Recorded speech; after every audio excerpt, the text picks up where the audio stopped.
The committee hearing of the Committee on Good Government and Public Accountability is now called to order. Let us all stand up for the invocation to be led by Committee Secretary Cheryl Lagrosas. Let us put ourselves in the presence of the Lord. In the name of the Father, and of the Son, and of the Holy Spirit. Amen. Lord God, you have placed us here to be in this position at this time to be a representative for your values to our nation. Direct their decision-making, their voting, and their solution-seeking, and their conduct as a legislator.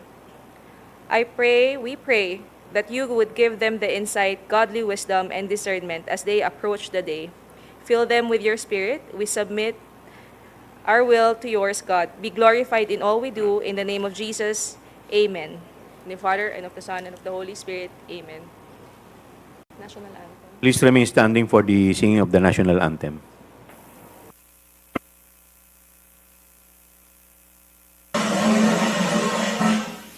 Bayang magiliw, perlas ng sinanganan, hanap ng puso, sa dibdib mo'y buhay. Upang hinirang, duyan ka ng magiting, sa manlulupig, di ka pasisiil, sa dagat at bundok, sa simoy at sa langit mong bughaw, may dilag ang tula at awit sa paglayang minamahal. Ang kislap ng watawat mo'y tagumpay na nagniningning, ang bituin at araw niya kailan pa may di magdidilim. Lupa ng araw ng luwalhatit pagsinta, buhay ay langit sa piling mo. Aming ligaya na pag may mga api, ang mamatay ng dahil sa'yo. Pwede na po tayong umupo. We will now proceed to the roll call of the members. Do I hear a motion to dispense with the calling of the roll? Sir Chair, I move that we dispense with the calling of the roll. Any Thank you, Mr. second? Chair. Duly seconded, the motion. Duly seconded. Is there any objection? Hearing none, the motion is carried.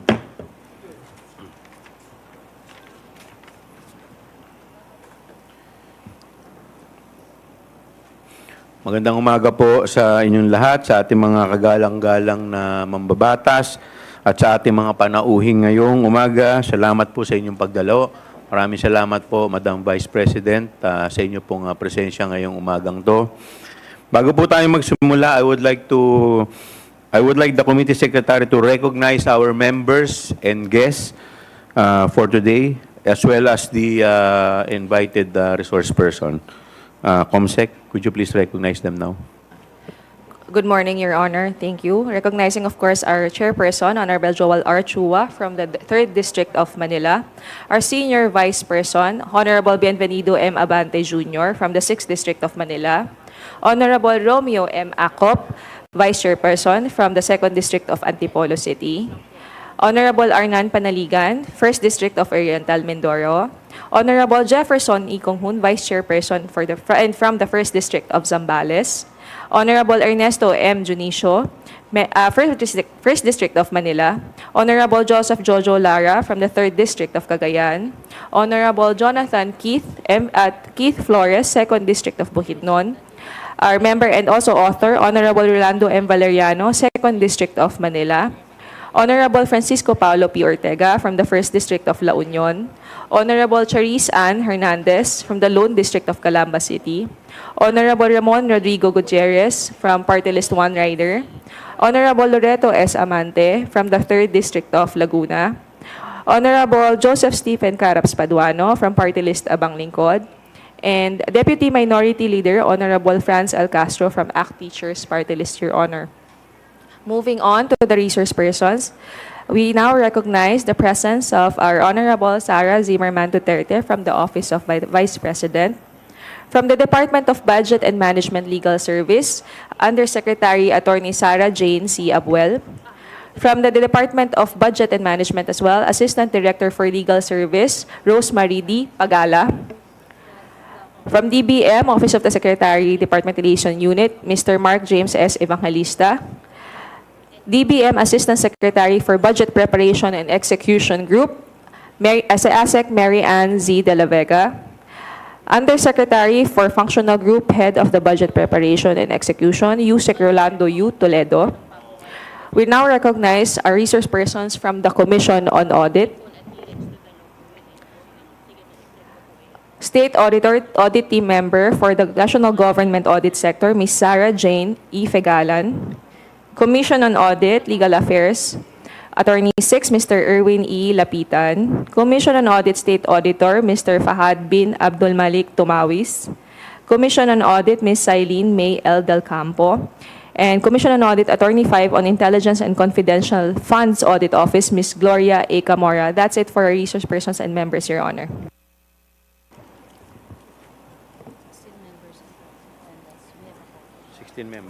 Your Honor, may I announce as well that we have 16 members in attendance and we have a quorum.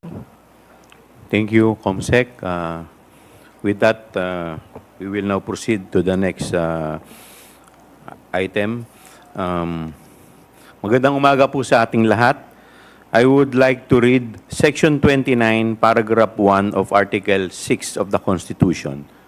No money shall be paid out of the Treasury except in pursuance of an appropriation made by law. And Section 24 states that all appropriation, revenue and tariff bills, bills authorizing increase of public debt, bills of local application, and private bills shall originate exclusively in the House of Representatives. But the Senate may propose or concur with amendments. In a democratic republic such as ours, governmental powers are divided among three branches. Power of the sword to the executive, power of the pen to the judiciary, and the power of the purse is assigned to Congress. The power of the purse directly affects the lives of the people. We, the legislature, assumes the role of formulating spending and taxing policies. Saan huhugutin at paano gagastusin?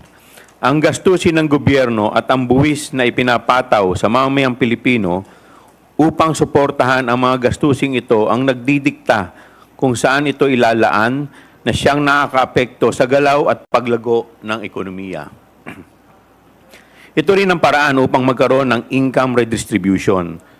May apat na parte sa budget process. Number 1, preparation. Number 2, legislation. Number 3, execution. And number 4, accountability. Habang ang ehekutibo ang naghahanda ng budget, tayo sa Kongreso ang nagbabalangkas ng batas ng budget. Implementation is with the executive at accountability ay nakalagak sa parehong Commission on Audit at Kongreso bilang parte ng ating oversight function. Para sa kaalaman ng lahat, the power of the purse and the role of Congress does not end with the passage of the General Appropriation Act. Kailangan malaman ng Kongreso paano ipatutupad ang appropriation law para siguraduhin na maayos itong ginastos at nakamit ang mga targets or desired outcomes ng bawat ahensyang nalagak ng pondo ng bayan. We have to ensure that funds are spent solely for purpose for which they have been appropriated. Kabilang dito ang pagsisiguro ng paggasta ay may tamang otorasyon ayon sa legal intent at purpose. Dapat panagutin ang mga ahensya sa pondong kanilang ginagastos. Kabilang na dito ang pagsisiyasat kung saan inaalam sa taong bayan mismo kung ang mga programang nilagak ng pondo ay naipatupad nga at nakarating sa kanila ang mga serbisyong pinondohan.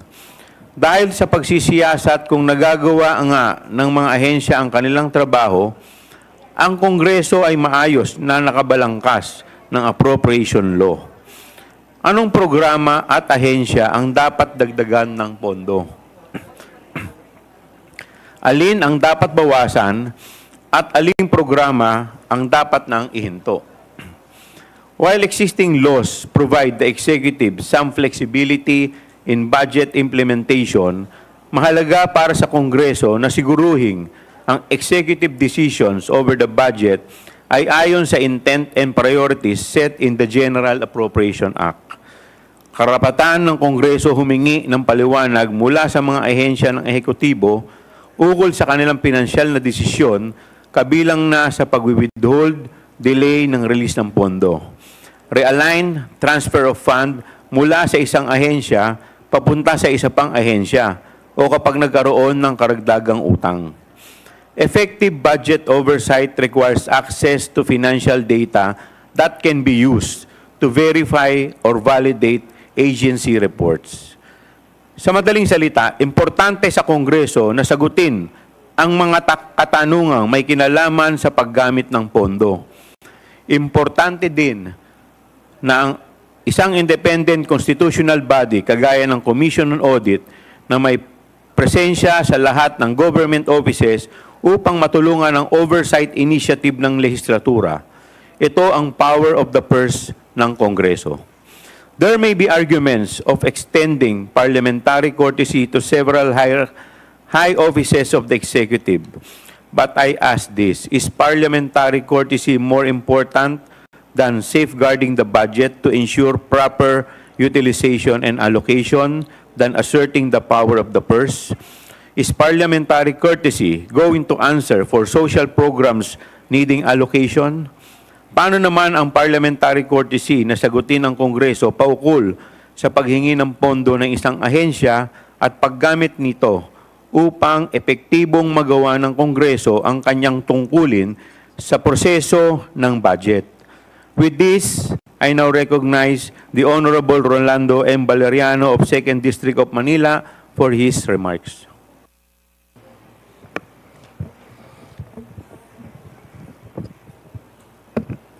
Thank you, Mr. Chairman. My fellow House members, the general public watching the live streaming of this public hearing, mga kababayan, magandang araw po.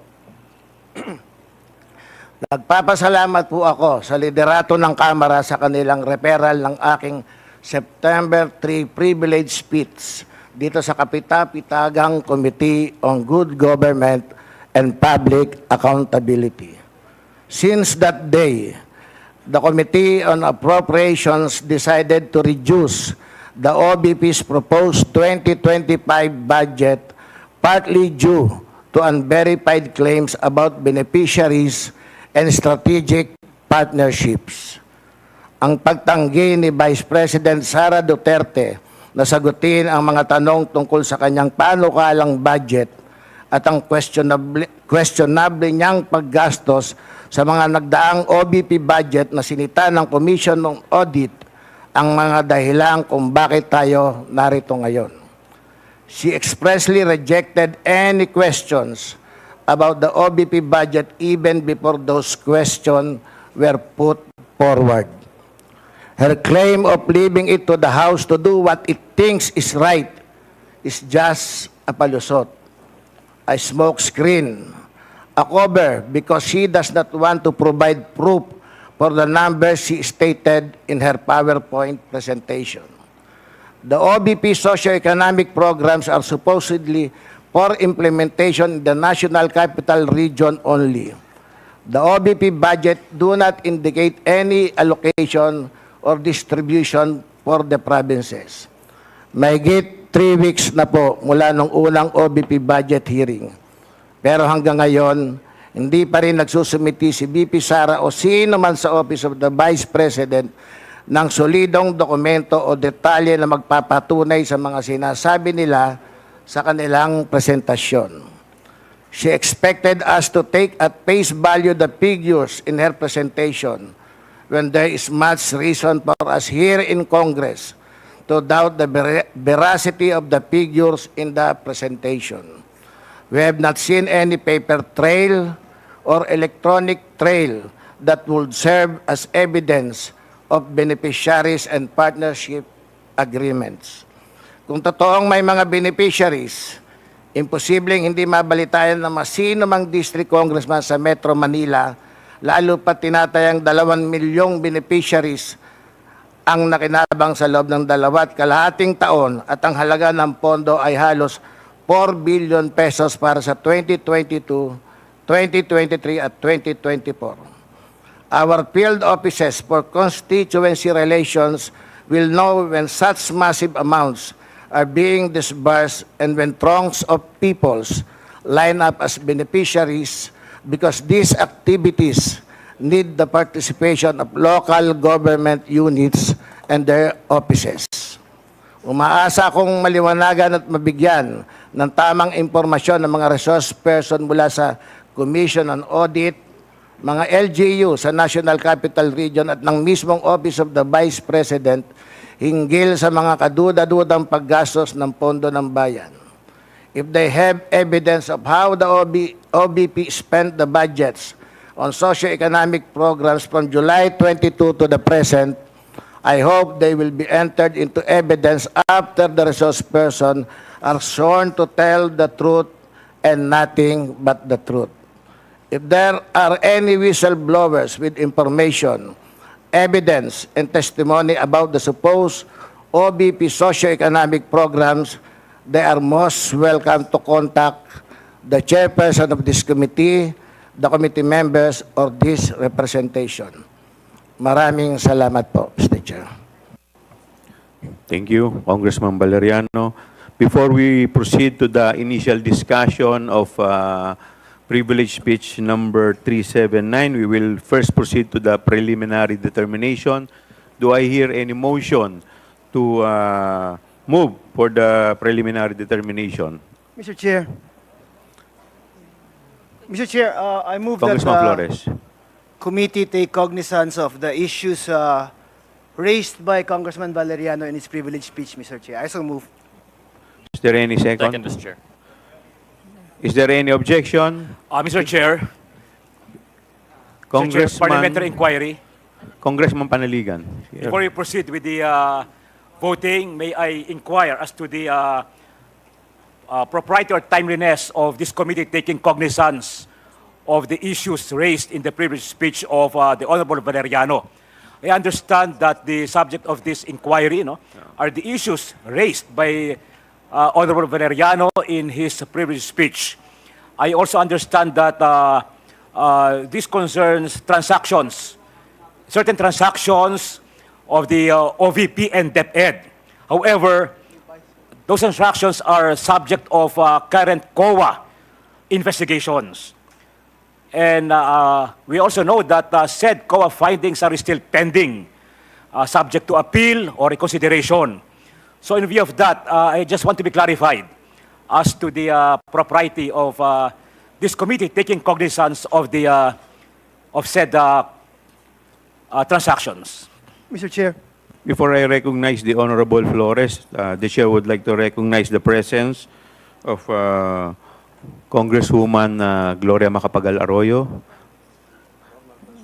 former President, Honorable Aurelio Dong Gonzales, our Senior Deputy Speaker, Congressman Roberto Uy of the 1st District of Zamboanga del Norte, Honorable Janet Garin, Vice Chairperson and Congresswoman of 1st District of Iloilo.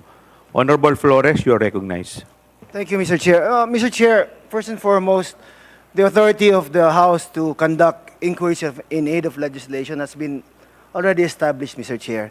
Not only is it provided for by the Constitution, Mr. Chair, it has also been well settled in jurisprudence and in Supreme Court decisions that the House may conduct inquiries in aid of legislation. We are not here to replace the findings of the COA, Mr. Chair, so it should not in any way interfere with the investigation also being conducted by the COA. We're just here to find out if we could, through legislation, either improve it or protect it or whatever, Mr. Chair. So I think the presence or the fact that there is already a COA investigation should not deter the House from conducting its own inquiries, Mr. Chair, in accordance with, of course, Article 6, Section 21 of our Constitution, Mr. Chair.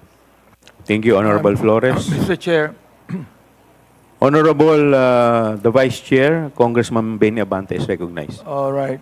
In response to the query of our good colleague there, also related to the statement of Congressman Flores, may I read Rule 1, Section 1 of the Rules of Procedure governing proceedings before the Committee on Good Government and Public Accountability as far as jurisdiction is concerned.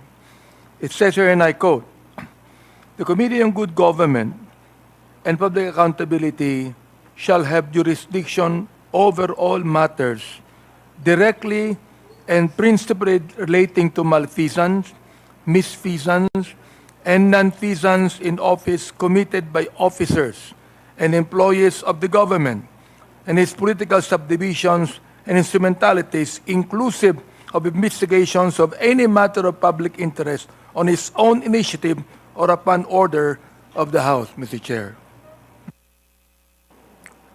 Did that satisfy you, Congressman Panaligan? Thank you very much, Mr. Chair. Thank you. We will now proceed. The Chair will now rule on the motion to move for the preliminary determination of privilege speech number 379. Is there any objection? Hearing none, the motion is carried. Mr. Chair, Sino yun? Honorable Lara, you recognize. thank you very much, Your Honor, Mr. Chair. I would like to make a manifestation, Mr. Chair, that during the budget deliberations, there are issues raised concerning the fund utilization of DepEd. In the manifestation of Representative Jervil, Jinky Beatrix R. Luistro of the 2nd District of Batangas, during the budget hearing of the Department of Education o DepEd sa Committee on Appropriations dito sa Kamara, kung saan hinikayat niya na magkaroon ng investigasyon paukol sa kapalpakan ng ahensyang mag-deliver ng mga computer units in good condition sa mga end users, mga guro at estudyante at iba pang isyong may kinalaman sa paggamit ng pondo ng bayan ng naturang ahensya, upang makita natin kung mayroon bang misfeasance, malfeasance, o nonfeasance. Sa madaling salita, Mr. Chair, I wish to manifest that this committee, the Committee on Good Government and Public Accountability, determine whether there is misfeasance, malfeasance, or nonfeasance, at kung may mga paglabag ang mga kawani ng naturang ahensya sa kanilang mga tungkulin bilang mga kawani, Mr. Chair. That is exactly where we are heading, Congressman Lara. Salamat, Mr. Chair. And to continue, as manifested by Congressman Lara, the committee, by a majority vote of all members, decided to conduct a motu proprio investigation on the September 10, 2024 manifestation of Congresswoman Luistro during the budget hearing of DepEd, particularly on the agency's failure to deliver computers in good condition to end users and other issues concerning its budget utilization. Since this is a motu proprio inquiry, and we are still waiting for the authority to proceed from the Committee on Rules, the hearing is suspended until we have receipt of the said authority to proceed. Is there any objection? The hearing is now suspended.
Hearing resumes.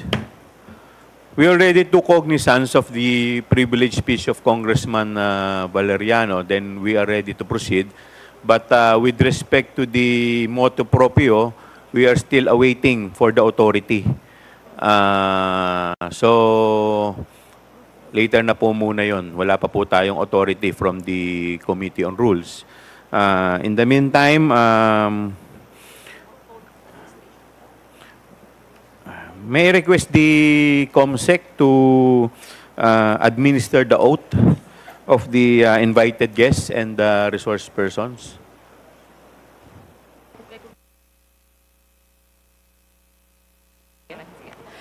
Thank you, Your Honor. To all the resource persons invited, kindly stand up and raise your right hand, please.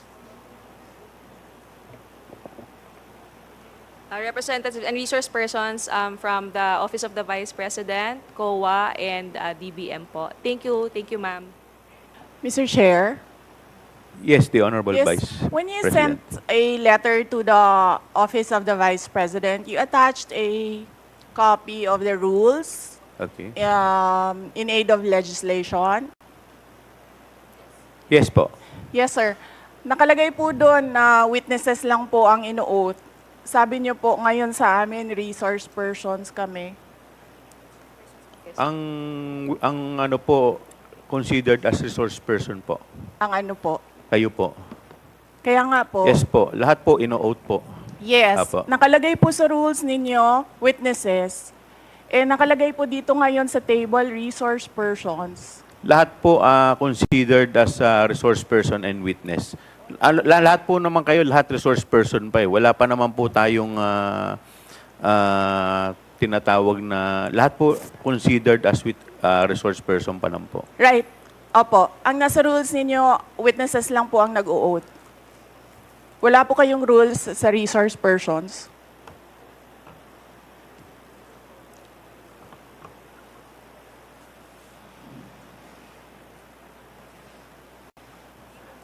Ma'am, ano lang po yun eh. Yung term lang po yun eh. Pero considered as resource person din po kayo eh. Yes, sir. Opo. Resource persons nga po Kayo nakalagay witness dito. din po at saka resource person po. Hindi niyo po sinabi na witness ako. Sinabi niyo po dito ngayon, resource persons. Ang nakalagay po sa rules ninyo, witness. Comsec, ano po yung pinadala po ninyo? Yun pong rules in aid of legislation.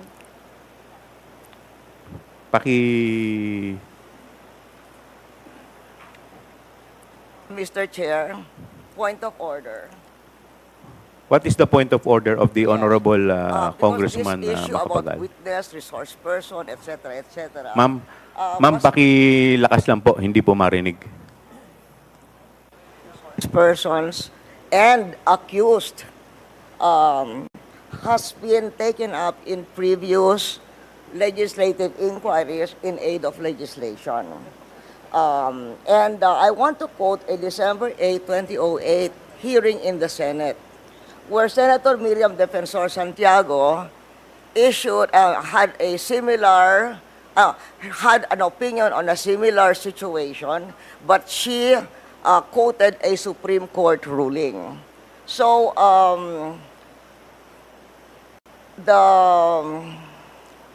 the Constitution provides that no person shall be compelled to be a witness against himself.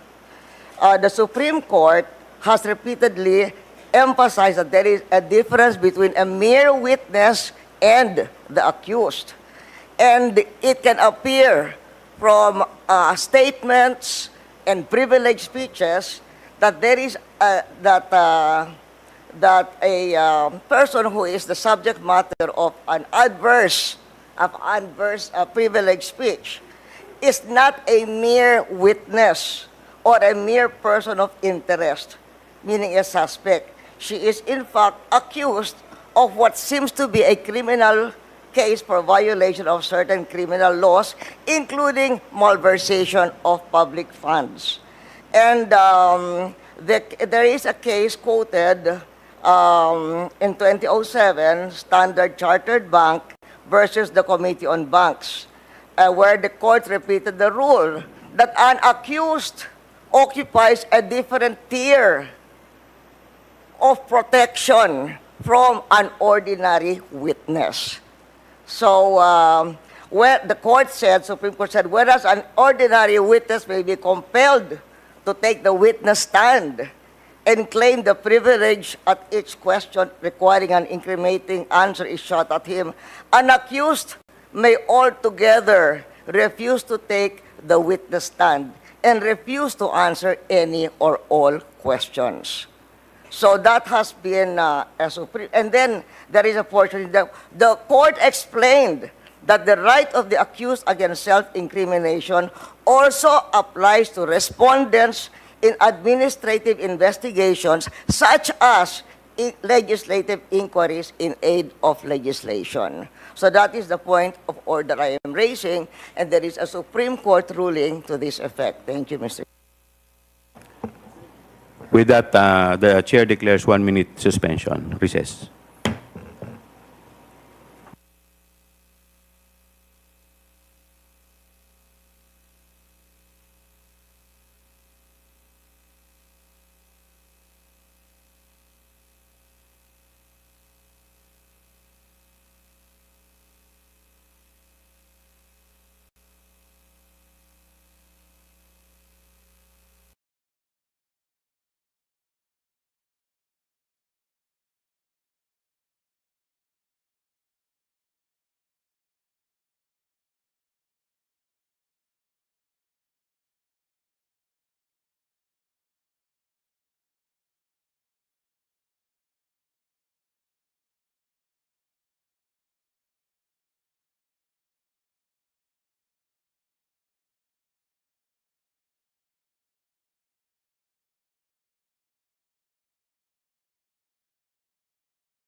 Madam Congresswoman Arroyo, may I know if may I be clarified if the tenor of your point of inquiry is referring to the sub judice case or rule? Referring to the sub judice case, but it is saying that when a witness, in fact, is in reality the accused. Ma'am, pakilakas po ng konti. Medyo hindi ko po... What he's saying is that if by the nature, for instance, of the privileged speech, if the witness is not a mere but the person being asked is not a mere witness or a mere person of interest, he is in fact the accused of what seems to be a case including malversation of public funds. And the court repeated the rule that an accused occupies a different tier of protection from an ordinary witness. So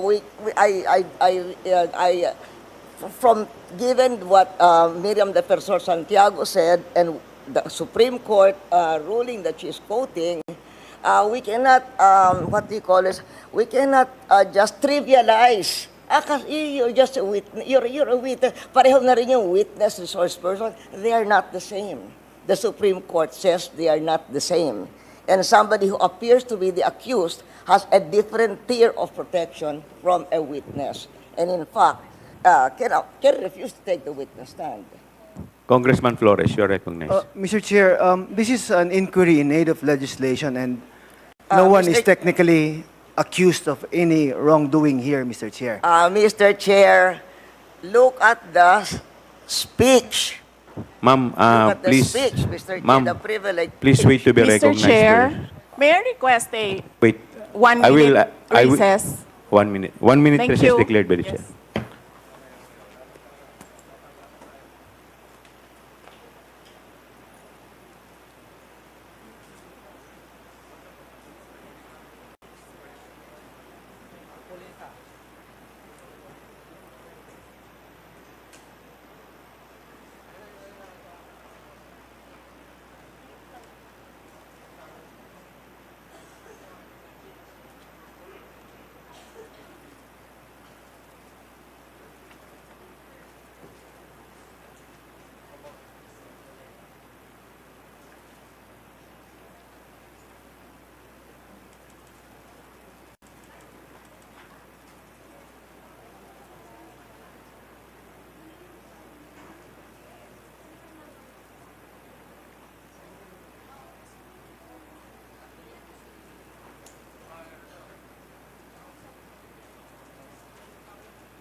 Mr. Chair, yes.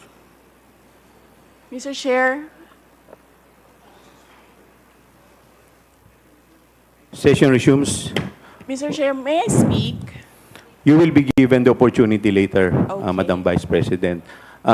In any event, the point of the Honorable Arroyo is well taken, but we will proceed to the oath-taking. If the Vice President refuse to take her oath, we will respect that. In the meantime, Comsec, please proceed with the oath-taking of the other witnesses. To all the other witnesses and or resource persons, please stand up and raise your right hand, inviting the DBM, the COA, and other staff from the Office of the Vice President, Your Honor. Okay. Please your right hand. Do you solemnly swear that the statements you will give before this committee shall be the truth, the whole truth, and nothing but the truth, so help you God? I do. The oath has been administered, Your Honor. Mr. Chairman. Mr. Yes, Chairman. Congressman Paduano. Of course, you have already ruled with regards to the point of the order being raised by the former president and now representative of Pampanga, Madam Gloria Macabagal Arroyo.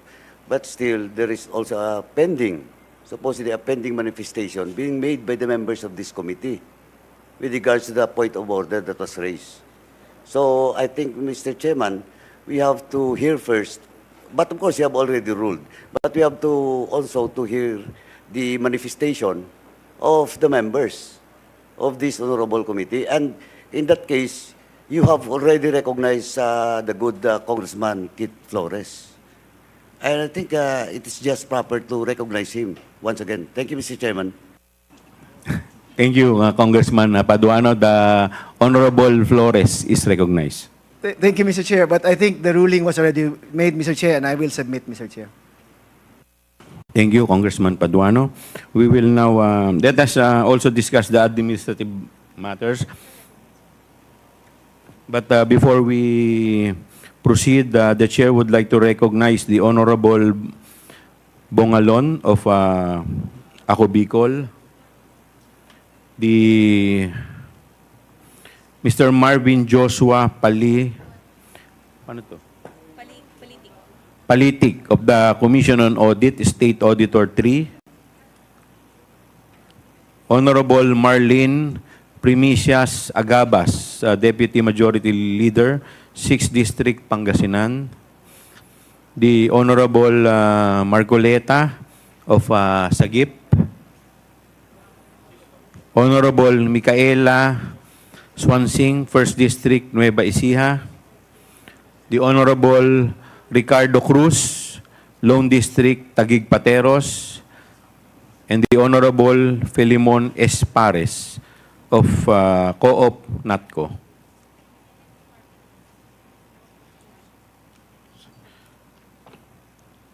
The COMSEC is directed to report to the committee who have invited and who have responded to the invitation. Thank you, Your Honor. We have invited the Office of the President through email sent last September 13, 2024. However, we were informed that they use a different extension for their electronic mail. And then the Chief of Staff, Attorney Zulaika Lopez, Ms. Winnie G. Diego, Chief Public Assistance Division, Attorney Rosaline Sanchez, Director for Administrative and Financial Services, and Mr. Norman B. Baloro, Director of Operations Office, to whom the satellite office's report replied yesterday that through their executive assistant Nicole, that they will designate a representative from the central office. This is the same tenor of the replies from the satellite offices from Western Mindanao, Panay and Negros Islands, BARMM, Caraga, Cebu, Bohol, and Siquijor Satellite Office, as well as Pangasinan. May I also note, Your Honors, that the Pangasinan Satellite Office has read our letter invitation sent on September 13. They have read it on September 14, 2024, which was on a Saturday at 3:22 p.m. because the email sent by the Secretariat has a read receipt function, Your Honor. Moving on, this was the same tenor as well from the Davao Satellite Office, Cagayan Valley Satellite Office, Bicol, and Eastern Visayas Satellite Office. Meanwhile, Your Honor, for the Commission on Audit, we have sent an invitation to Chairperson Gamaliel Cordoba and Director of Legal Affairs, Daryl H. Tonolete, to whom we have forwarded the letter to Chairperson Cordoba. Assistant Commissioner Martha Rosana Sese was also sent an invitation on September 13. All of the resource persons were sent invitations on September 13. Director 4 for National Government Audit Sector Cluster, Sofia Hamhemora, Supervising Auditor Elvira De Vera, were sent invitations. However, there were no direct email confirmations, but they verbally confirmed their presence. Yes, they confirmed their presence of their representatives today. For the Department of Budget and Management, we sent invitation to Secretary Amena Pangandaman on September 13, USEC Janet Abuel, and as well USEC Functional Group Head Rolando U. Toledo, but this was for him, it was on September 16 as manifested by the Office of the Department of Budget and Management, and some of them are here. They are here today, Your Honor.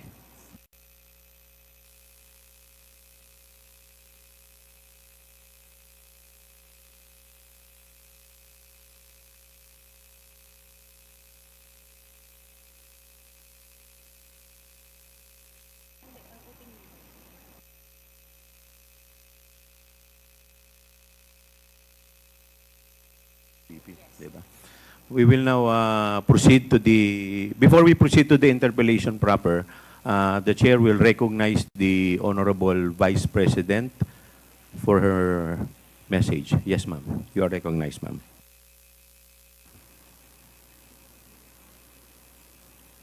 A message, sir, or my statement regarding the point of order? Message? Mga kababayan, ladies and gentlemen, assalamualaikum, warakmatulahi wa barakatuh. Madayaw, mayong adlaw, kaninyong tanan, magandang araw sa inyong lahat. The officials of the Office of the Vice President, as well as each and every one of our satellite office leads, were in receipt of a letter from the Chairman of the Committee on Good Government and Public Accountability dated September 13, 2024, requesting our presence or that of our duly authorized representatives in today's initial deliberation with preliminary determination on privilege speech number 379. In view of the said letter, I am appearing before you today not only as the head of office, but more importantly as the duly authorized representative of all officials of the OVP. simply because we have not done anything wrong. There is no misuse of funds. If there are audit findings, we shall gladly respond to them before the Commission on Audit. And if there are legitimate cases to be filed, then we shall gladly respond to them before the appropriate courts. In relation to this, may I just say that I take notice of the opening speeches and nasabi doon, there is a determination of misfeasance, nonfeasance, and malfeasance. And those are cases that should properly be taken in the courts of law. What we are witnessing now is no ordinary legislative inquiry. This exercise is a well-funded and coordinated political attack. This much is evident from the very words of the privileged speech that prompted this inquiry. A speech that simply meant to say, do not vote for Sara on 2028. It is clear to me that this inquiry is not about misused funds, accountability, or governance. Instead, it is solely aimed at discrediting my name and my office to prevent future political contests.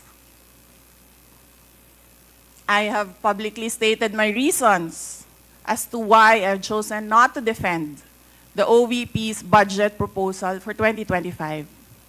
I have narrated the issues I encountered in previous years, which can easily be confirmed by looking at the NEP, the GAB, and the GAA for fiscal years 2023 and 2024.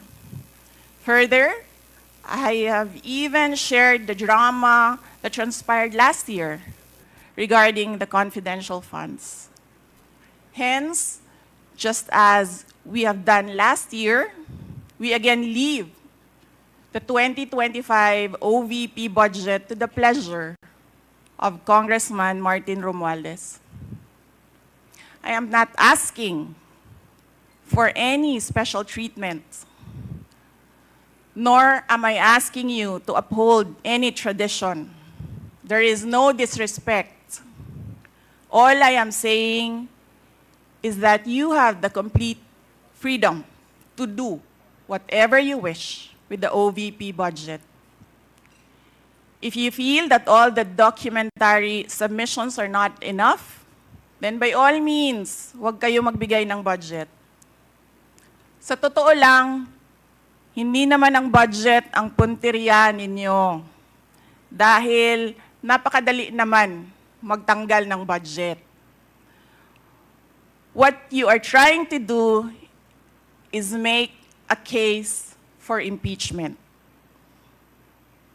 Hindi naman ako kakandidato sa nalalapit na eleksyon. Hindi ako namumulitika.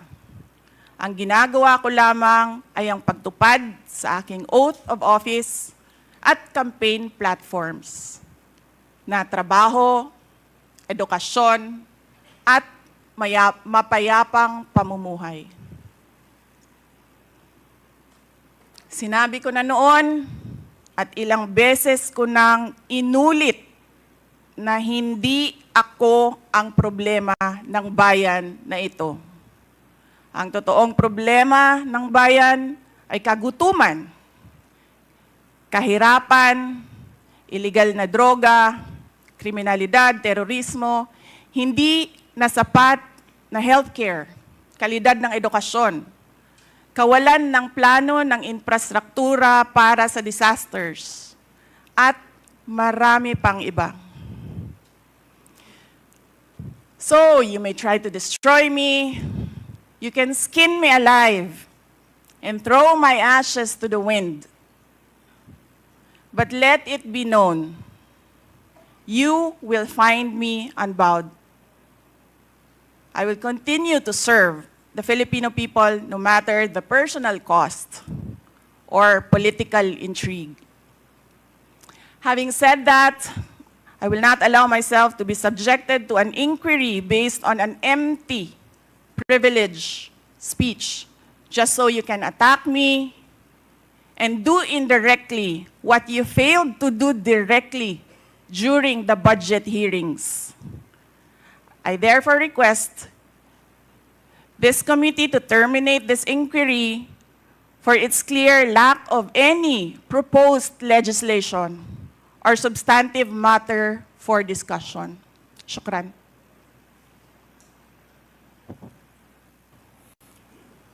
The committee cannot rule on that because the committee already took cognizance of this privilege speech. Anyway, we will now proceed. Next, Chair. we will recognize the Mr. representative from COA, Mr. Chair, ay Congressman Marcoleta. may I please raise a parliamentary inquiry? What is your parliamentary inquiry? Thank you, Mr. Chair.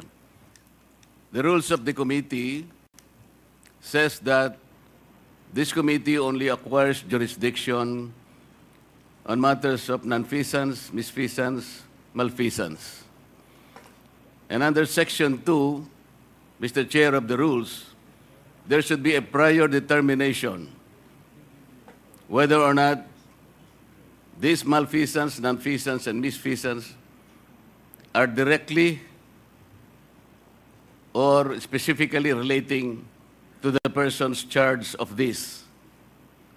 Has this committee made a prior determination of this? And if so, when did it happen? And where is the order specifying that the committee has just reached a prior determination? This is very important, Mr. Chair, because the rules also says that after determining or making a prior determination, this committee will set an order, and that is the only way that this committee acquire jurisdiction over the person's subject matter of this inquiry. And that particular order of prior determination will set out the parameters. If I can make a comparison, Mr. Chair, in regular court, it is called pre-trial order, where the parameters of the inquiry, the presentation of evidence or explanations or allegations are limited to that set of stipulation. So considering, Mr. Chair, and I assume that there is no prior determination, I do not think how we can start the meeting today because we are supposed to observe the rules. I am referring to Section 2 of the rules of this committee, Mr. Chair. Thank you. Thank you. To answer that, Congressman Marcoleta, we have already ruled on the preliminary determination a while ago. Medyo na-late na po kayo. Now, with respect to your inquiry, that if we can proceed with this, considering that this is an investigation of malfeasance, misfeasance, and nonfeasance, let me walk you through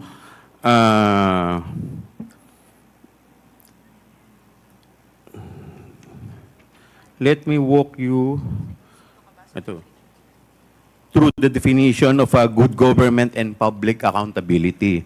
It provides that all matters directly and principally relating to malfeasance, misfeasance, and nonfeasance in office committed by officers and employees of the government and its political subdivision and instrumentalities, inclusive of investigations of any matter of public interest on its own initiative or upon order of the House.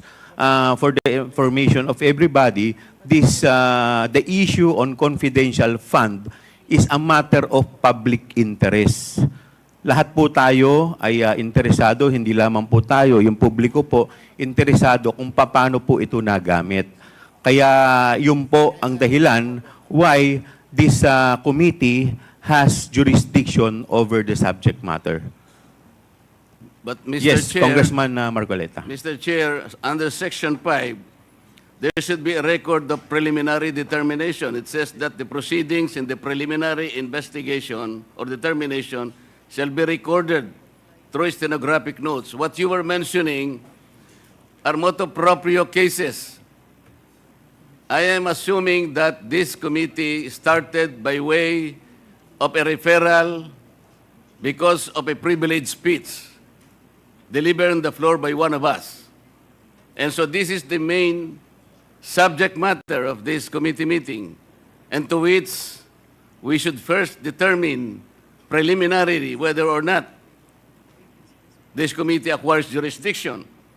And I demand a record of preliminary determination under Section 5 because it says, upon termination thereof, Mr. Chair, the chairperson shall issue an order which shall recite in details the matters taken up. So what are the matters taken up, Mr. Chair? I think we should be able to comply with these elementary rules as specified in the governing rules. Well, considering that we are still in the, we have yet to proceed to the interpellation, we are still in the period of recognizing the resource person as well as the witness. With that, the chair declares 1 minute suspension.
Hearing resumes.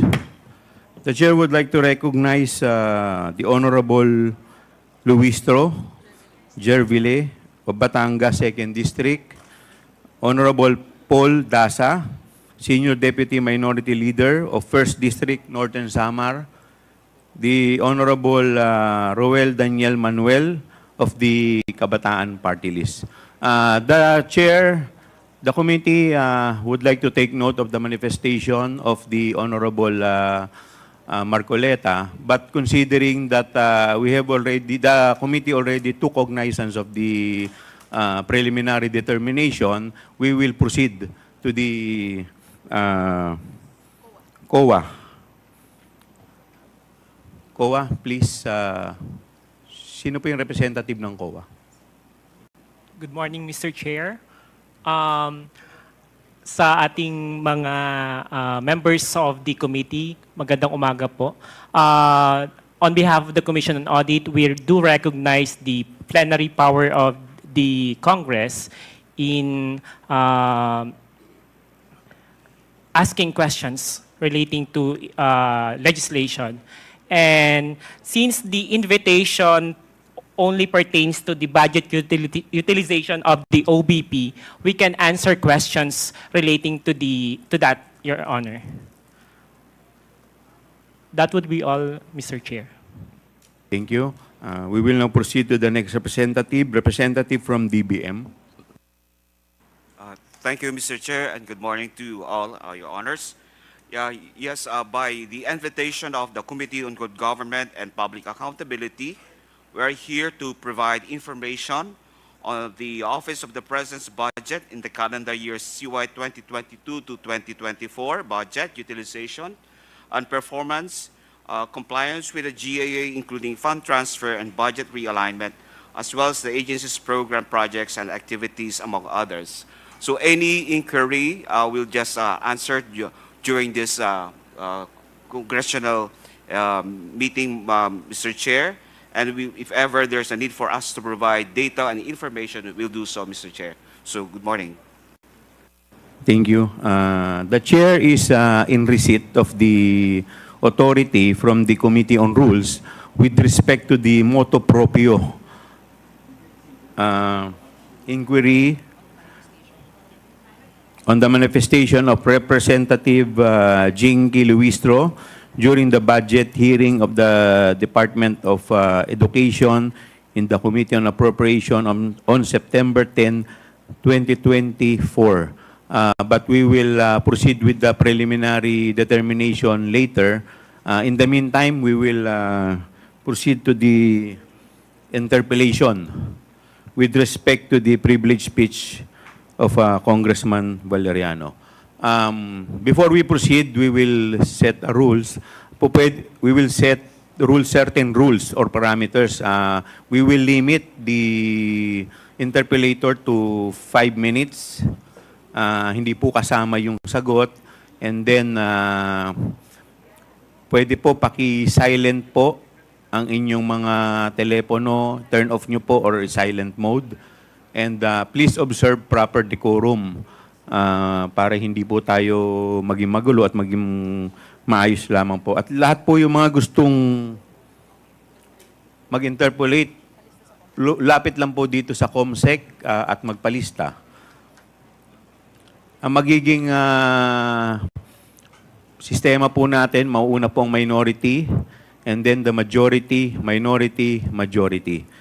Now, we will first recognize representative from the minority, the Honorable Franz Castro. Thank you, Mr. Chair. Nagpapasalamat po ako sa committee na ito po na pinamumunuan po ninyo dahil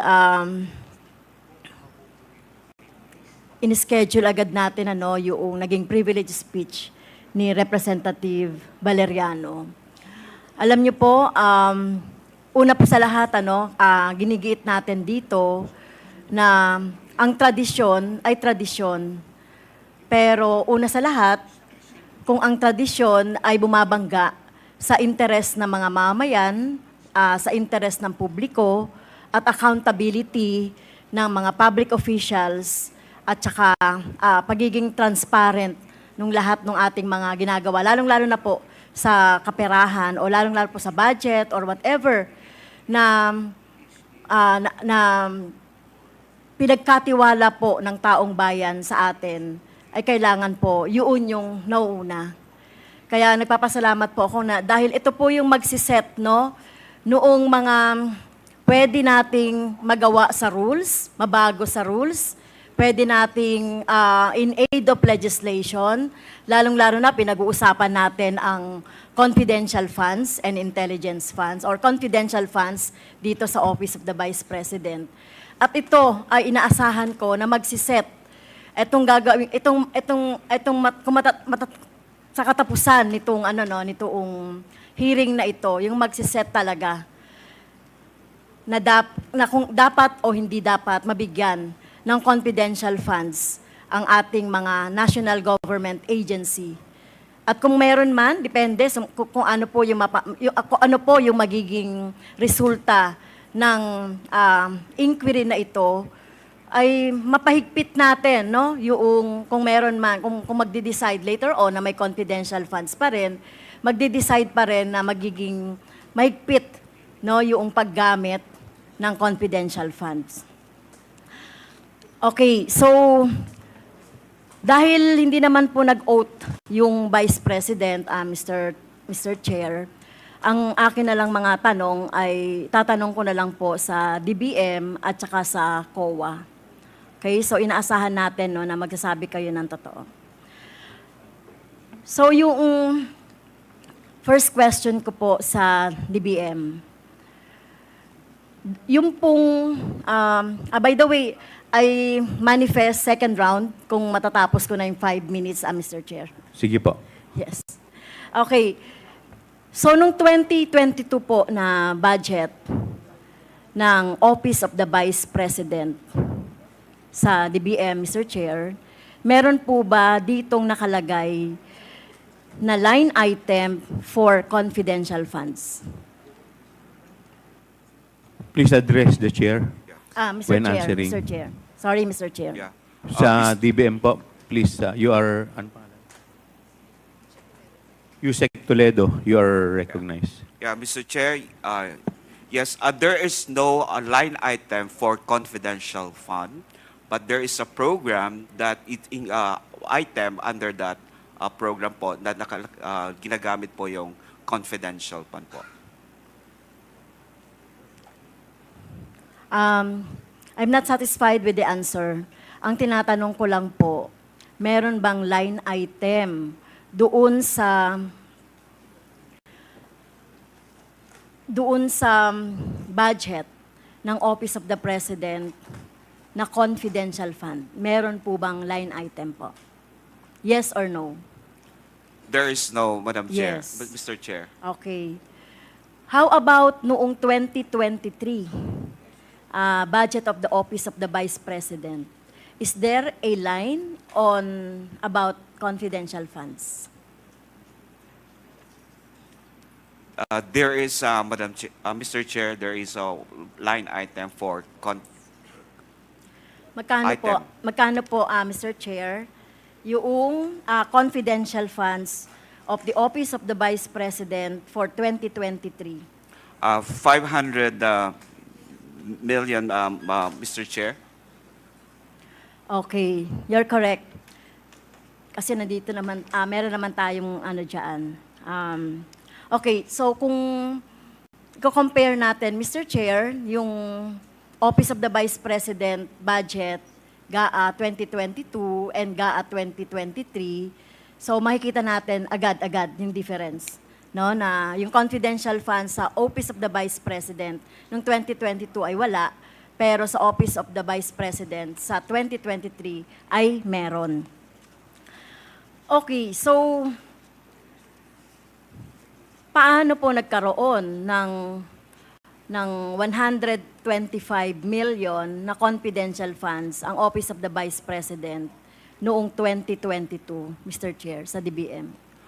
Okay, Mr. Chair, while the OVP has no provision for the confidential funds under the fiscal year 2022 GAA, the said release of funds was charged against the contingent fund using the existing PAP of the Office of the Vice President, that is the Good Governance Program, Mr. Chair. Well, ano po yung ibig sabihin ng good governance program po? Kasi defined, alam po natin meron tayong JC o joint circular governing confidential funds. So, can you elaborate on good governance, Mr. Chair, yung binabanggit ninyo po? The Good Governance is a program of the OVP, and so that's the basis for us for the release of the confidential plan of the Office of the Vice President, Mr. Chair. Well, can you elaborate ano ba yung good governance? Dahil malinaw po doon sa rules or the joint circular governing confidential funds, yung mga pwede lang napondohan ng confidential funds, Mr. Chair. Mr. Chair, we have already responded to that inquiry. We have already sent already the letter dated September 11, 2023, as to what is the all about the good governance program of the OVP, Mr. Chair. Mr. Chair, these representations has no copy of what you are referring to as the good governance programs. May I request for the copy, Mr. Chair?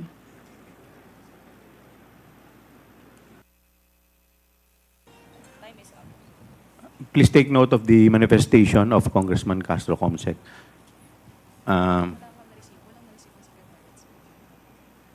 you like to respond, Comsec? Your Honor, as to the part of the committee secretariat, we have not received a document from the Department of Budget Management.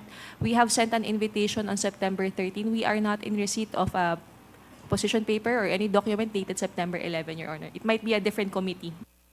Okay, but just the same, yes, I may respond to the inquiry as far as what is all about the good governance program, particularly the good governance engagement and social services projects. This is in consideration of the urgency of the safe implementation of various projects and activities of the Office of the Vice President across its satellite offices for the last, the conduct of its official engagement and functional representation in international and local events, the implementation of various projects and activities relevant to national security and peace and order, and implementation of the same with proper security and safety protocols for the benefit of the institution, Mr. Chair. Thank you, Mr. Chair. Ma'am, you only have 1 minute. 1 minute. Please wrap up your... Sige. So did the Office of the Vice President in 2022 asked for a budget for confidential funds for the DBM? Your Honor, Mr. Chair, for 2022, there is no request for the confidential in the budget, but we have, as mentioned, they have requests for the chargeable, we have requests for 2022, but that was charged to the contingent fund. There was a, so may request po ba o wala? Doon sa proposed budget for 2022, wala po. Pero saan po kinuha yung 125? Sinasabi nyo kanina, Mr. Chair, ay doon sa contingent fund. So, hindi po ba kapag merong request for a lump sum o merong ibibigay yung or pagkukuhanan yung lump sum, dapat may request. Okay. So, Yes, Mr. Chair.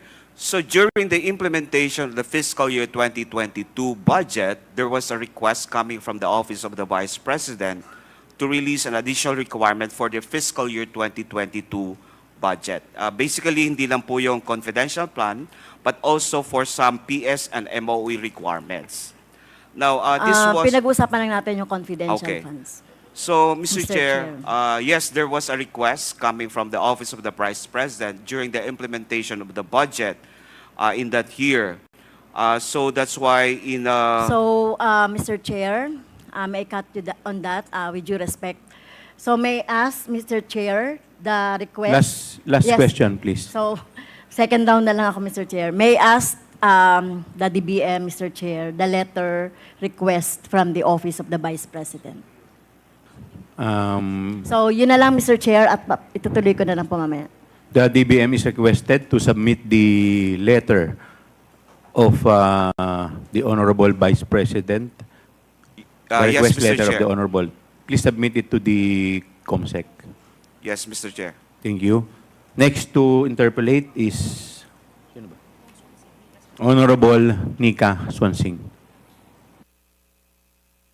You have 5 minutes. Thank you very much, Mr. Chair.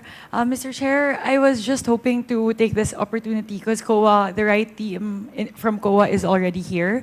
So if I may request the COMSEC, Mr. Chair, and the permission of the Honorable Chairman to pull up some slides on the screen. Mr. Yes, Chair. please. Mr. Chair, these were the same slides that I presented to the Committee on Appropriations during the deliberation on the budget of the Office of the Vice President 2 weeks ago. For those who were not there in the meeting, a very quick summary, Mr. Chair, in the interest of time. So these, the slides were put together based on the different documents submitted by COA in compliance to the subpoenaed duces tecum and accomplishment report submitted by the Office of the Vice President. And here, Mr. Chair, several things to note. Essentially, we have summarized across the 4 quarters in terms of the disbursement of the confidential expenses of the Office of the Vice President, the different audit findings of the Commission on Audit across the 4 different quarters. So for Q4 2022, which is the subject of the notice of disallowance, it was found that there's a 73 million out of 125 million that was considered by COA as disallowed in audit.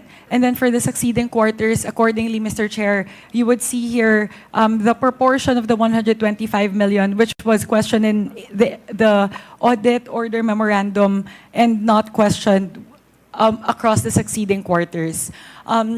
During the deliberations of the Office of the Vice President, President's budget, I directed a question towards COA to please enlighten us as to the grounds for the notice of disallowance for Q4 2022 and the 3 succeeding quarters which were subjected to the AOM, Mr. Chair.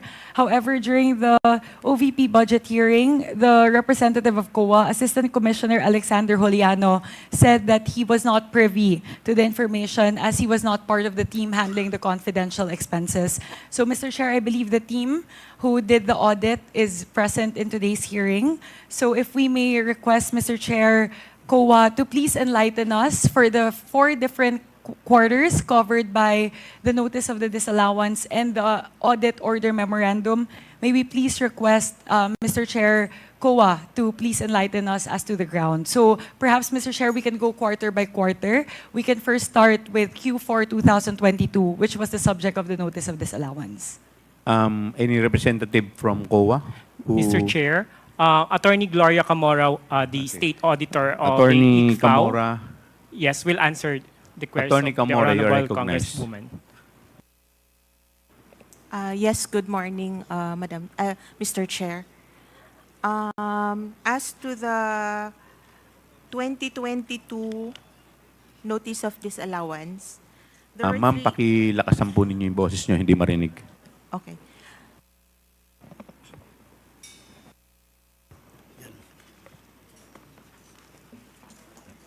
there were three items that are part of the notice of disallowance.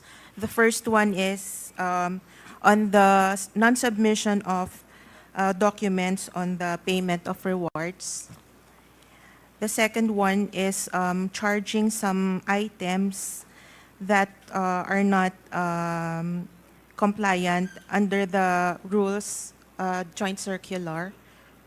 And the third one is non-submission of the revised accomplishment report of the office of the VP to the three regulatory offices, which are the Office of the President, the Senate President, and the Speaker of the House of Representatives, because what they have submitted was the original one, and they made an amendment, but as of now, they have not resubmitted the amended accomplishment report. Mr. Chair, if Please proceed, COA may Congresswoman please Swanson. enlighten to explain to us, because it seems a little bit technical po, as to how it was explained by COA. Kung pwede po maipaliwanag po sa atin in non-technical terms as to the grounds for the disallowance po. COA, paki-simplify po. Please explain it in layman's term. Yes po. Basically, the disallowances is because hindi po sila nag-submit ng required na documents under the joint circular. Mr. Chair, if we may move to the next slide. Please proceed. ComSec, next slide please.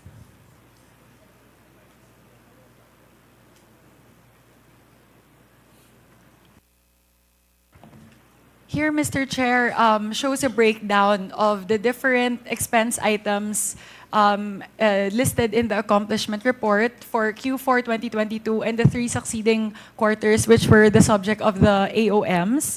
Mr. Chair, I would like to again throw the question to COA, because it seems to me, I am not an auditor, so it seems to me that across the three succeeding quarters, the categories that were flagged as questioned in the AOM are similar across the three succeeding quarters. So, pare-pareho po yung naka-orange po, payment of reward, yung provision of medical and food aid, at saka po payment of incentives or traveling relative to the confidential operation. So, Mr. Chair, if I may request COA to please enlighten us as to the reason why these categories seem to be repeatedly flagged across the succeeding quarters under audit. COA. Yes, Mr. Chair. As to the payment of rewards, the joint circular requires a document, the supporting documents evidencing the success of the information gathering. As far as the documents that they have submitted, we are not, so far, we are not satisfied with the documents they have submitted. So we asked them to submit the documents that would satisfy the joint circular. As to the provision of food and medical items, again, we ask them for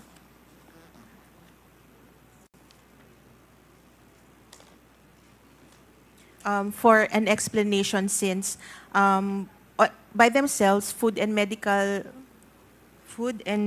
aid appears to not fall under the expenses allowed by the joint circular. So we are asking for explanation on those items. And then, it's the same with traveling expenses, Mr. Chair.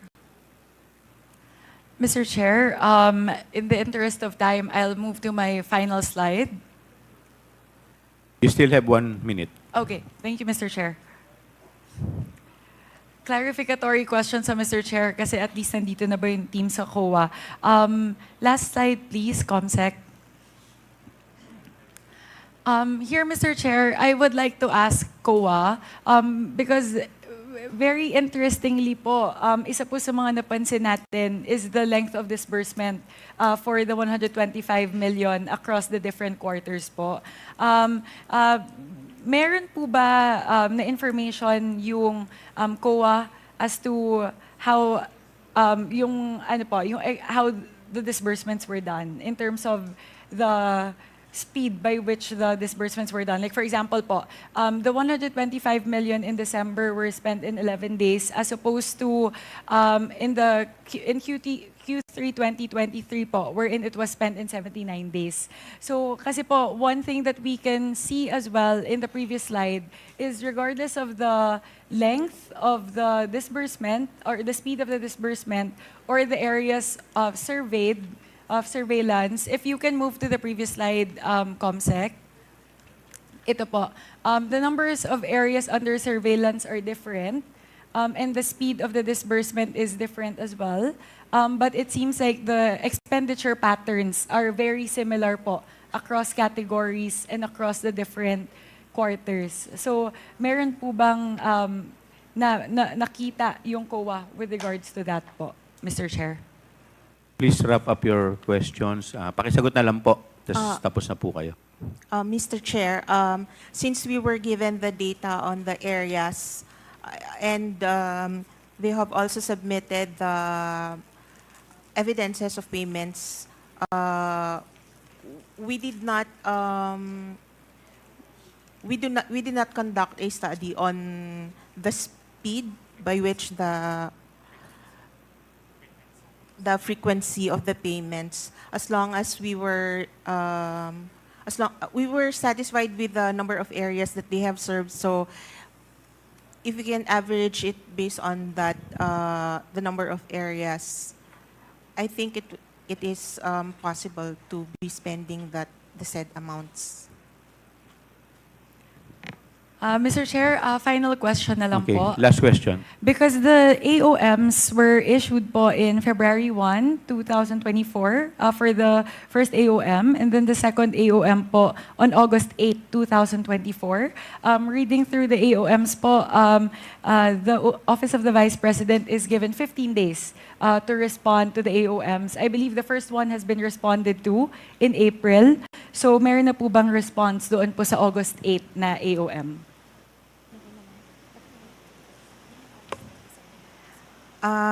Yes, Madam Chair, they have submitted their reply to the AOMs, and the audit is on the compliance is ongoing. Thank you very much, Mr. Chair. Those are my clarificatory questions po. Clarification because the team handling the audit is now here. So just wanted to clarify po dun po sa slides na present po nung nakalaang OVP budget hearing. Maraming salamat po, Mr. Chair. May I approach the table? Request 1 minute suspension. The chair declares 1 minute suspension.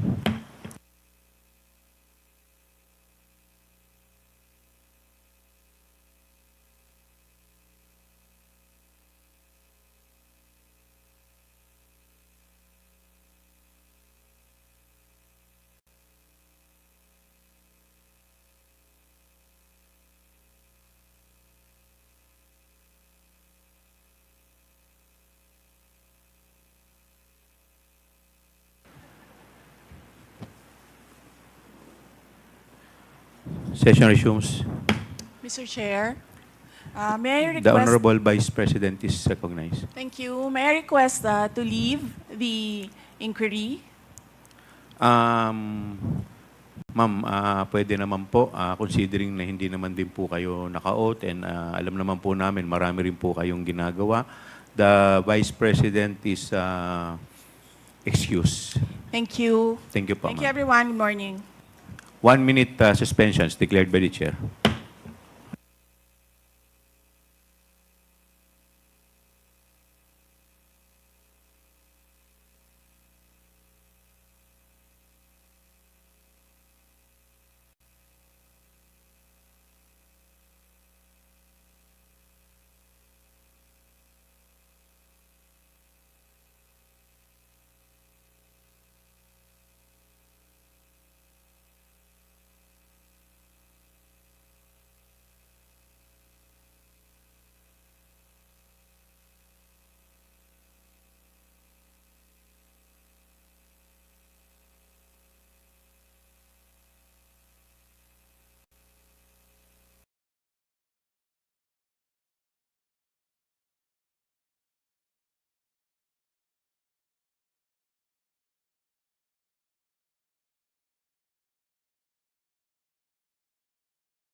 Committee hearing resumes. Next, before we... Okay. We will recognize the next interpellator, the Honorable Congressman Manuel. Thank you, Mr. Chair. Good morning po sa lahat. Well, before I proceed sa questions ko, Mr. Chair, gusto ko munang i-manifest na sobrang disappointed po tayo. Actually, kasabay ng hearing na ito sa Committee on Good Government ay ang plenary debate sa budget for 2025. Mr. Chair, tayo and of course yung mga colleagues natin, we took the time for this committee at inimbitahan ng Office of the Vice President.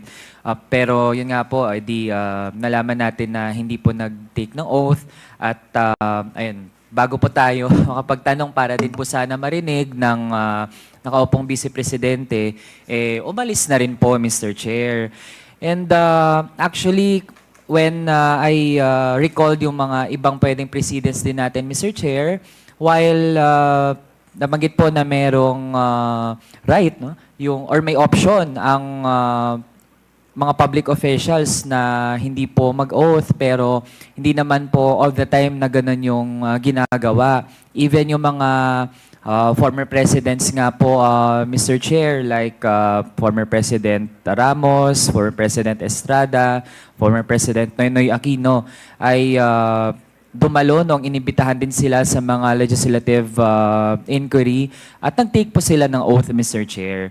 And I'm also wondering, Mr. Chair, kung meron din po bang dumalo, maliban po sa sitting Vice President, other personnel po from the OVP na nandito, meron po ba, Mr. Chair?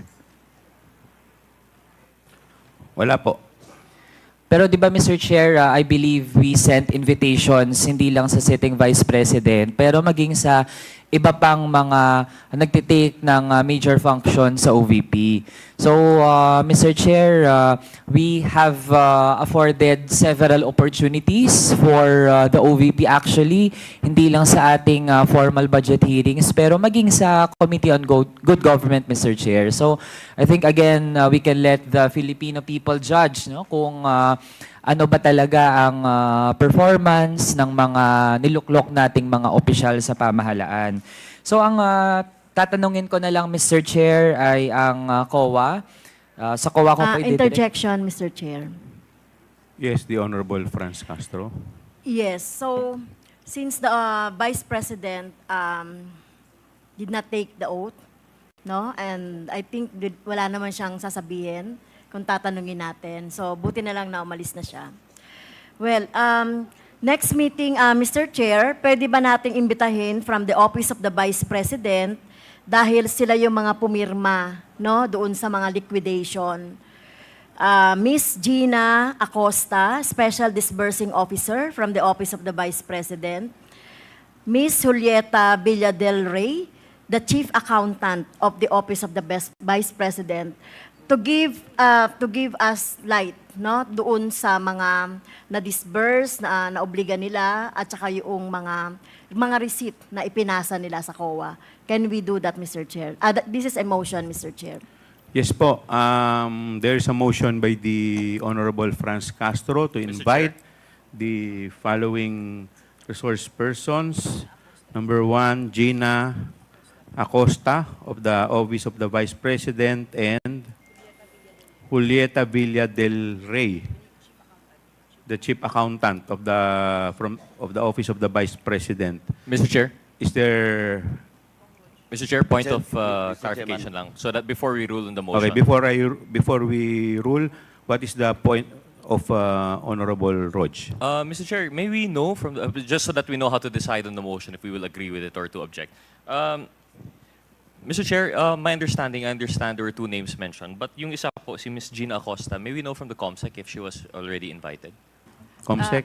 Yes, thank you, Your Honor. No, she was not invited. We were not informed that she was a special disbursing officer, Your Honor. So she is also not in the website, Your Honor, of the So OVP. those 2 names were not invited yet? Yes, Your Honor, not Okay. invited. Ms. Gina F. Acosta, the special disbursing officer, and Ms. Julieta Villa del Rey, the chief accountant of the Office of the Vice President. Thank you then, Mr. Chair. In that case, I will join the motion of the Honorable Castro. Thank you, Mr. Chair. Is there any second to the motion? Mr. Chairman, Is there any objection? Mr. Chairman, Ay, yes, Congressman before Paduano. the chairman rules with regards to the motion being made by the Honorable Franz Castro, let me ask the chairman, since we invited to the motion of the Honorable Castro, a certain Miss Acosta and Villa del Rey, Ulieta. Mr. Chairman, can we ask if, kasi po, if we invite those resource persons or witnesses, no, resource persons or witnesses, they should be, we should have a basis for them to be invited. Now, as far as I know, during the appropriations budget deliberation with regards to the budget of the Office of the Vice President, the name of the two officials from the OBP was mentioned. But I hope, Mr. Chairman, there's a record with regards to what really transpired during the budget deliberation of the appropriations. And with that, Mr. Chairman, let me also ask for the Committee on Appropriations to submit in this committee just purposes of record and to justify the motion being made by the Honorable Franz Castro for them to submit through the Appropriations Committee, through the chair, Chairman Saldico, the excerpts and the documents submitted to the committee with regards to the justification for the presence of the two officials of the OBP in the next hearing, Mr. Chairman. Thank you, Mr. Chairman. Noted. We will inform the COMSEC to please take note of the manifestation of the Honorable Paduano. In the meantime, we will rule on the motion of the Honorable Franz Castro. Is there any objection? Hearing none, the motion is carried. May I proceed, Mr. Chair? The Honorable Raul Manuel, hindi po minus yung inyong oras. You still have... Sige, you still have 4 minutes. Okay, thank Please you. proceed. Thank you, Mr. Chair. Mr. Chair, nabanggit po kanina na hindi qualified sa paggamit ng confidential funds ng Office of the Vice President for 2022 ang medical and food aid. Can we confirm this from the Commission on Audit? As of yung AOM po namin, since medical... COA, please wait to be recognized by the chair. Attorney Kamara, you are recognized. And please address your answer to the chair. Mr. Chair, since as of the review of the documents, we have deemed them not qualified as confidential expenses since they just indicated food and medical supplies as is. Mr. Chair, how much po yung amount na dineclare ng OVP na pinagamitan di umano ng medical and food aid? Mr. Chair, anong period po? For 2022, yung confidential funds. For 2022, it was 35 million for supplies. For medical and for food aid. medical and supplies, Mr. Chair, 40 million pesos. Sa pagtingin natin, Mr. Chair, bagamat syempre gusto natin na makatulong ang ating mga ahensya ng gobyerno, mapagbuti yung pag-provide ng mga services, pero tingin natin, Mr. Chair, ay questionable nga kung kukunin sa confidential funds ang pag-provide ng medical and food aid. Lalo na't supposedly nga transparent, magkano talaga yung nagagastos para dyan, tapos sa bawat beneficiary din, magkano yung worth ng kanilang nakukuha, ilan din yung beneficiaries. Ibig sabihin, Mr. Chair, delikado kapag yung ganitong mga tipo ng serbisyo ay ang magiging source natin ay confidential funds. Sa experience po ba, Mr. Chair, ng Commission on Audit, meron din ba dating mga agencies ng pamahalaan na nag-declare na gumamit sila ng confidential funds para sa medical and food aid?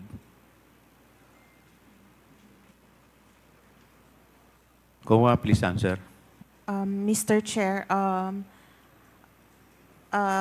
we have not come across, or kung meron man, Mr. Chair, it has not been under my audit po. So, may iba po kasing auditors. May ibang... May Pakilakasan po yung inyong boses. May ibang auditors po. So, hindi lang po kami. Opo. So, I am not aware if may mga ibang agencies po na nagde-declare ng medical and food supplies. Okay, so Mr. Chair, ibig sabihin hindi standard practice na ang pantulong sa ating mga kababayan ay kinukuha siya mula sa confidential funds. Tama po ba, Mr. Chair? Kowa, please answer. Tama po, Mr. Chair, pero I would like to point out po sa joint circular that supplies, materials are actually allowed, except that you have to identify them as used in confidential activities like surveillance activities. Yun lang po, Mr. Chair. So, ibig sabihin, Mr. Chair, under our current rules, meron siyang qualifier pero hindi absolute na ibig sabihin kung based lang sa personal na kagustuhan ng opisyal ay gagamitin niya yung confidential funds para sa medical and food aid. Tama po ba, Mr. Chair? Yes, Mr. Chair. As long as the purchase or rental of supplies, materials, and equipment are for confidential operations, they will comply with the joint circular po. Okay. Mr. Chair, kasunod naman, na-mention din kanina na walang bagong submission ang Office of the Vice President regarding nga doon sa Notice of Disallowance. Can the Commission on Audit expound on that, Mr. Chair? Kasi nga, ang dating kasi sa ilan sa mga kababayan natin ay as if ba hindi nabibigyan ng pagkakataon ang OVP para talaga ipaliwanag, tapos after the notice of disallowance na actually ang nais nun, Mr. Chair, ay pinapabalik sa OVP yung hindi maipaliwanag na paggastos ng confidential fund. So para lang po talaga malinaw, Mr. Chair, nabigyan ng pagkakataon ng OVP to explain, and meron po bang mga latest na submissions ang OVP on top of those na naipasa niya na dati? Mr. Chair, if it pertains to the 2022 confidential fund, Yes, Mr. Chair. wala pa pong, actually hindi na po sila required mag-reply sa amin since it's already a notice of disallowance.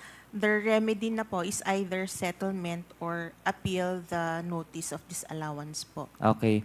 So, Mr. Chair, ibig sabihin, para po maunawaan na ating mga kababayan, may pinapabalik na confidential funds na ginamit ng Office of the Vice President noong 2022. Ang options ay ibalik yon or umapela. And kung strong naman po yung appeal at ibig sabihin ay kakayaning ma-justify, edi pwedeng hindi pabalikin. Tama po ba, Mr. Chair? Tama po, depende po sa decision ng Commission proper, Mr. Chair. Okay. So kung doon sa second option, Mr. Chair, na umapela, meron bang mga pinasa na mga dokumento ang Office of the Vice President para po formally sila na makapag-appeal para hindi sila require na ibalik yung confidential funds na na-flag? Meron po bang naipasa, Mr. Chair? Wala po kaming information, Mr. Chair, kung nakapag-file po sila ng appeal nila. It's with the commission proper na po, so hindi na po sa ICFAO yun fina-file, Mr. So, Chair. Mr. Chair, do we have a representative from the Commission on Audit mismo, labas pa dun sa ICFAO? Meron po ba dito, Mr. Chair? So we can get the response from them, Mr. Chair. We have here the representative from government audit sector, Mr.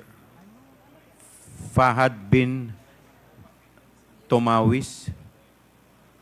Could you respond to the query of the Honorable Manuel? Good morning, Mr. Chair. Please be informed that I'm not in the position to answer the question because I'm the audit team leader of the regular audit of the OBP. For the confidential fund, it is part of the ICFAO, and for the appeal, it is part of the commission proper of the Commission on Audit. So it must be addressed to the commission proper of the Commission on Audit. Mr. Chair, so may meron I- po ba? Taga-commission May I ask proper? the COMSEC if she invited the representative of ano yun? COA? Mr. Chair, there's an office that monitors the filing of an appeal, which is the Commission Secretariat Office. So, on the question on whether there's an appeal that has been filed by the OVP, we will validate on that. Mr. Please Chair, do so. Yes. Yes, since Congressman Manuel. kailangan din nating malaman dito sa komite, how long po yung duration para ma-verify po at ma-check yung ganong impormasyon? Attorney Mr. Chair, Attorney the Lapitan. OVP has 180 days to file an appeal. So, we will wait for that within that period, Mr. Chair. Okay, so Mr. Chair, kailan po nag-start ang pagbibilang ng 180 days or nearly 6 months? Sino pong Mr. sasagot? Chair, it Attorney runs- Kamara, you're recognized. Sorry. Mr. Chair, it runs from the receipt of the OVP of the ND, which is per our record, it was on August 9, 2024. Okay, so ibig sabihin, Mr. Chair, aabangan natin ang magiging action. Nonetheless, Mr. Chair, Please wrap up your Yes, question. Mr. Chair, thank you. Para lang maliwanag talaga at hindi po nadidisinform ang ating mga kababayan, ibig sabihin po, ang merong dapat na proactive na ginagawa para maghabol at ipaliwanag kung paano ginamit yung confidential funds ay ang OVP po talaga. Hindi po pwedeng linlangin yung ating mga kababayan na it is the burden of other offices, other officials na mag-present po ng mga ebidensya. Kasi in fact, ang sabi na nga po ng COA, kung hindi mag-aapela, dapat po talaga ibalik ang hindi maipaliwanag na paggastos ng confidential funds. Yun lang po, Mr. Chair. Maraming salamat. Mr. Chairman.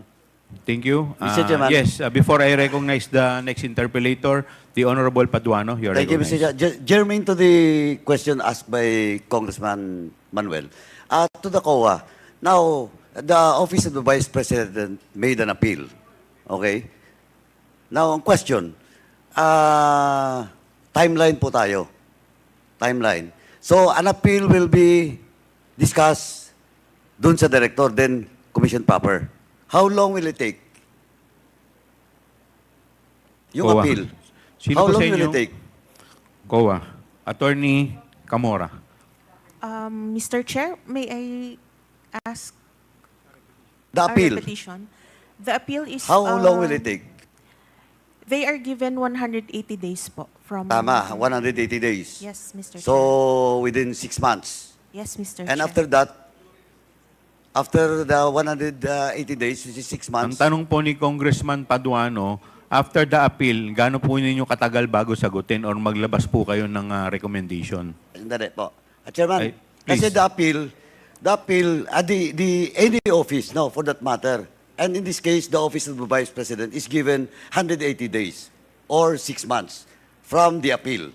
Now, so, bibigyan sila ng 6 months. And now, for example, the appeal supposedly started when the NDA, no, Notice of Disallowance started January. So, ang appeal niya will be pwedeng June 30. Tama? On that year. Tama? Last day, for example, of that 180 days. Tama? Yes, Mr. Chair. Then again, after the appeal, iakyat sa commission proper. Mr. Chair, the appeal is filed before the commission proper, Mr. Chair. So, hindi na dadaan doon sa director.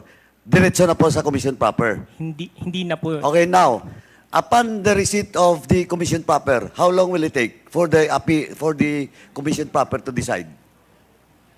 Under our rules, Mr. Chair, 60 days po. But, Sorry, 60 days. yes. That's 2 months. Okay.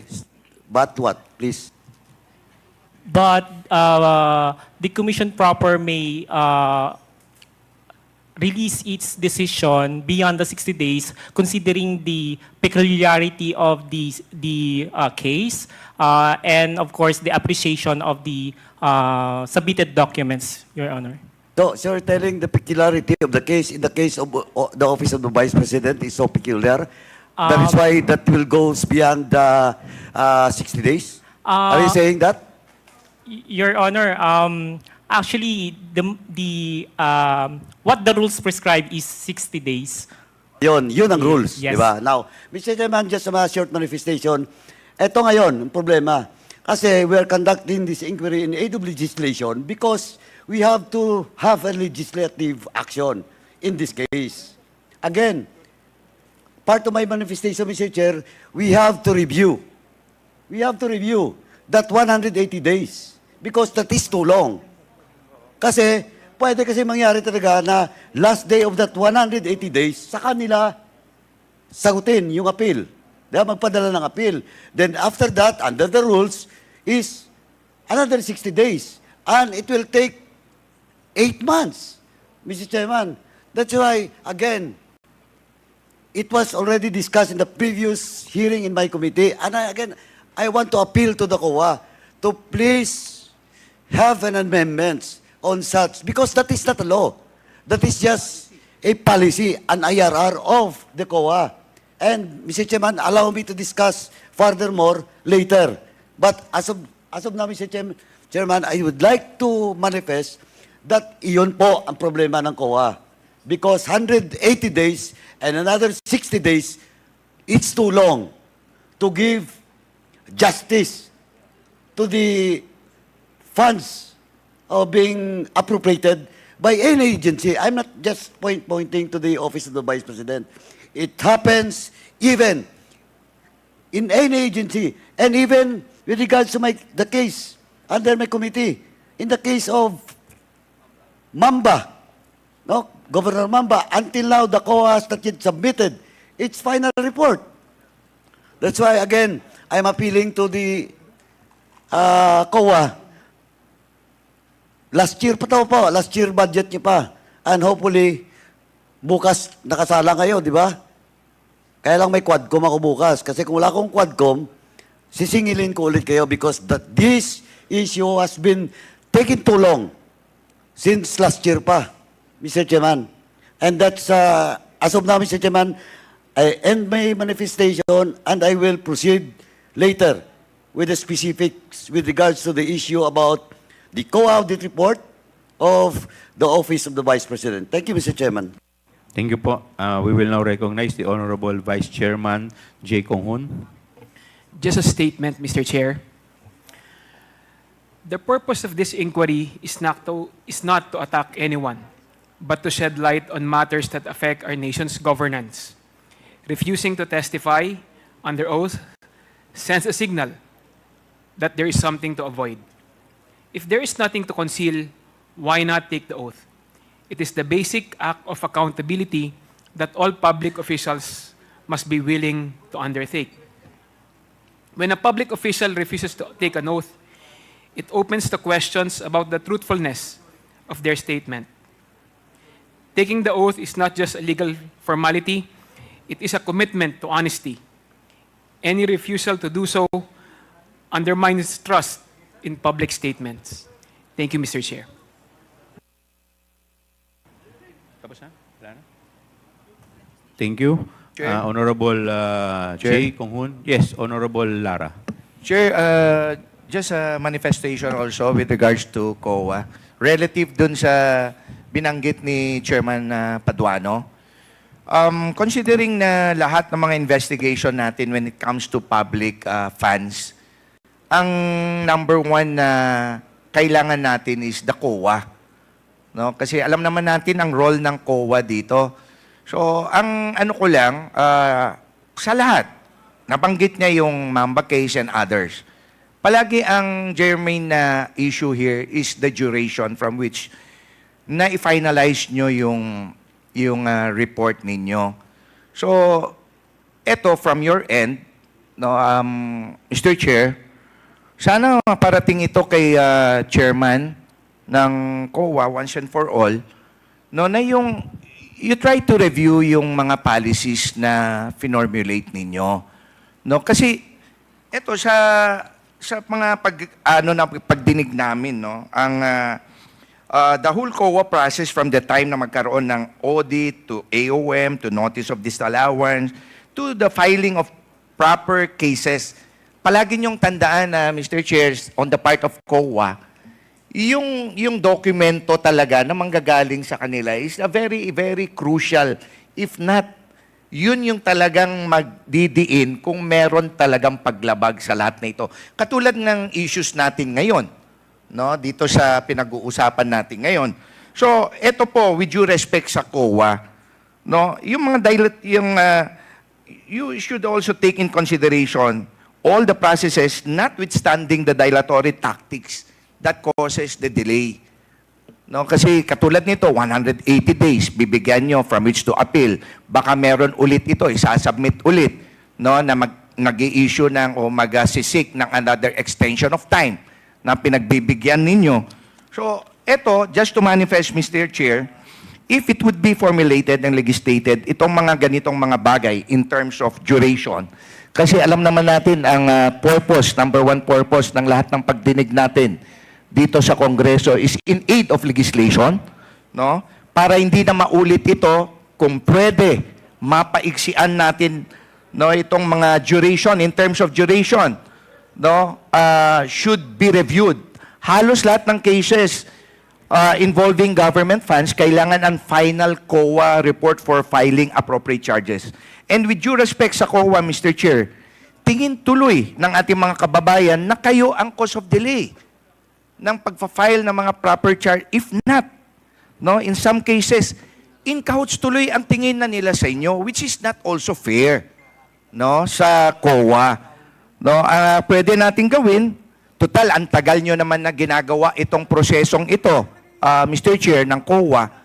From your end, sana, kayo na mag-propose sa amin, no, kung paano natin mapabilis ang mga proseso natin. Kasi katulad nung binabanggit ni Chairman Paduano kanina, it's only a policy formulated din coming from the COA, Mr. Chair. So, ito, ang appeal ko lang, Mr. Chair, para lahat ito, para hindi nila ma-misinterpret na katulad nito, trabaho lang ginagawa natin, tapos baka iba ang ini-insinuate ng iba na nagpopolitika tayo dito. Ang ano ko lang, kung ma-shorten lahat ito or magawa ng policy talaga when it comes to COA, no, na mapabilis lahat itong mga proseso natin. So, yun lang, Mr. Chair, just to manifest. Thank you. The next to interpolate is the Honorable Paul Ortega. Maraming salamat po, Mr. Chair. Short manifestation lang po. Marami pa rin po tayong tanong. Parang back to the future po yung nangyari sa atin, Mr. Chair. Doon po sa budget briefings nga before. But still, we will pursue our questions, sir. Pero since hindi nga po nag-oath si ating Vice President and she left early, hindi rin po siya, malamang hindi rin po siya sasagot ng mga tanong, Mr. Chair. And ipe-pursue pa rin natin yung mga katanungan natin, Mr. Chair. That's why I will ask nga po for the support of this committee.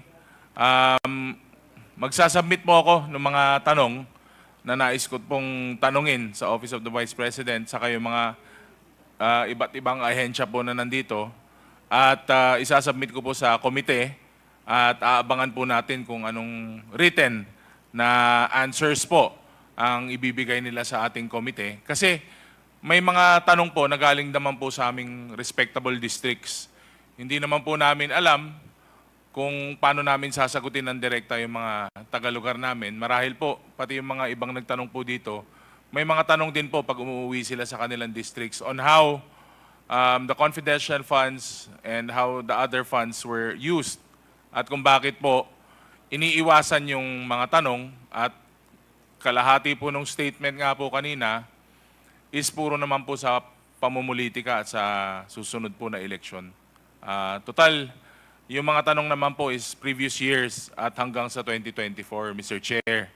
So, I will submit to this honorable committee yung mga tanong po na gusto po nating masagot ng Office of the Vice President, ng COA at saka ng DBM, Mr. Chair. Maraming salamat po. Thank you. The next to interpolate, the Chair recognizes the Honorable Ramon Gutierrez. Thank you, Mr. Chair. Actually, Mr. Chair, most of yung katanungan po natin, we were hoping to direct to the OVP. And we were expecting that this is no longer a budget hearing. At the very least, yung mga USEC and ASEC that were requested to be here would be around. But given na wala po sila at wala rin po tayong maitanong sa OVP, siguro initial questions lang po sa COA. But I will be reserving most of my questions for probably the next hearing kapag nandito na po yung appropriate representatives. Yes, please proceed. Thank you. Mr. Chair, may tanong lang po una ako sa 500 million na confidential funds ng OVP for fiscal year 2023 po, no? Noong 2022, nag-request po ng OVP ng 500 million para sa confidential funds for GAA 2023. Is this correct po? May we ask any representative of the COA? Of the DBM pala po, mas appropriate siguro. Yeah, I'm sorry. Mr. Chair. Yusek Toledo. Yeah, you're Mr. Chair. recognized. For 2023, there was a request for confidential fund for 500 million pesos, Mr. Chair. And the 500 million that was requested by the OVP was approved by the DBM and was consequently also approved by the House and the Senate. Is that correct, Mr. Chair? Yes, Mr. Chair. It was approved by the Congress, yes. Mr. Chair, would the good USEC be aware po kung ano po yung justification that was propounded by the OVP to the DBM for the request of 500 million?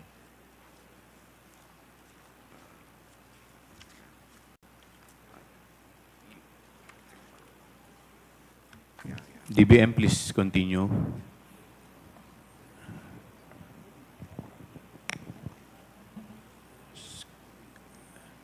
Kong Rog, kanino po ninyo ina-address yung question? Sa DBM rin po. Yes.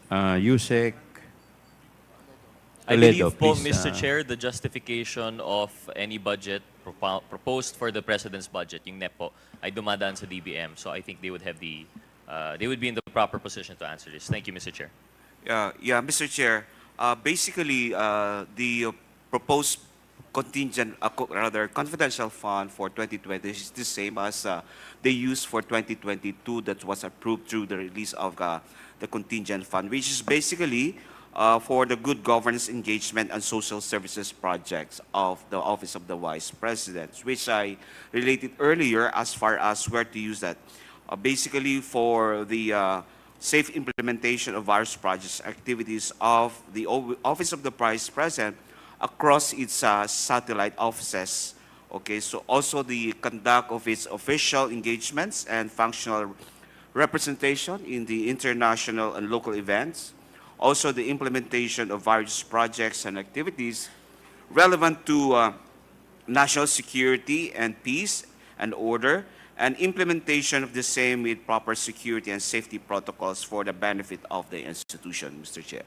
Thank you, Mr. Chair. And I would agree that those would be activities precisely within the purview of the use of confidential funds. And I believe that if that was the justification given to the DBM, it would be understandable po na ito po yung talagang i-approve nila. However, Mr. Chair, in hindsight, in retrospect, which is 2020, there were actually signs already na there was confusion as to the proper use of these funds. If I recall, there's an article actually in which a certain attorney Munsayak in 2022 mentioned in justifying the program of the OVP, and actually this is something that I was supposed to ask the OVP.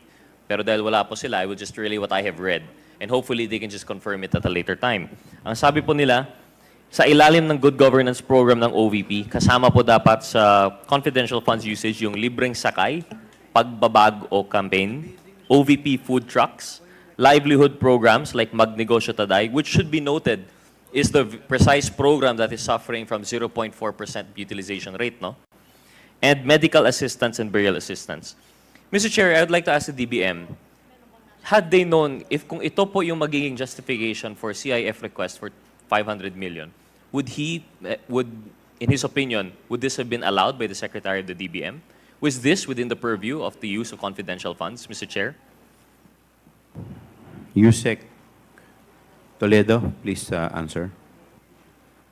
Mr. Chair, I think some of those programs or projects that were mentioned should all be good to be implemented by the other different implementing agencies. So I will leave that to my answer that the confidential fund should always be related to what has been for the good governance project, engagement and social services project of the Office of the Vice President. Yes, Mr. Chair, and I agree with that. But on its face po, no, yung binanggit ni Attorney Munsayak, would this be considered yung security requirements for the implementation?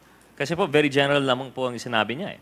It just mentioned the programs itself, and I don't know if may security component po yung, for example, libreng sakay. I don't know kung may security component yung Magnegosyo Taday. Definitely, maybe not with the Pagbabago campaign. Medical assistance, burial assistance.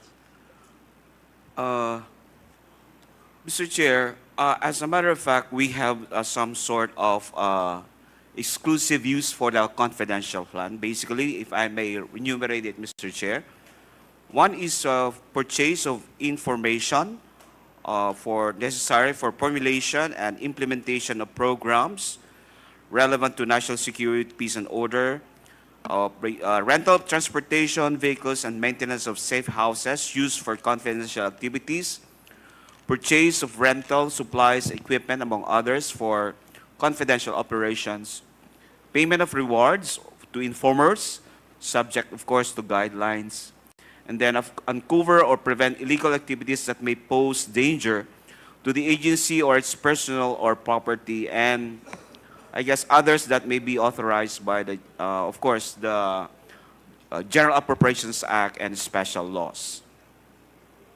Thank you, Mr. Chair. So I think, of course, I can't speak for the committee, but we can consider na parang outside of the purview of the enumerated instances, yung ginawang justification po nitong Attorney Monsayak. But this is something, I guess, that we'll pursue at a later time. Mr. Chair, may I ask po, in relation to the Good Governance Program, and I think I could ask this to the COA, if it'll be okay. Is there a requirement for a fiscal and financial plan when it comes to the Good Governance Program? Is this a requirement when disbursing?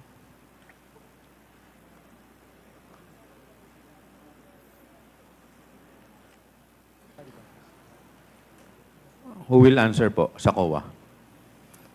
Mr. Chair, good morning. Please identify yourself. I'm Fahad Bin, the audit team leader of the OBP. Okay, please continue. Yes, yes, Mr. Chair. For the question relative to the work and financial plan, I think I do not have the knowledge if it is required, but then based on our regulation, it is not part of the regulatory or documentary requirements for the disbursement. Thank you, Mr. Chair. Mr. Chair, move to the next question. The rest of this po, requires answers from the OVP, but I will reserve that for the next session po siguro, next hearing. Mr. Chair, in relation to the procurement for OVP satellites not fully compliant with the procurement law, pagkupo po ni VP Duterte noong July 2022, Congressman Gutierrez, you still have 1 minute. 1 minute, okay. It was reported that satellite offices would be part of the thrust of the OVP. And at that time, there were still no office spaces. Was the DBM, I would like to direct this to DBM, Mr. Chair. Was the DBM made aware of the OVP's intention to set up satellite offices? I understand sa line item, wala pong specific dun, no? Sa OVP. Perhaps this was by object of expenses. Basically, yung tanong ko po is, aware po ba yung DBM of the intention of the OVP to set up satellite offices? BBM? Please. Mr. Chair, that's part of the request when they requested for the confidential fund. Confidential Contingent. fund? Yeah, contingent. Contingent fund po yung ginamit. Yeah, So this Mr. is Chair. this question is not about the CIF. Yeah, yeah. So out of the contingent fund, doon lumabas. So it was not part of any line item. Mr. Chair, in the history of the DBM po, and I know I've asked this during the budget deliberation, but I'd like to reiterate. Has this been an occurrence for previous administrations? Has any other vice president requested the establishment of satellite offices? And if they did they source it from the contingent fund?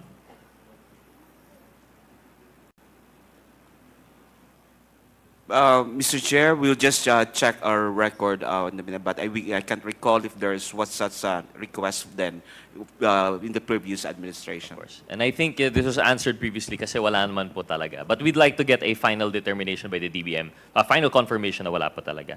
Now, based on the 2022 OVP Annual Audit Report, there was a finding that hindi po dumaan sa maayos na procurement or bidding yung property, plant, and equipment and semi-expendable properties for the satellite offices. Would the COA be able to expound on this annual finding in the annual audit report, Mr. Chair? COA? Mr. Chair, Marvin Joshua J. Politic po. Yes, Mr. Chair, we confirm that in the 2022 RR, we noted that some of the semi-expendable and PPE were procured through reimbursement and not fully compliant with the RA 9184. Mr. Chair, this is interesting. What is the proper mode po? We don't do reimbursement. Dapat may specific item po ito and we would do competitive bidding po ba? Or is there a specific mode that is allowable under the COA regulations? For purchase of equipment and PPE, there are alternative modes of procurement under the 9184. For example, a small value procurement, emergency purchase if the need and if there is emergency identified for the purchase. And in your finding po through the Honorable Chair, was there any justification for this And none of those three would include by reimbursement po no, sa kanilang officers. So was there any justification for this mode of acquisition, Mr. Chair? Mode of procurement, I mean? So the management stated that due to the time constraints imposed by the RA 9184, the procurement unit was unable to process the requests at that time of the opening of the satellite offices. So the property unit, on the other hand, does not have the necessary office equipment at the time of the opening. It was agreed during the discussion meeting with their office that reimbursement would be the best option to address the immediate need. Mr. Chair, is that a valid, yung sabi po ng management, is that a valid excuse sa kanilang opinion po? Would this count as irregular? Ano po yung basis natin sa COA for having findings? You have an acronym po, no? Irregular, excessive. Can you run us down through that, Mr. Chair? Mr. Chair, these are not compliant with the 9184 or can be considered as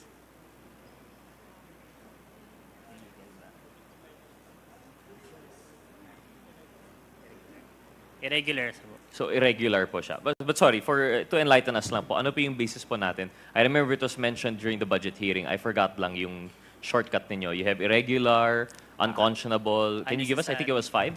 Yes, Mr. Chair, can I answer? Yes, through the Honorable Chair, please. Yes, Mr. Chair, we have illegal expenditure, irregular, unnecessary, extravagant, unconscionable, and excessive. Thank you, Mr. Chair. And in this case, mukhang irregular, highly irregular po yung procurement process. Last 2 minutes. Okay lang, Mr. Chair. I will not take up any more time. The rest of it naman po would be properly answered by the OVP. So in that case, Mr. Chair, I will yield to the other interpellators. Maraming salamat po, COA and DBM. Thank you, Mr. Chair.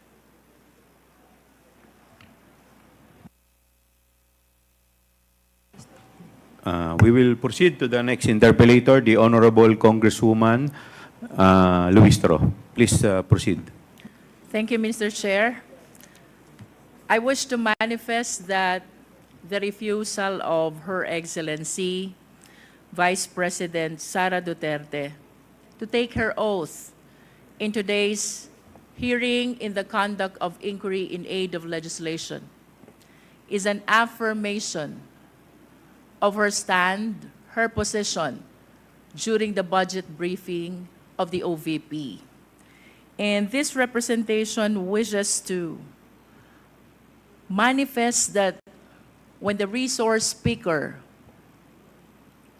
does not take her oath, then it follows that whatever statement she will provide, we call it, it could not hold any water. That being not under oath, the same cannot be used as an evidence in any inquiry, in any proceeding, Mr. Chair. In other words, her refusal to answer in the last budget briefing of the OVP is tantamount to her stand in today's inquiry of refusing to take her oath. That is for manifestation, Mr. Chair. And with that, Mr. Chair, I wish to remind the committee, our esteemed colleagues, and the Filipino people of the constitutional mandate that public office is a public trust. When there is a question, we're bound to answer. We're bound to explain. As a matter of fact, no less than the Philippine Constitution provides, we are accountable to the Filipino people at all times. We are now confronted by the issue on confidential fund. And I wish to emphasize, ang confidential fund po ay pera ng taong bayan. And we owe it to the people to explain kung paano ito ginastos, saan ito napunta, and to be specific, sinunod po ba natin ang joint circular regulating the use of confidential fund. Mr. Chair, I wish to raise as well, to invoke as well, and remind our esteemed colleagues that pursuant to the separation of power, we, the Congress, is exercising the power to legislate. Under this power, we also have the power of the purse. We can amend, we can revise, we can approve, and we can disapprove the budget that was proposed to us by the executive. And I wish to remind as well that the best instrument which shows the power of the purse of the people is no less than the General Appropriations Bill, which is an embodiment of the allocation for the entire Philippine government, which is the result of the legislative process of the Congress. In other words, ang budget po ng ating bansa ay napapaloob din sa isang batas, saklaw ng kapangyarihan ng Kongreso, and that is the power to legislate. To be able to make sure that the power of the purse is properly exercised, we are granted as well by the oversight power. And that is to make sure that all our legislations, that includes the budget of the national government, the General Appropriations Act, are well complied with by our fellow public servants. And to make sure, and as a consequence of this oversight power, we have this inquiry in aid of legislation. So I just wish to remind the Filipino people, and that includes the OVP, ito po ay trabaho ng Kongreso. Busisiin ang budget. And not only that, to exercise the oversight power to make sure na yun pong ating mga nakaraang legislation, that includes the General Appropriations Act, ay nagamit ng tama ng mga ahensya ng gobyerno.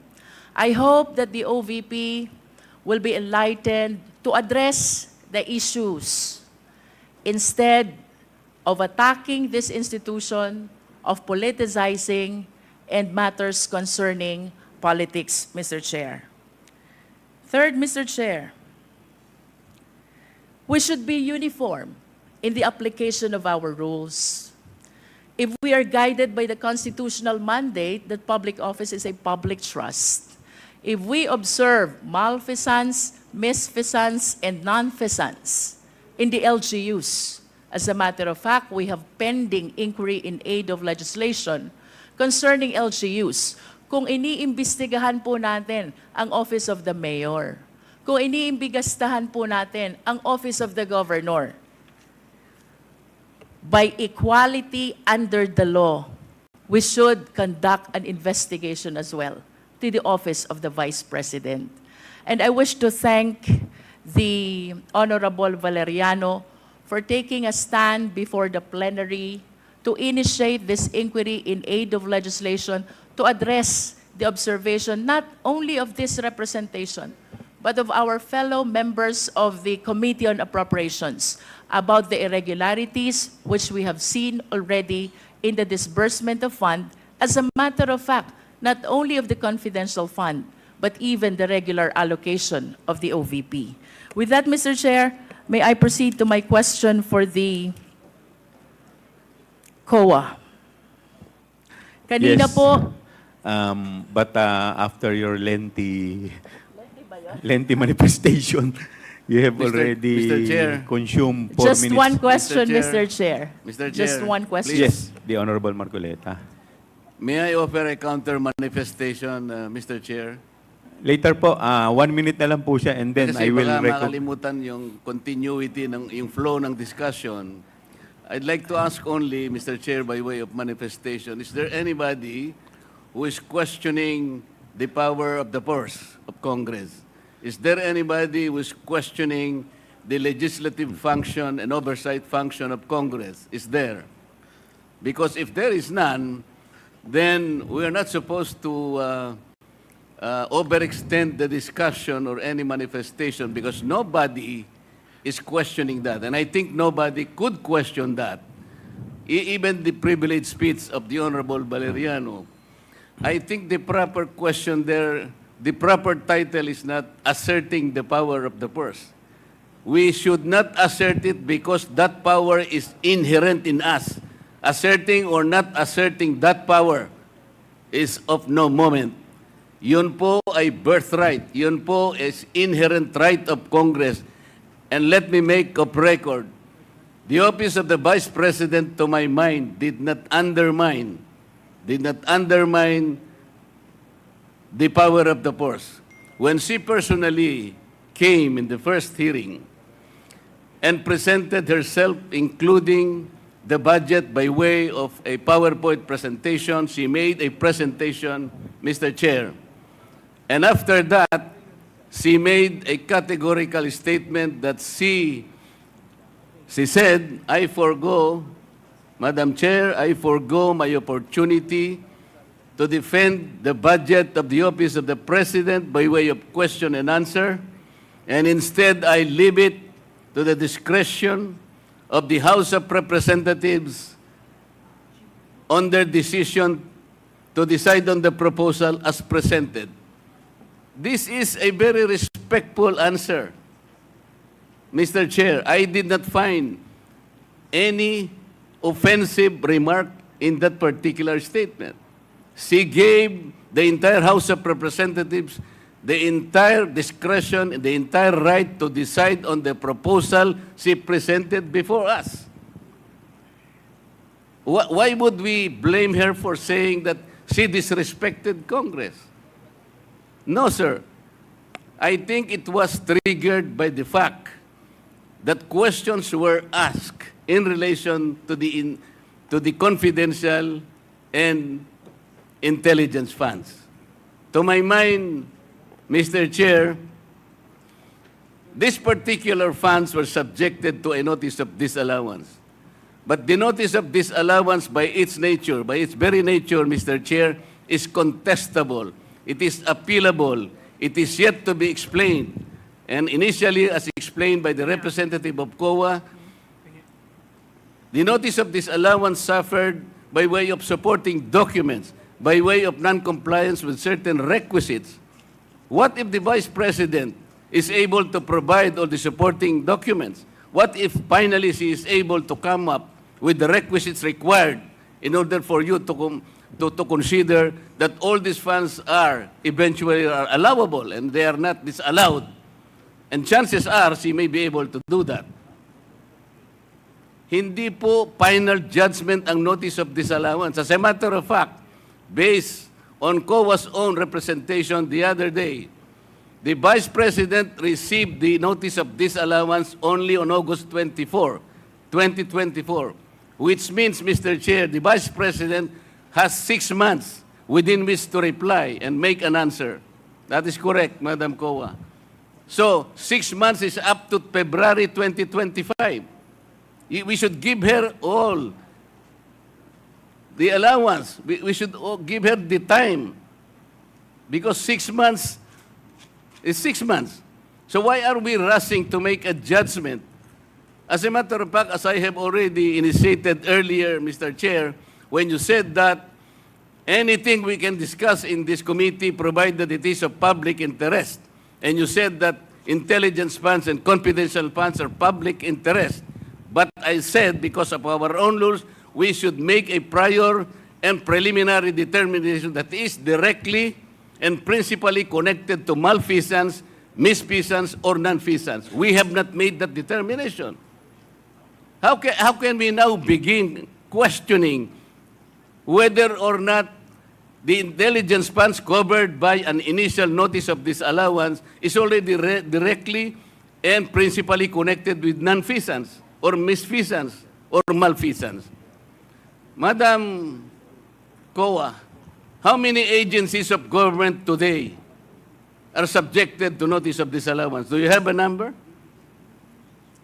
How many agencies today? With all due respect to the Before honorable... But that is a question I will leave, and I will Yes. terminate But- my manifestation, Madam. Yes, but I will. I believe, would like Mr. to Chair, that respond. this is still my time. Yes, but I would like to respond to your manifestation, Congressman Marcoleta. Parliamentary Let inquiry, me. Mr. Chair.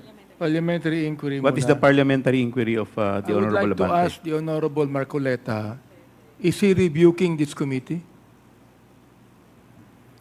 What is the question, Mr. Chair? Are you rebuking this committee? Why am I supposed to rebuke the committee? I am You not. have been saying things for a while. What? You have been rebuking this committee. You are saying that. We're not blaming the Vice President on this. I asked Honorable the question. Marcoleta, we I asked are the not question. blaming You do not have the right to the- One minute, determine that. one minute suspension is declared by the chair. Move to suspend.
Before I recognize the Honorable Congressman Luistro, let me first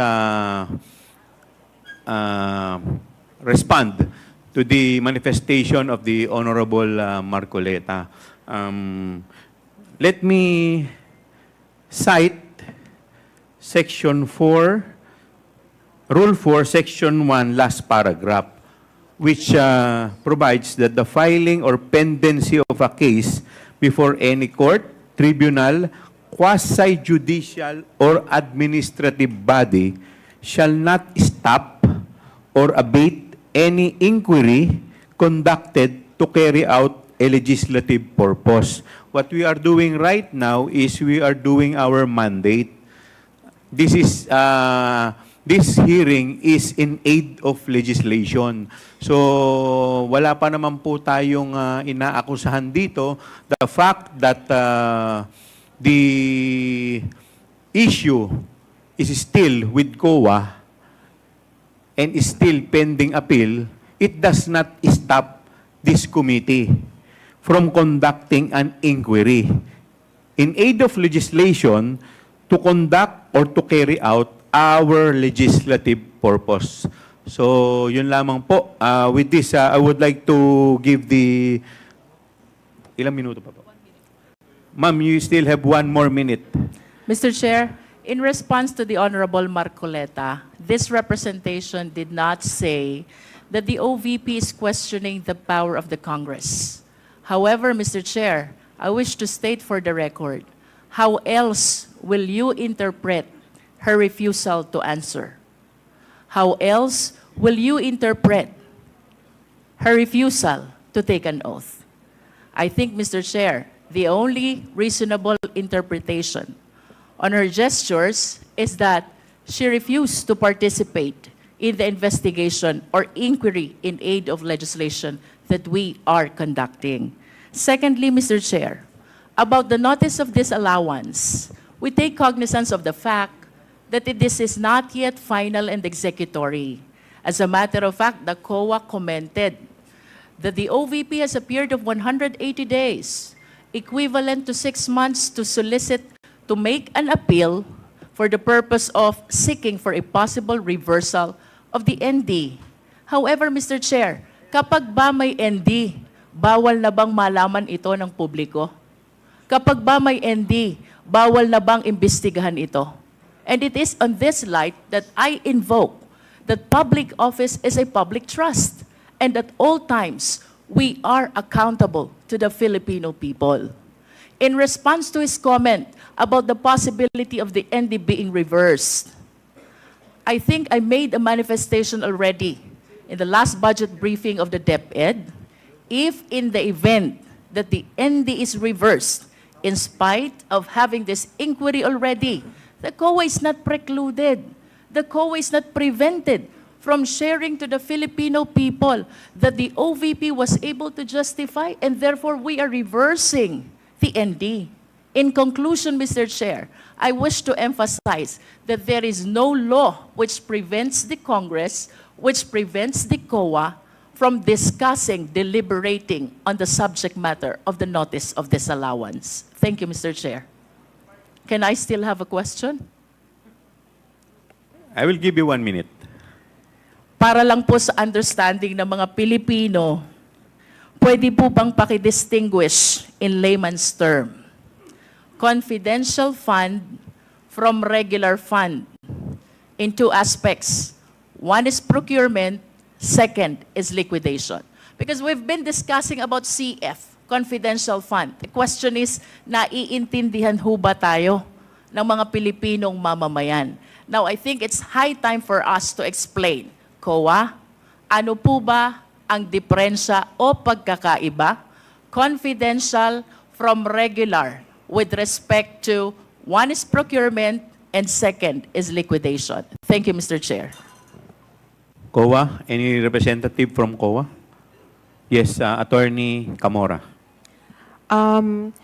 As to the confidential fund, it refers to a lump sum amount provided to NGAs, LGUs, and COBs for their confidential expenses, which expenses pertain to or are related to surveillance activities in civilian government agencies that are intended to support the mandate or operations of the agency.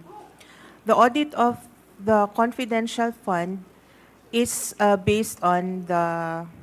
Can we explain on the process of procurement or disbursement?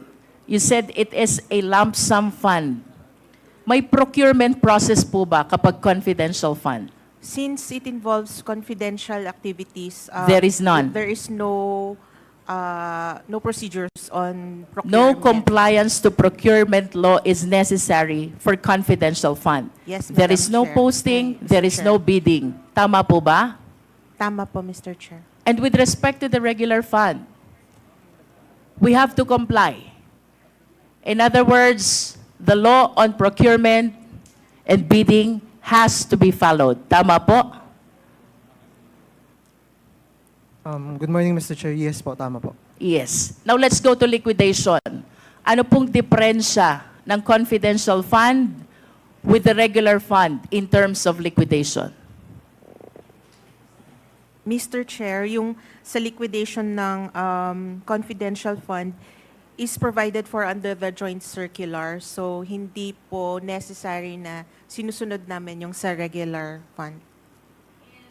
Summary and in layman's term, ma'am, how do you make it more understandable for the Filipino people? Pagdating ng liquidation, distinguish natin CF from regular fund. Mr. Chair, sa liquidation po ng CF, kung ano po ang required ng joint circular na documents to be submitted, yun po yung kailangan nilang isubmit, otherwise deficient yung liquidation nila. Which is less compared to the regular fund. Yes, Madam Chair. Way Mr. less Chair. than the requirements for the liquidation of regular fund. Yes, Mr. Chair. In short, Madam Chair, Mr. Chair, ano po ba yung mga requirements sa regular fund for purposes of liquidation na hindi nyo hinihingi sa confidential fund? In brief lang po. Sorry, Mr. Chair, I am only aware of the requirements ng sa confidential. So, may I ask the help of ano? Mr. Chair, may just manifest my request that I hope to hear a very clear explanation from the Maybe we COA can, on our next hearing. Maybe we can address that question to the state auditor, Yes, Mr. Attorney Chair. Tomawis. Would you like to respond to the query of the Honorable Luistro? Mr. Chair, for the information, for the regular fund, for the liquidation of regular fund, it is subject to the COA circular wherein there is a documentary requirements required to be submitted. Then for the confidential fund, I have no exact information because it is based on the another joint circular. So there are two circulars to be required to be complied with. The COA circular, which is the documentary requirements for regular audit or for the regular transactions, and for the confidential fund, there is that joint circular that must be complied with. Mr. Chair, with all due respect to the COA, this representation is not satisfied with the answer. So may I request for a better and clearer explanation on how we distinguish CF from regular fund in terms of procurement, that is one, and in terms of liquidation, that is two. We will be looking forward, Mr. Chair, to listening to the discussion and explanation of the COA on our next hearing. Thank you, Mr. Chair. Thank you. Mr. Chair. Yeah, Mr. Chairman. the Honorable Vice Chair Acop. May I just ask some clarification which is connected with the questions of the Honorable Luistro? With the indulgence of the Honorable Junicio, please proceed. Thank you, Mr. Chair. May I know from COA or from DBM, doon po sa mga GA natin, magkahiwalay po yung provision ng intelligence at sa confidential funds. Di po ba? Would you agree with that? Yes, Mr. Chair. Yes. So, bakit po magkaiba? Bakit may separate provision yung intelligence fund, may separate provision yung confidential fund. Attorney Kamara, please respond. Mr. Chair, saga din po yung difference actually po, which is ang intelligence fund po ay refers to those intelligence information gathering of uniformed and military personnel, and it has something to do with national security, while sa confidential expenses is for the civilian government po. Specifically for what? That are intended to support the mandate or operations of the agency. Now, may I know if they are also required to submit reports of the utilization of these funds? Intel funds po, Both Mr. Chair. funds. Yes, Mr. Chair. To whom should they submit reports regarding their utilization?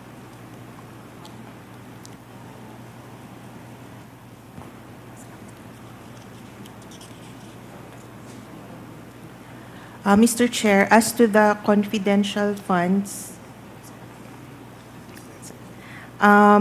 they need to submit for NGAs to the President of the Philippines, the Senate President, and the Speaker of the House of Representatives, and to other agencies to the Department Secretary. As to the Intel Fund, they submit their accomplishment report to the President of the Philippines. Now, may I know what agency would look after the reporting of such? Sino po ang tumitingin kung ito'y nako-comply? Because I think this is part of the GAA, and the GAA is a law. Mr. Chair, it is part of the required documents that they have to submit. Sino po ang tumitingin na dapat nako-comply ang mga ito? Which agency of government?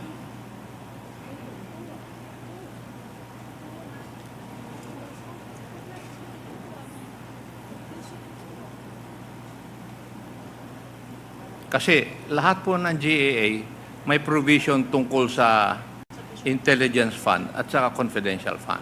It is always part of the GAA regarding provisions for the utilization of such.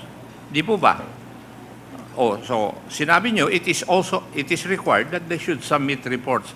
But who looks after the compliance of these agencies concerned? Is it not the audit of the COA po? It is also not the jurisdiction of DBM? Mr. Chair, I think if it's on the utilization of funds, it's more on the COA. Kaya nga po, it refers to intelligence and confidential funds.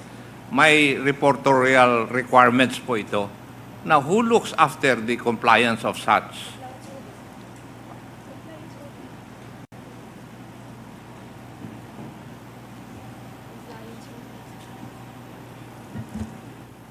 Mr. Chair, kung yung sa liquidation po, sa COA po siya nagpupunta, yung reports po.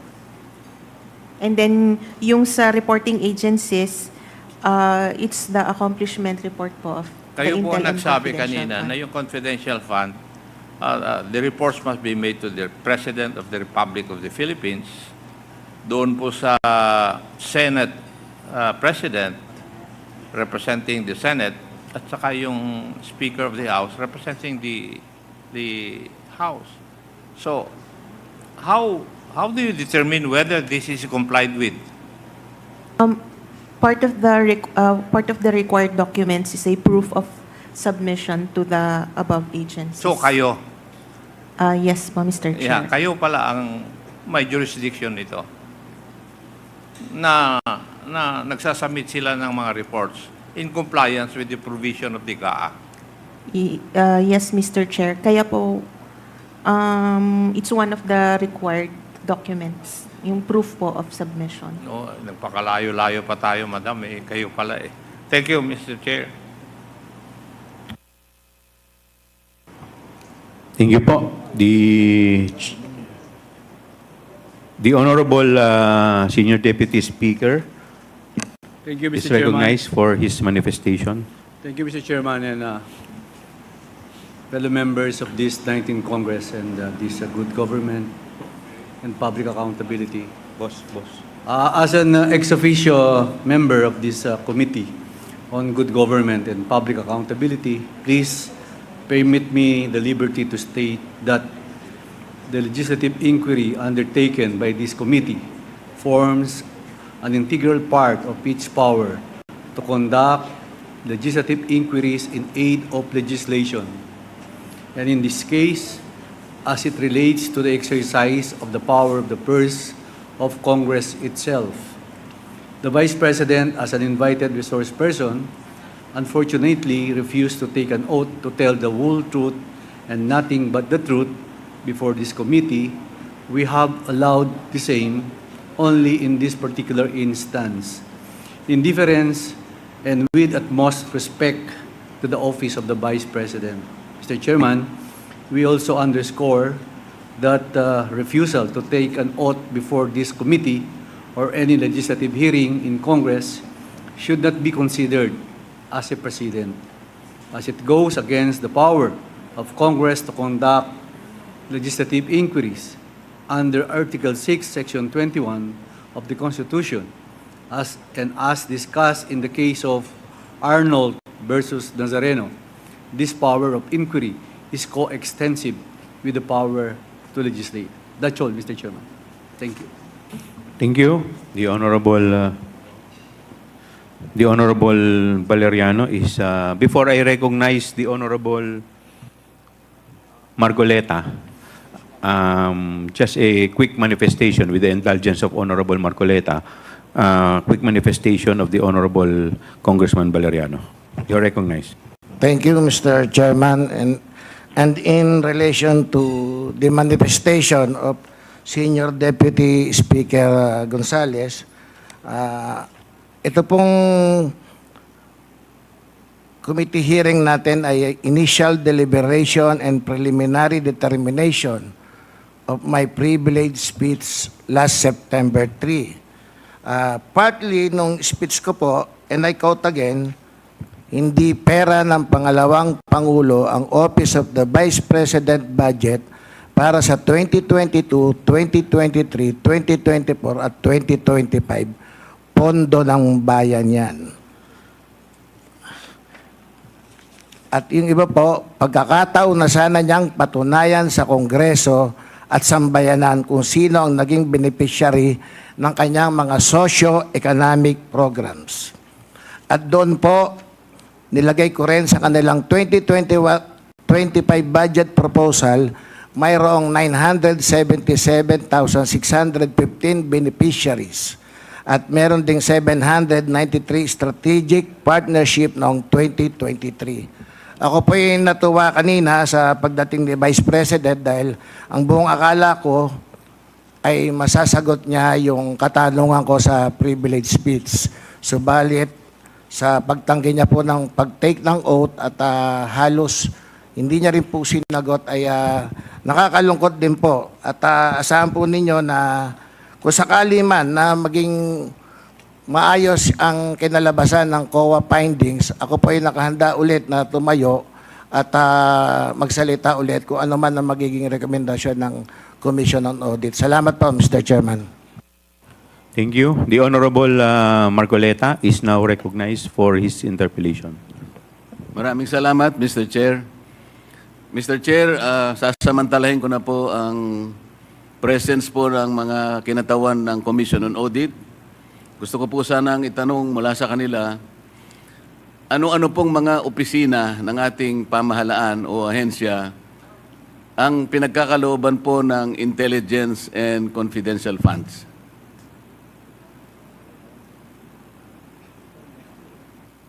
Attorney Kamara, please respond. Confidential funds are given to NGAs, to LGUs, and some GOCCs po. You can elaborate, Madam Representative, sino po sa mga LGUs ang binibigyan po ng intelligence and confidential funds? Sa LGUs po,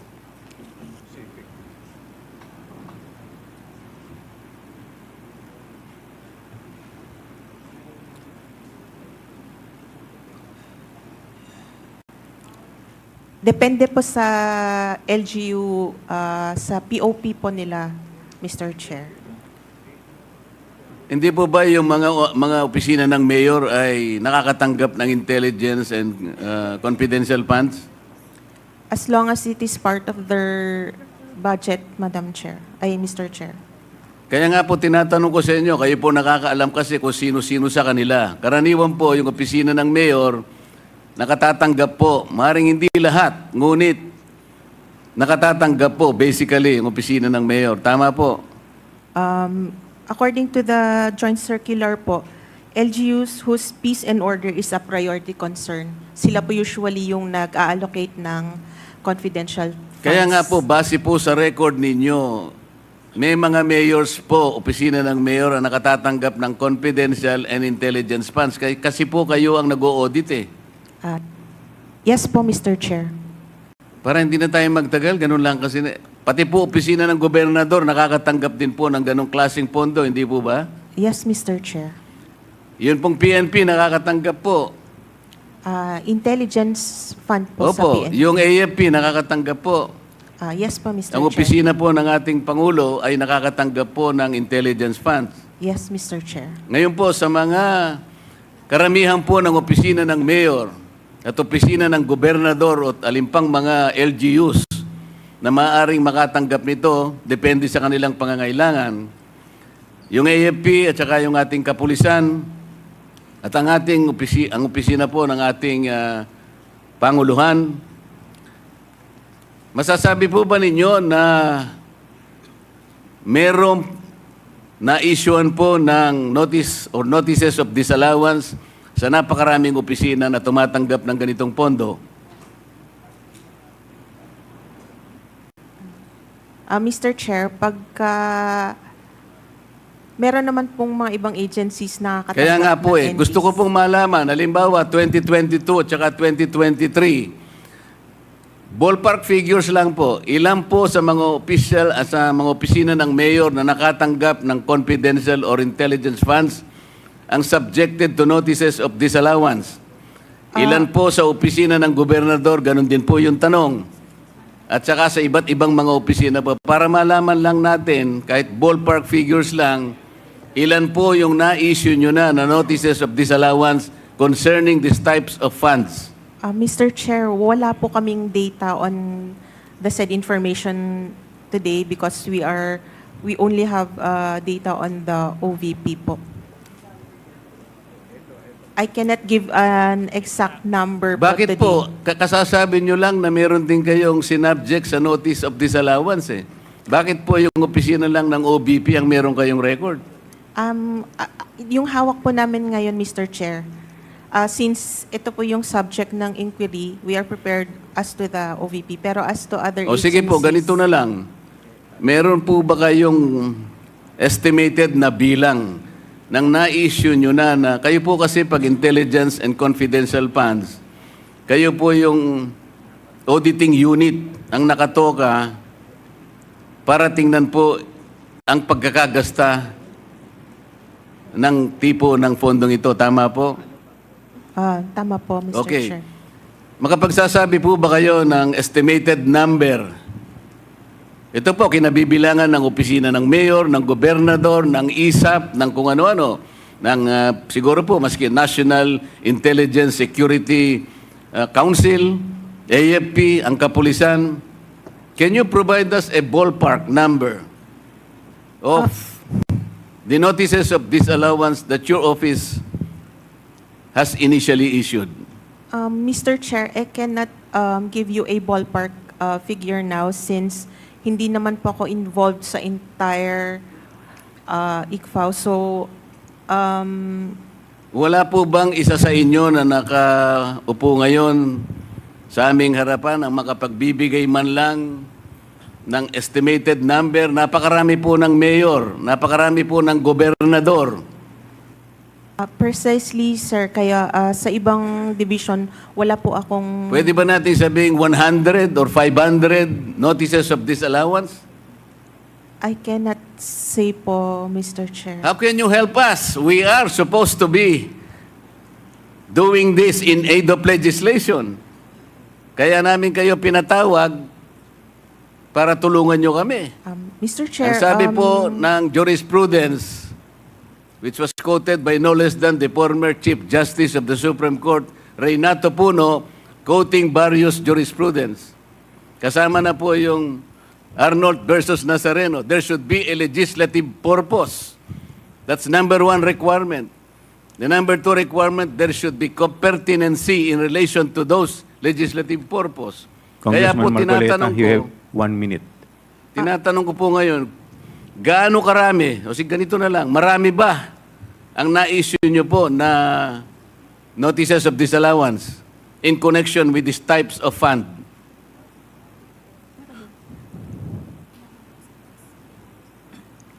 Sir, I really cannot give an exact number Hindi nga sabihin mo today. lang, marami. Attorney, Medyo marami. Attorney Kamara, could you please submit the documents that the Honorable Marcoleta is requesting? Yes. Kasi sa ngayon, Mr. bago ako As to the magtapos, numbers. Mr. Chair, I want Yes, to wind Mr. up now. Yes. I want please to wind up now. Can you at least sabihin mo lang, marami, medyo marami. Pati ba naman yun, hindi mo... Ang dami po nating mayor dito sa buong Pilipinas, ang daming gobernador, pati kapulisan, ISAP, AFP. So sabi mo kanina, marami na-cover ng... ilan ba? Madam Chair, kung yung current year, I can answer na O yung, konti lang on po. the average noon, yung halimbawa 2020, 2021, 2022, by way of your experience, by way of your former data. Previous years po, I cannot say since bago lang po ako sa ICPAO. So, we could just provide you po with the documents. Please wrap up. One last question, Congressman What Marcoleta. about to the other members of the Commission on Audit? Through your experience, let's say in the last 10 years, wala kayong may bibigay? Alam po ninyo kung bakit ko tinatanong ito? Kung marami po kayong na-issue, at alam ko marami talaga, na notices of disallowance, pupuntahin natin dito lahat, hindi lang ang Office of the Vice President at dapat umupo dito. Lahat na po ng inisyuhan nyo ng notices of disallowance must sit here para makagawa po kami ng mas maganda, mas balanse na batas. Kung pag-uusapan po ay ang paggamit nitong intelligence funds. Do you understand, Madam? Yes, I understand po the question. So, However, the committee is expecting to receive the number as well as the pertinent records pertaining to the issuance of notices of disallowance to the municipal mayors, governors, the PNP, the AFP, and such other agencies who are recipients of intelligence and confidential funds, because later on we will also summon them and sit with us. Thank you, Madam Chair, Mr. Chair. Congressman Marcoleta, you cannot move because you are not a member of this committee. It's good that you have raised that, Mr. Chair. I am a vice chair of this committee. On September 4, I was surprised because I saw the journal that I was replaced by my Kamara. The question is, if I am replaced as a vice chair, does that automatically mean that I am removed as a member of this committee? Before you answer that, Mr. Chair, I think I need some legal basis before you answer that. Yes, your removal from the vice chair, you were removed in a plenary session, House Rules. Now, under Section 28 of the House Rules, it provides that the House shall, upon the recommendation of the Committee on Rules, organize committees, their membership, and jurisdiction. Therefore, your removal as vice chair and member of the House was a plenary action, and therefore, it should be the plenary who should include you as member or as vice chair. Thank you. Mr. Chair, it was very clear that I was removed as vice chair. I was not removed as a member. Because you were There is this distinction between being a member and vice chair. If I Yes, was but- removed as vice chair, But your appointment as vice chair, you were not appointed as member. Your appointment was as vice chair. So hindi naman po kayo Mr. in-appoint Chair. muna as member bago kayo ginawang vice chair. Your immediate appointment was as vice chairman, and therefore your removal as vice chair will remove you as member also. Yun po yun. Well, And it's a that is plenary your- action. The committee has nothing to do with it. That is your opinion, Mr. Chair, but I am expecting that some kind of a basis should be presented that upon removal of a vice chair, that automatically also removes him as a member of that committee. That's all I am asking, Mr. Chair. Point of order, Mr. Chairman. We have already answered the manifestation or the inquiry of the Honorable Marcoleta.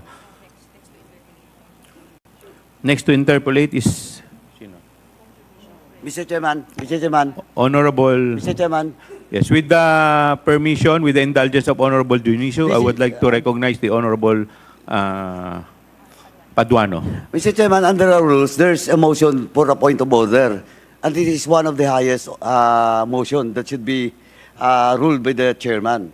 So, Mr. Chairman, just a parliamentary procedure. The chairman should recognize the person that moves for a point of order because that is one of the highest motion that should be recognized by the chairman. Thank you, Mr. Chairman. Noted. Honorable Mr. Chair, Honorable Vice Chairman Abante. with the indulgence of Congressman Dionisio, may I be recognized? Mr. Chairman, Yes, with the just a point of inquiry. There's a motion for a point of order, and I have stated that is the one of the highest, well, in fact, second highest motion. So the chairman should rule on that point of order that was raised by, I think it's Congressman Valeriano. My point of order is that the chairman already ruled na he was removed as vice chairman of the Committee on Good Government and Public Accountabilities. That's It all, was Mr. already Chairman. answered. It was already ruled, Your Honor. Thank you, Mr. Chairman. Thank you po. Mr. Chair, With the indulgence of Congressman Dionisio, the chair would like to recognize the Vice Chairman Abante. Mr. Chair, a while ago, COA has answered the question of Congressman Romy Acop as far as the difference between an intelligence fund and confidential fund. Can you please repeat that? Meron pagkakaiba ang intelligence fund saka ang confidential fund?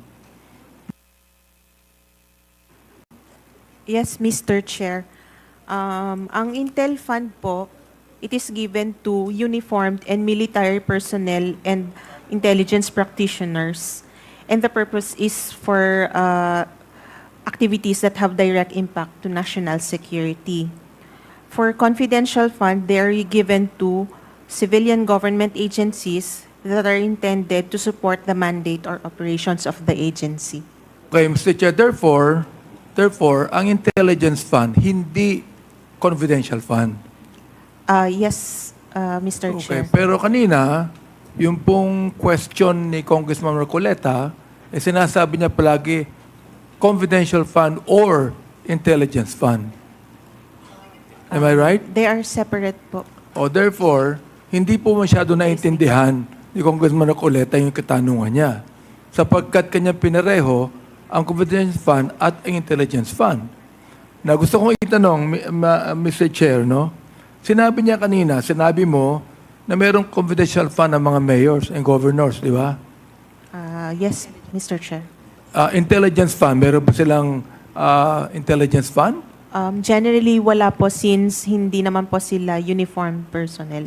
Okay, malinaw, Mr. Chair, na walang intelligence fund ang mga gobernador at mga mayor.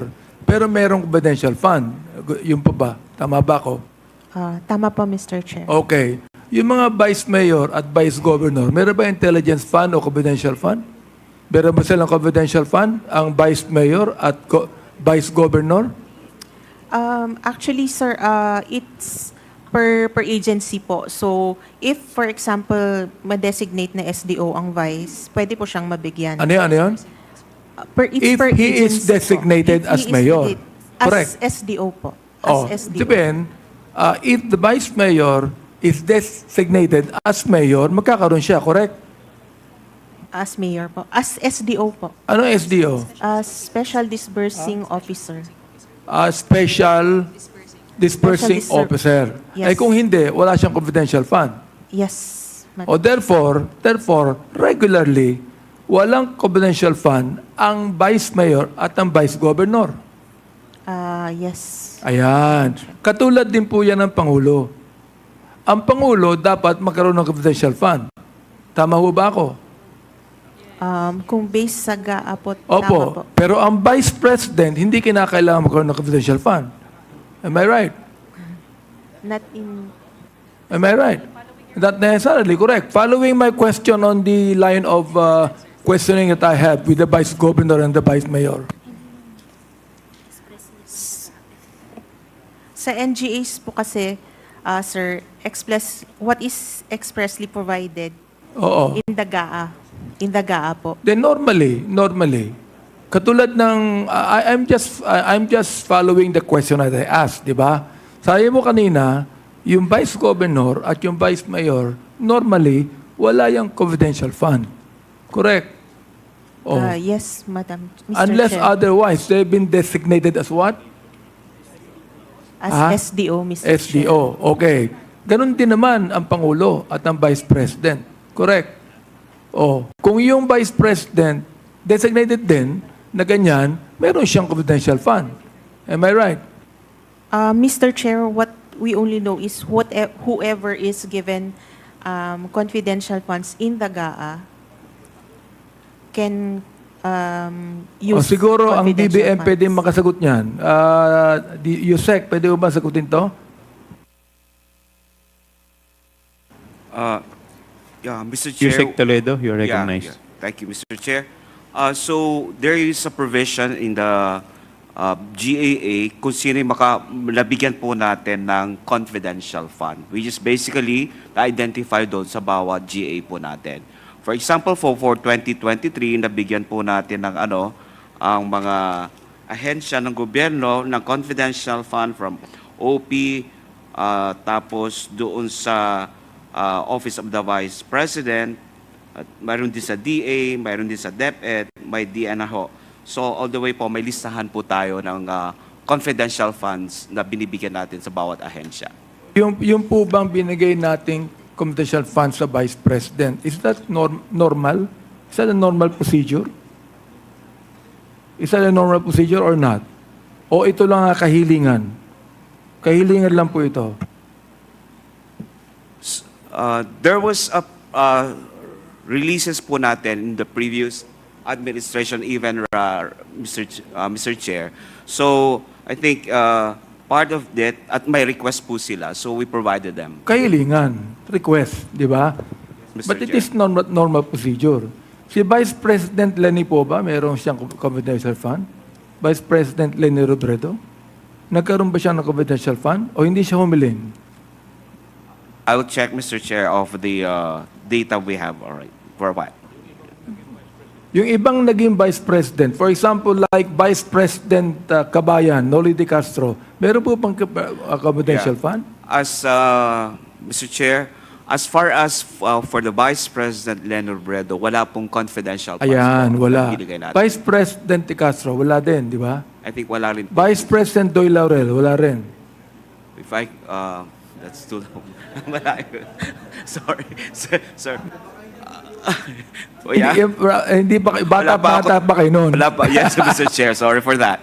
Pero yes, Mr. Chair, probably from the previous administration lately, as mentioned, si Vice Mayor, President Leonard Bredo, wala pong confidential fund. Therefore, USEC Toledo, taga saan po kayo, Toledo? Sir, I'm from Region 1. North, Region 1 po ako. Region 1, sa Ilocos. Pangasinan, sir. Saan? From Pangasinan, Mr. Chair? Pangasinan? Yes, sir. Baka mag-anak kayo na misis ko. Toledo ang misis ko taga Please wrap Pangasinan up, din. Congressman Abante. Hindi, natanong ko lang. Baka mag-anak ko to okay. Teka lang, meron pa akong tanong sandali So therefore, Mr. Chair, it is not a normal procedure for the Vice President to have confidential funds because the previous vice presidents did not ask for any confidential fund, Mr. Chair. That is what I'm trying to say. So therefore, this is just a request from the vice president. And being a very courteous DBM, you have given the vice president confidential fund because if that is normal procedure and according to law, you should have given already confidential fund to the vice president now. Di ba? Tama ba ako? Yes, Mr. Chair, you're right. Ayun. O gusto ko lang po malaman, Mr. Chair, ng taong bayan natin na hindi po normal procedure na magkaroon ng confidential fund ang Vice President sapagkat yung mga previous na Vice President ay hindi po nagkaroon ng confidential. Ito po'y kahilingan lamang. Kaya ang tanong natin dito, bakit kinakailangan magkaroon ng confidential fund ang Vice Presidente? Tulad po ng tanong ni Congressman Marcoleta, wala na po siya rito. Yung mayor, yung governor, maaaring okay yon. Pero yung vice mayor at yung vice governor, normally, wala. Yun lang po, Mr. Chair. Maraming salamat po. Thank you. Before I recognize Congressman Ortega, I would just like to make a short manifestation. That is precisely the reason and the purpose of this committee hearing because this is in aid of legislation. Now, we are seeing loopholes sa mga batas po natin. Kaya nga po, ginagawa po natin ito so that we will be able to draft or enact laws that will help us set certain parameters with respect to this issue. Kasi ngayon lang po natin nakikita to eh. So, with that, the Honorable Ortega is recognized. Thank you, Mr. Chair. Of course, with the indulgence of Congressman Dionisio. Yes. Okay daw. Please proceed. Thank you, Mr. Chair. Would just like to include for the consumption of the committee, Mr. Chair, and for the the questions of the Honorable Abante. And to your point and manifestation, Mr. Chair, we do agree na kaya nga po natin tinitignan to dahil nagkakaroon po ng mga problema sa loopholes yung batas na nagagawa. So for the year 2000, 5.1 million under Vice President Gloria Macapagal Arroyo. 2002, 5.1 million under Chofisto Gingona Jr. 2005 to 2010, 6 million under Vice President Noli Di Castro. 2011, under Vice President Jejo Marbinay. 2016 to 2022, under VP Lenny Robredo, 0. And under the current Vice President, Mr. Chair, 2023 is 500 million, Mr. Chair. Thank you. Mr. Chair, Congressman Abante. Now, I do realize that it is upon the power of Congress to give, allow confidential funds. It is not the power of DBM, correct? Upon the power of Congress. Therefore, the Vice President should still be thankful that she was given a confidential fund by the power of Congress. Yun po yung gusto kong sabihin din sa inyo. Thank you. The Chair would like to recognize the Honorable Dionisio for his interpellation. Mr. Chair, sa wakas daw po. Hindi. Ang tatanong ko lang po kasi kung bakit napakaginaw dito ngayon. Hindi, Mr. Chair, biro lang. Marami pong salamat, Ginoong Tagapangulo, sa pagkakataon na makapagtanong ng konting clarificatory questions. Naalala ko lang si Ma'am sa COA. Ma'am, magandang hapon po sa inyo. Kayo po yung nakatabi ko last time dun sa nakaraang hearing. It's a pleasure to meet you again, everyone sa ating mga resource speakers from COA. Meron lang po akong konting katanungan if you could enlighten this humble representation, ma'am. Regarding po dun sa procurement process na ginagawa natin sa pag-acquire dito sa Office of the Vice President or procurement process in general. Ano po ba yung mga steps? Briefly lang, ma'am. Ano po ba yung mga steps na dinadaanan ng mga bidders? May I ask the help of our ATL since wala pong procurement sa confidential. Yes, kahit sino po. Yusek Toledo, could you please respond to the query of the Honorable Dionisio? May I request, Mr. Chair, I'm sorry that po, of the request query, Mr. Chair? Yes, Mr. Chair, I was just simply asking very briefly, ano po ba yung proseso ng procurement process? Very briefly, dinadaanan ng isang bidder. Okay. Based doon sa rule po natin sa 9184 po, siyempre po, ang procurement po natin ay dumadalat. Normally, it's through bidding process po siya, wherein, of course, the bidders, contractors will have to submit their bidding documents and that it will be processed and evaluated by the back po. That's initially the process. Meron pong ano yan, di ba? Ang tawag doon yung pre-bid conference. Yes. Tapos meron tayong public bidding, bid evaluation rating, tsaka post-qualification, tama po ba? Yes, Your Honor, Mr. Chair. The reason why I was asking this question, Mr. Chair, para makita lang yung maraming steps ang dinadaanan ng ating gobyerno para mabusisi maigi yung mga bidders na nag-a-apply sa ating gobyerno. So maraming steps na dinadaanan po. Tama po ba yun? Yes, Mr. Chair. Yes, Your Honor. Opo. Yung tanong ko lang po, I think na-mention na rin, pero gusto ko malaman, categorically, sino po ba sa DepEd or ang nagde-determine ng eligibility and qualifications ng isang bidder? Mr. Chair, probably it's not specific for DepEd, but there is also what we call for every agency, there is a back po, nagde-determine po ng qualified bidders po. Yung back? Yes po. Ano po ba ibig sabihin ng back, sir? Bids and Awards Committee po. Yun po pala yung back. Oh. Yung important kasi na qualification po yata doon sa mga bidders, yung kapasidad din nila kung kaya nilang magawa o masupply yung mga binibid nila ng mga kontrata. Tama po ba yun? Yes, definitely, Mr. Chair. Of course, they have to check kung pwede nila i-deliver ang exactly the programs or projects na binibid nila, Mr. Chair. So we could easily say that it should be a minimum requirement na pinakaunang pamantayan natin, yung capacity ng isang bidder na kaya talaga niya dapat i-deliver yung binibid niya. Tama po ba yan, no? Yes, Mr. Chair. So kung siya minimum, ang isang dapat scrutinize din natin sa mga kumpanya na nag-a-apply na mag-supply sa iba't ibang ahensya ng ating pamahalaan, yung capacity to pay, kailangan nating mas scrutinize yung capital niya. Tama po ba yon? Yeah, yes, Mr. Chair, the capacity para ma-deliver niya is one of that qualification is to look at the capacity, yung capitalization niya. Kumbaga.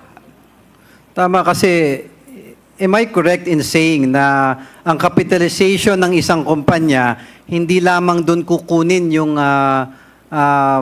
amount ng pag-supply niya, nung binid niya, kung hindi pati yung basic operations ng kumpanya, hindi po ba kasama na doon sa capitalization niya? I think, Mr. Chair, kung pati operations dapat kasama rin po doon sa capitalization niya, pero how to operate that corporation or the bidders or contractors, Mr. Chair. So sa pagkaintindi ko po sa ating maiksing pag-uusap, tama po ba na dapat may kapasidad sa kapital ang isang kumpanya sa pagsali sa mga bidding process sa gobyerno? Yes, Mr. Chair.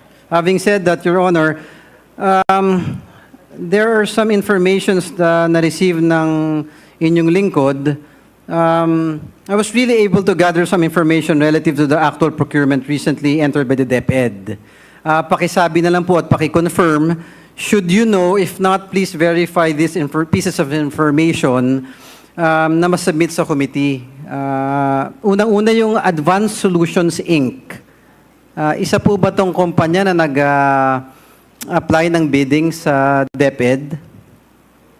Sa COA na po siguro ito?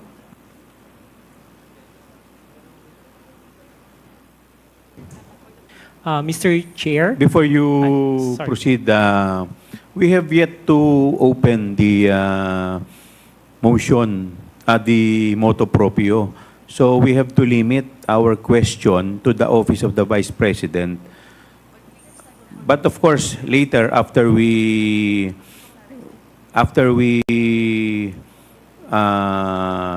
after the preliminary determination, we can proceed. But in the meantime, we have to limit the line of questioning to the Office of the Vice President first. Thank you for the enlightenment, Mr. Chair. Having heard the opinion of the chairman, I would reserve my questions for a later time. Thank you very much, Mr. Chair. Mr. Chair? Yes, Honorable Lara. Yeah, a while ago po, I manifested, You have Mr. moved. Chair, yeah, on the fund utilization of DepEd. I will now move, Mr. Chair, that said manifestation be put on motion that the committee take cognizance on the issues presented on the irregularity of the utilization sa paggamit ng pondo ng bayan ng naturang ahensya upang makita natin kung mayroon bang misfeasance, malfeasance, o non-feasance, Mr. Chair. So I move, Mr. Chair. So there is a motion by the Honorable Lara to take cognizance of the motu proprio upon the manifestation of Representative Jervil Luistro of the 2nd District during the budget hearing of the Department of Education. Is there any objection? Seconded by the Honorable Gutierrez. Hearing none, the motion is carried. Okay.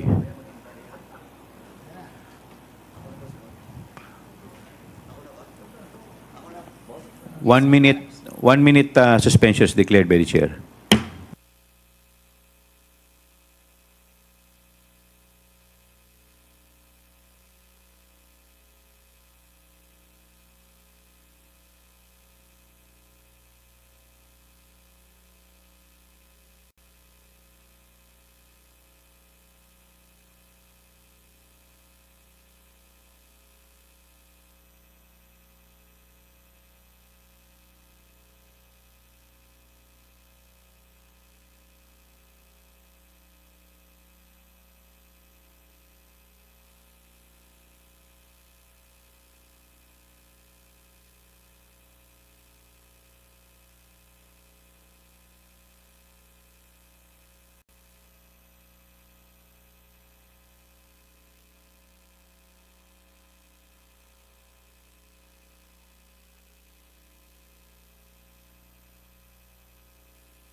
Hearing resumes.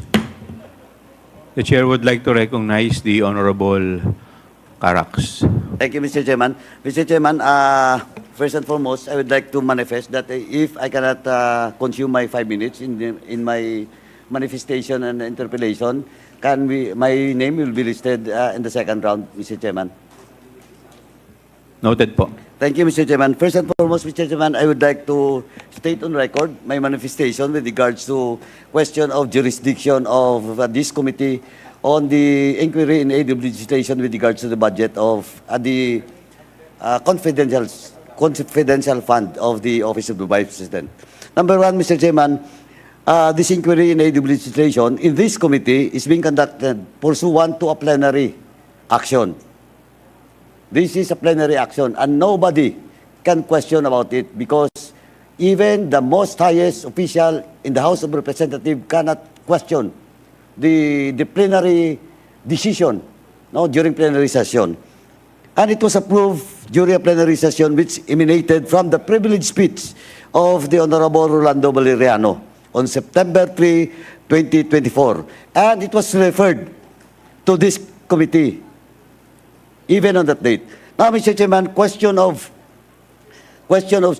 jurisdiction of this committee and question of the actions being made by the plenary and, of course, with the Committee on Rules, and then it goes back to the plenary for the plenary to decide whether this question or the subject matter that emanates from the privileged speech of the Honorable Valeriano is indeed will be referred to this committee.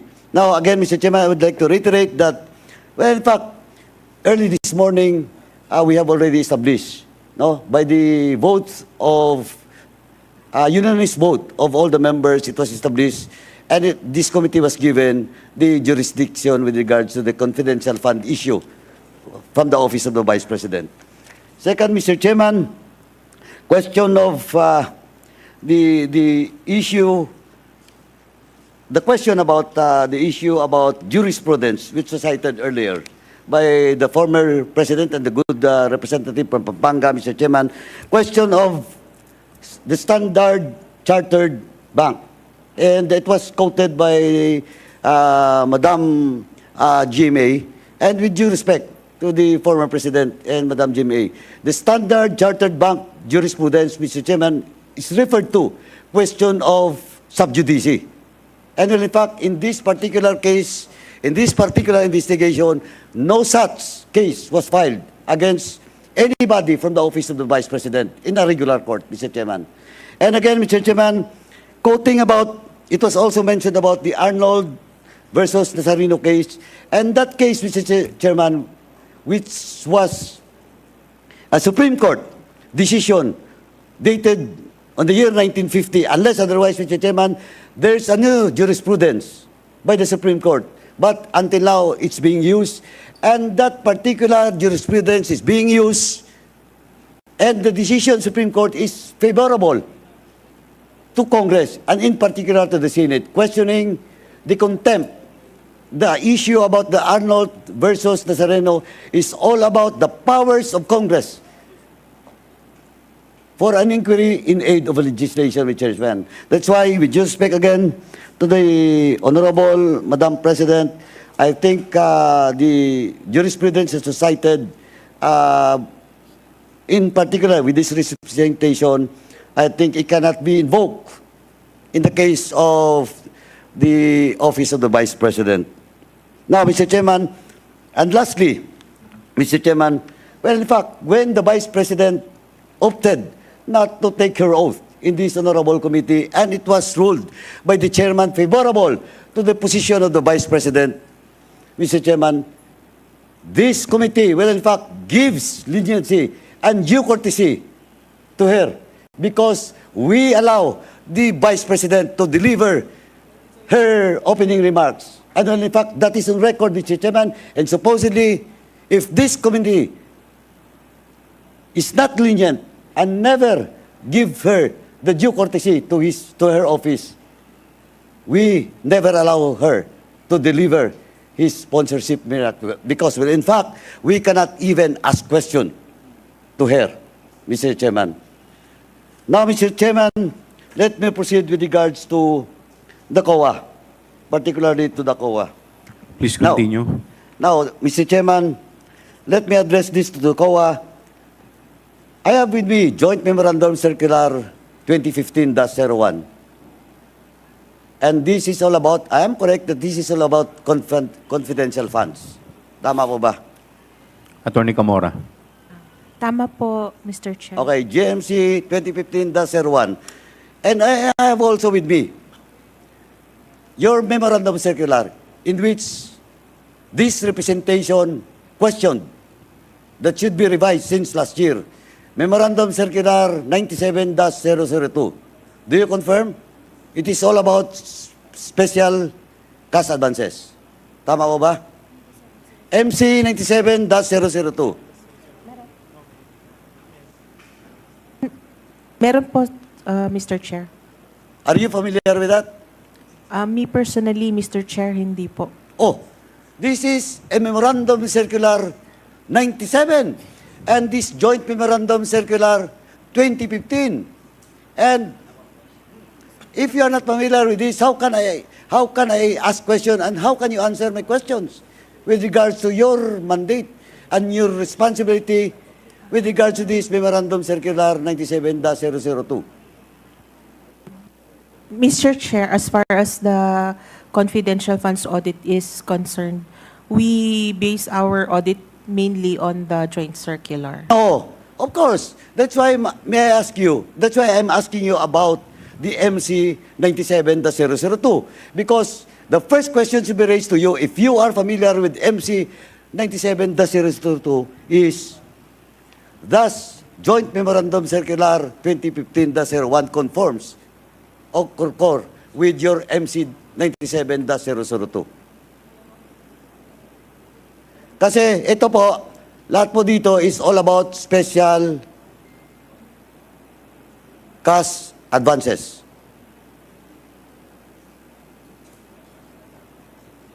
Mr. Chairman, how can we proceed? How can I proceed if the representative from COA Attorney Kamara. is not knowledgeable about MC 97-002? Because requirements stipulated in MC 97-002 or the GMC 2015-01 should conform with MC 97-002. And looking at the provisions of both MC and GMC, not all, but most of the provision of such MC and GMC is conforms with MC 97-002. Yes, Mr. Chair, because MC 97-002 is used for regular audit. Correct. Tama. Yes, Okay, Mr. now, Chair. kasi hindi pwedeng magmanggaan yun, di ba? Tama? Yes, Mr. Chair. Okay, now, let me proceed. You have a copy now with MC 97-002? Yes, Mr. Chair. Okay. Let me first ask, who appoints in this case, who appoints the SDO? In the case of the confidential fund of the Office of the Vice President, who is the appointing officer for the SDO? As to the confidential funds, it was the President. The President? The OVP, the Vice President. The Vice Mr. Chair. President. And the Vice President, as the appointing officer, signed all the documents related to this, the disbursements of such fund. Tama? Yes, Okay. Mr. Chair. And of course, the special disbursement officer also signed. Tama? Some of the documents, Mr. Chair. Sandali. During disbursement, some, but some. Lahat ba? Bakit some? Meron bang hindi siya? Kasi binigyan nga siya ng authority. She was appointed as the SDO by the appointing officer. And in this case, it's the Vice President. Yes, Mr. Chair. Except Tama? for the liquidation a transmittal letter, which is by the head of agency. Sorry? Except for the transmittal letter, which is signed by the head of agency, all the reports are signed by the SDO. Correct. Except for the transmittal Yes. of the agency. Yes, Tama? Mr. But Chair. all liquidation reports and everything should be signed by the SDO. Yes, Mr. Chair. Correct. And not only the SDO, not only, in this case, the Vice President, and that includes also the accountant. Yes, Mr. Chair. Okay. Now, can you name the special disbursement officer, disbursing officer, in this case, of the confidential fund? It's Miss Gina Acosta. Miss Gina Acosta. Okay. Specifically, what is the position of Miss Gina Acosta in the office of the Vice President? Asan yung designation niya?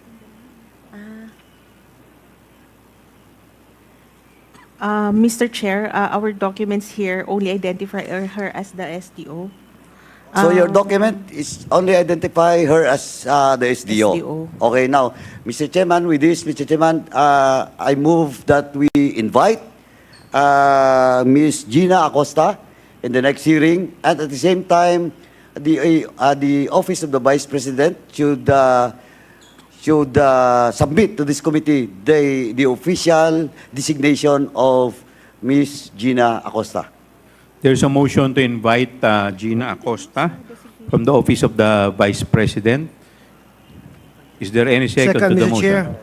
Duly seconded. Is there any objection? Hearing none, the motion is carried. Can I proceed, Mr. Chairman? Please proceed. Thank you, Mr. Chairman. Next, in all liquidation report, the SDO should sign, the Vice President, in this case, should sign, and the Chief Accountant should sign. Tama po ba? Yes, Mr. Chair. And who is the Chief Accountant that signed this liquidation report? It's Miss Julieta Villa del Rey. Julieta Villa del Rey. Villa del Rey. Mr. Chairman, again, I move to invite Ms. Julieta del Rey, the Chief Accountant of the Office of the Vice President, in the next hearing. So move, Mr. Chairman. Second, Mr. Chair. There's a motion to invite Julieta Del Rey in the next scheduled hearing. Duly seconded by the Honorable Flores. Is there any objection? Hearing none, the motion is carried. With the permission of the Chairman, may I proceed? Please proceed. Thank you, Mr. Chairman. Now, question of the SDO. In the joint memorandum circular, and with regards to MC-97-002, the special disbursing officer has to acquire a fidelity bond. Tama po ba? Tama po, Mr. Chair. Okay. Now, under MC-97-002, the SDO, no? Unless MC-97-002 was amended by the COA, the SDO or any accountable officer should submit her or his SALN to the Bureau of Treasury. Tama?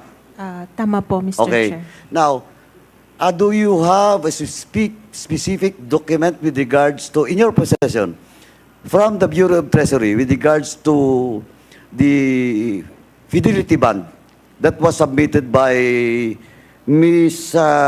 Gina Acosta, in particular, with regards to this confidential fund?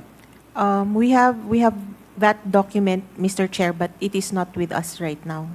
So, Mr. Chairman, I move once again that the COA will submit to this honorable committee the fidelity bond that was submitted by the Office of the Vice President to the Bureau of Treasury and to the COA, Mr. Chairman. So move. Second. Is there any objection? Hearing none, the motion is carried. Okay, Mr. Chairman. And in the case of this 125 million confidential fund, ano po ba in your practice, COA, and of course the Bureau of Treasury, if you cannot answer this, I will address this question to the Bureau of Treasury in the next hearing. Now, question.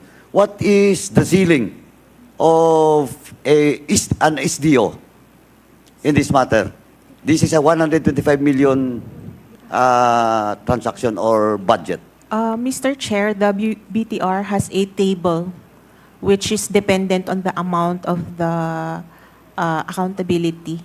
So wala po kayo ngayon? Yes, wala po ngayon, Mr. Kasi Chair. dapat, di ba, nagsasalubong kayo ng BTR at saka COA. Yes, Mr. Chair.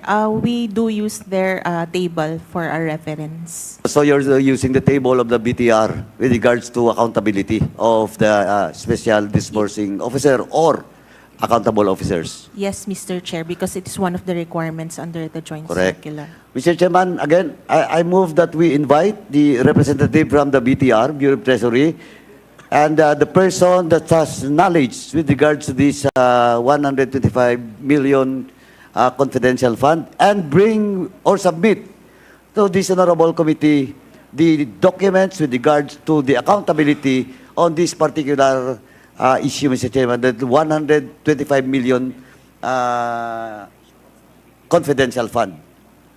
The person in charge from the BTR, at the same time, the document that will indeed was submitted by the office of the Vice President when the Vice President appoints a certain Gina Acosta. So move, Mr. Chairman. Second. Is there any objection? Hearing none, the motion is carried. Now, Mr. Chairman, I have still some questions. No, I will not go into detail because most of my question will be addressed to Ms. Gina Acosta, the Chief Accountant. Of course, I cannot ask the Vice President because he will not be answering the question of this honorable committee. But, Mr. Chairman, as of now, COA, please, in the next hearing, please bring with you all the MCs, no, memorandum circulars of the COA, so that this representation can ask you questions in relation to Joint Memorandum Circular 2015-01 and your MCs. No, not only Memorandum Circular 97-002. Kasi ito, di ba, regular audit to? Tama? Yes po, Mr. Bring Chair. with you the specific guidelines with regards to requirements, no, and processes being required for the conduct of special audit and the fraud audit. Because I want to see, Mr. Chairman, this particular issue, and COA should justify why this cannot be done in a special audit or a fraud audit. And so that, Mr. Chairman, we can also scrutinize the specific guidelines of the COA with regards to special audit and fraud audit in aid of legislation, so that we in this committee, through the committee report, can propose possible amendments with regards to the guidelines of the COA on regular audit, special audit, and fraud audit, Mr. Chairman. Kasi gusto ko lang po makita if indeed COA made or taken due diligence with regards to this issue. Kasi napakalaki po to. And involved is the Office of the Vice President. No? COA, Yun please. po, Mr. Chairman. So, COA, please bring with you or submit to this committee your guidelines with regards to special audit and fraud audit. COA, please take note of the manifestation of Congressman Paduano. Noted, Mr. Chair. Okay. Thank you. Lastly, Mr. Chairman. Yes, please proceed. Ano lang diretso lang Last to. question. You can answer this or you can review it. Now, what's the difference? In jest, what's the difference between a regular audit, a special audit, and a fraud audit?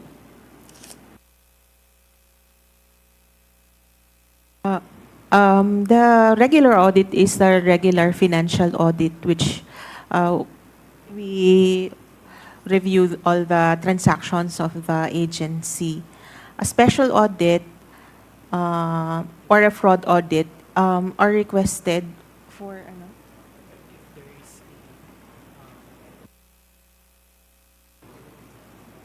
Mr. Chairman, May Congress- I ask the Mr. Chairman, ako, Call a friend. with due respect to COA, dugtungan ko lang po. Yes, Kasi, please. Congressman Paduano. sinasabi mo kasing regular audit, yun yung annual audit, di ba? Tama? Tama po, Oo. Mr. Chair. Kasi, kaya nga regular siya because that is part of your mandate in any agencies, no? To conduct a regular audit every end of the year. Tama? Yes po. Okay. Now, kahit nga sa regular audit nyo, sometimes it happens in the next quarter na. The following year, di ba? Tama? Yes po, Mr. Chair. And Mr. Chairman, again, ayun po yung mga issue dito na this honorable committee should put in the possible committee report. No? Kailangan kasi dito, Mr. Chairman, may certain accountability with regards to audit. And dapat may corresponding penalty. Kasi tingnan mo, Mr. Chairman, well, in fact, in my own experience, no, for the past year, fraud audit, it takes COA for 1 year. Fraud audit pa yun. Kung fraud audit nga nangyayari yung 1 year, siguro naman pati yung regular audit. Kasi yung fraud audit and special audit, may exigency po yun. No, pero anyway, who can answer the difference between a special audit and a fraud audit and a regular audit? May sasagot ba o next hearing na lang? Mr. Chair, with regard to the Attorney Lapitan. yes, Mr. Chair. Are you going to answer or you will ask the committee to just answer it in the next scheduled hearing para medyo mas kabisado ninyo? I will answer. You will answer now? Yes, Okay, please. briefly. Okay. Please Mr. Chair. continue, Attorney Lapitan. When we speak of a special audit, it comes in every form like fraud audit when there is when the transaction is covered or tainted with fraud, and we also have special audit like the levy audit, rate audit, which is being performed by other offices in the commission. When it comes to a regular audit, that's the audit of the financial transaction where the 3 audit streams are being practiced.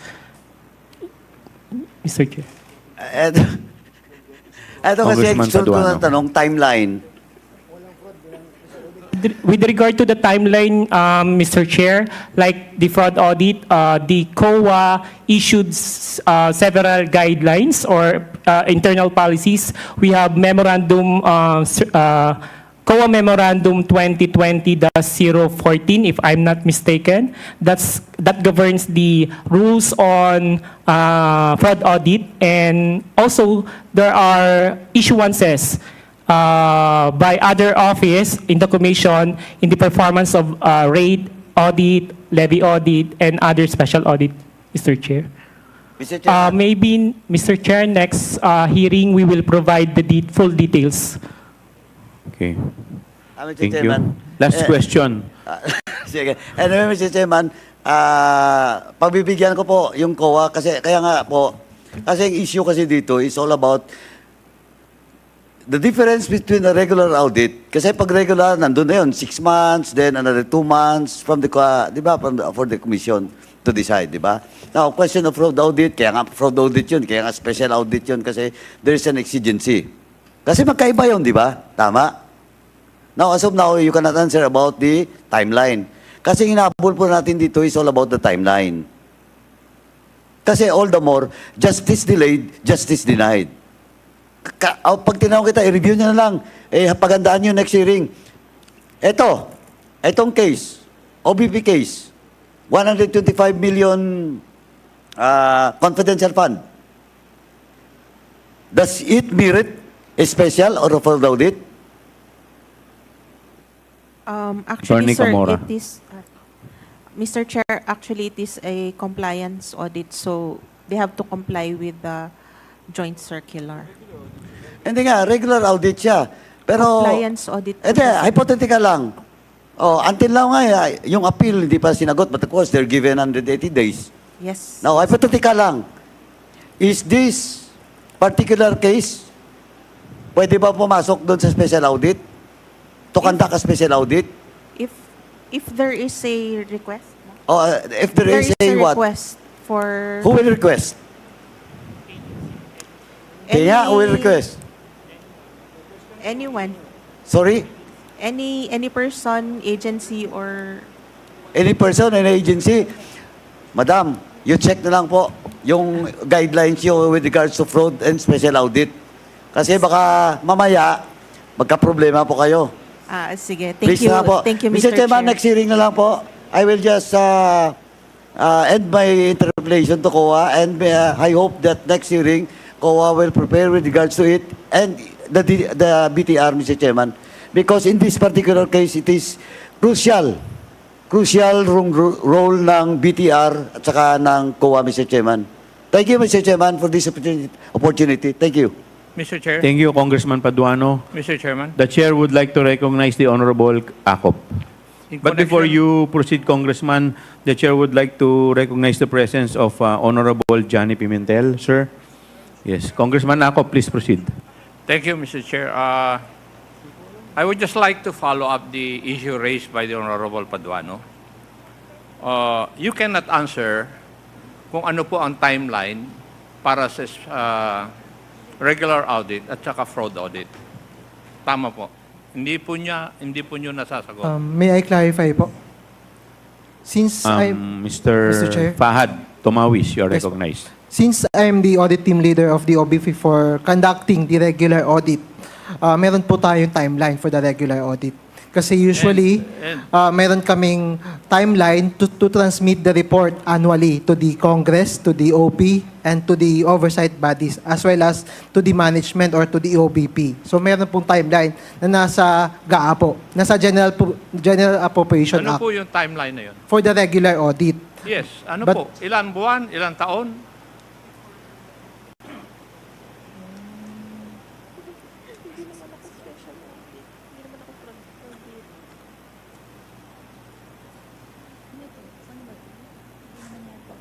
Hindi kasi natin alam. Kasi hindi tayo special audit. September yung nandito. Huwag nyo po kasing sabihin sa amin na may timeline kung hindi nyo alam kung ilan ang buwan, araw o taon yung pag-conduct ninyo. Because the next question that I will ask is, if you conduct a fraud audit, how long will it take? Would it be more than the number of months, years sa pag-conduct ninyo ng regular audit?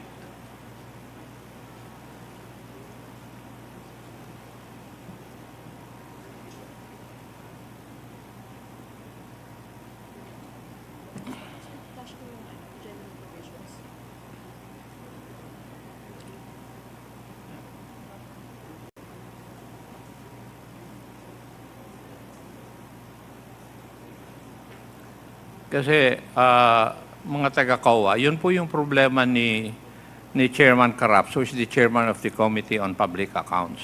Yung hearing po namin doon, naririnig namin yung regular audit at saka fraud audit. Ang napapansin namin, napakatagal po. As if there's no difference between the timeline of the regular audit and the fraud audit. Kaya ang susunod na tanong ko rin sa inyo is, what is the purpose of a fraud audit? Anong objective?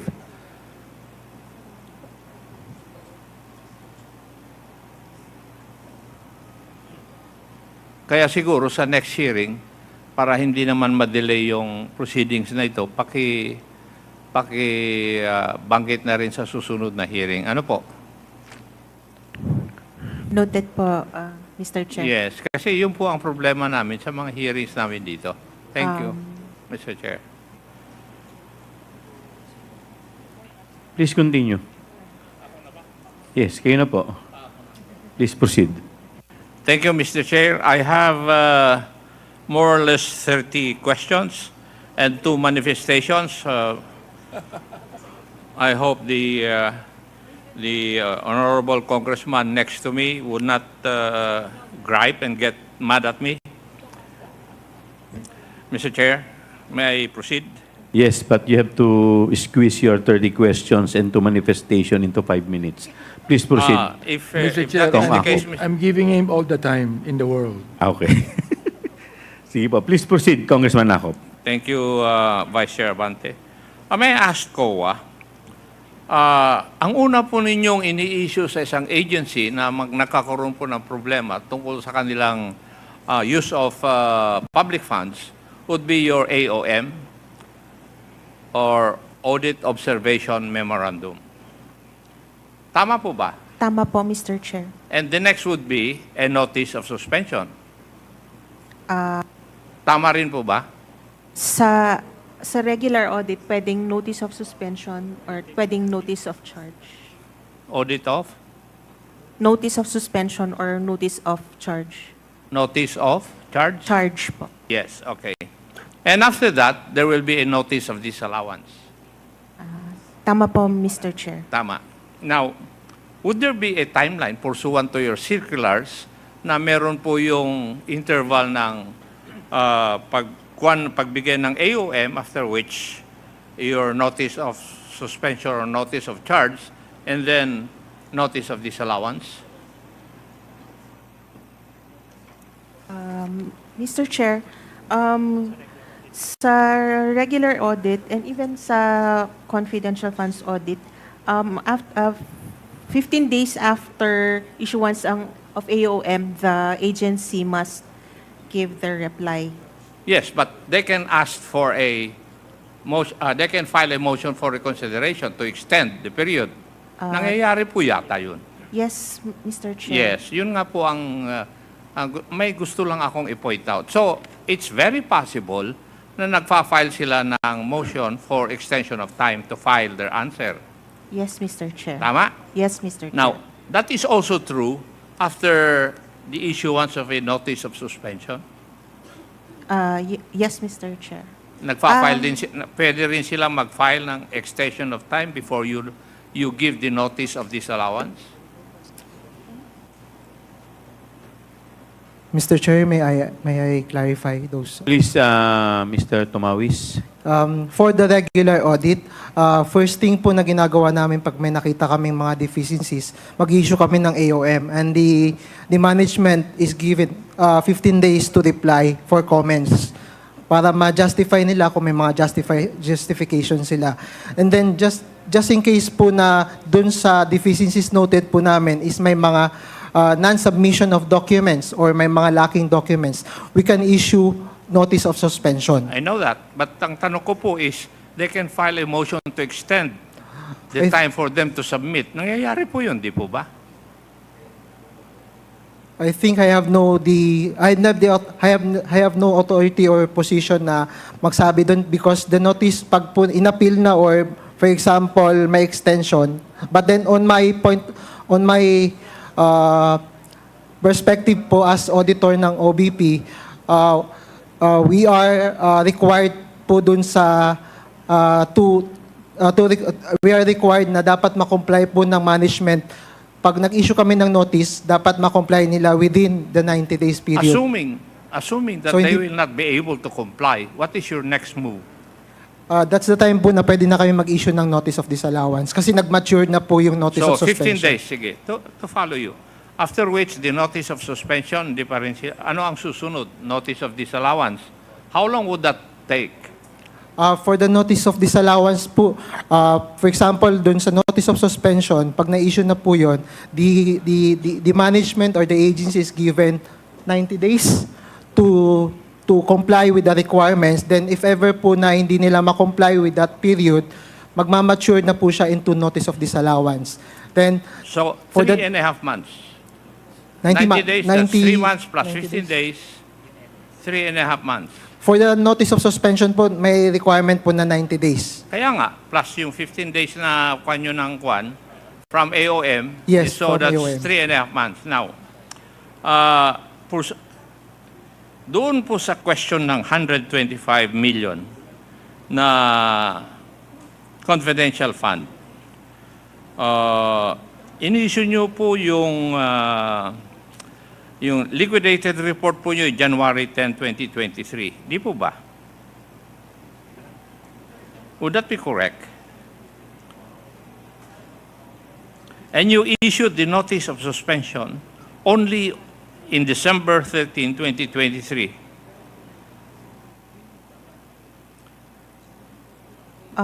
Would that be correct? Mr. Chair, the first AOM was issued on September Hindi, 14. tinatanong ko kung if that is correct, yung sinabi ko po. Kindly answer yes or no. Is my data wrong? Mr. Chair, may I Ang request sabi ko, for you? dito po sa report nyo na notice of disallowance, yung liquidation report ninyo is dated January 10, 2023. Tama po. Tama po, Tama. Mr. Yun nga Chair. po ang tinatanong ko. And the notice of suspension was dated December 13, 2023. Now, January 10, 2023 to December 13, 2023, almost 1 year na. Akala ko ba ay 15 days lang dapat? Mr. Chair, Kailan nyo inisyo yung AOM nito? yung AOM po was issued September 14. September 14. Di na-extend talaga. Eh, ang sabi kanina ni Mr. Tumawis, 15 days lang. Pero dito, sa kaso na ito, kung September 13 yung AOM ninyo, dapat October pa lang, nag-i-issue na kayo ng notice of suspension. So tama yung sinasabi ko na na-extend yung time dahil yun ang experience namin sa sa hearings namin coming from your representatives. Yung 15 days, Mr. Chair, is for them to answer. Of Yes. course, after they give their compliance po, we have to evaluate po their reply. So how long would it take you? Kaya ko tinatanong yung timeline dahil ang problema, kung titingnan po ninyo yung mga katanungan kanina, yung tagal. Mr. po ba? Chair, it would depend po kasi sa complexity nung sinubmit nila po sa amin. Well, anyway, let's deal with your AOM na in-issue po ninyo nung fiscal year 2022, yung confidential funds ng OVP. Pwede po bang malaman, ano po ang nag-trigger na mag-issue kayo ng AOM regarding the confidential funds of the OVP in 2022? Based on their submitted liquidation report, we found deficiencies in the documents that they gave us. Doon sa documents na binigay po sa inyo? Sa submitted liquidation report, Mr. Chair. Pwede po bang malaman namin kung ano po yung major findings na nandun po sa Audit Observation Memorandum? Mr. Chair, yung major findings are the ones that can be seen na po sa notice of disallowance. Which is yung sa payment of rewards. Ang tanong ko po, Madam Attorney, is that ano po yung major findings doon sa AOM, hindi po sa notice of disallowance? Kasi you must have a basis why you issued the AOM. And I want to know the basis of that.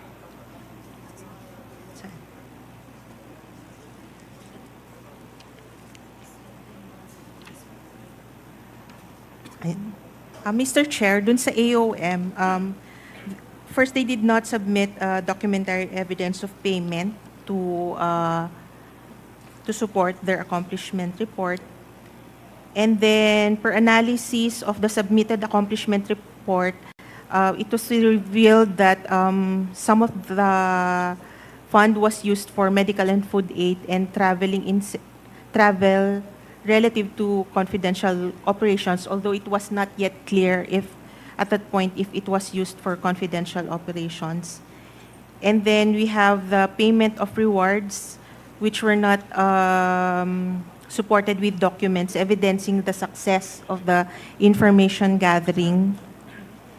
And then they also did not submit the special budget request and the amended accomplishment report.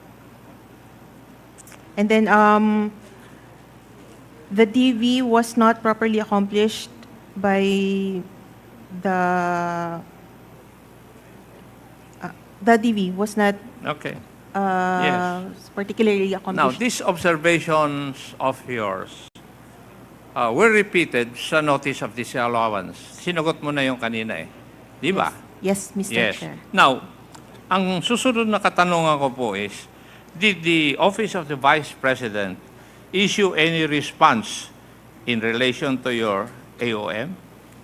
Yes, Mr. Chair. That is why the remaining items in the NDs are those that we are not yet satisfied with. Yes, the responses given by the Office of the OVP did not satisfy your requirement. As to the ND, Mr. Chair. Yes. Correct? Yes, Mr. Chair. Now, may in-issue din po kayong notice of suspension dahil hindi nga po acceptable yung sagot ng Office of the Vice President. Yes, Mr. Tama? Chair. Yes, Mr. Chair. Yes. Ano po yun po yung dahilan bakit nag-issue kayo notice of suspension? Hindi nag-comply yung OVP sa mga requirements po ninyo. Hindi nag-comply, Mr. Chair, or their compliance is still not sufficient. Yes. Now, nung naibigay nyo yung notice of suspension po ninyo, pwede po bang malaman ano po yung findings na nilagay nyo ron at saka what steps did the Office of the Vice President take in view of the notice of suspension? As to the notice of suspension, again, the rewards was not fully documented. Some of the accomplishment reports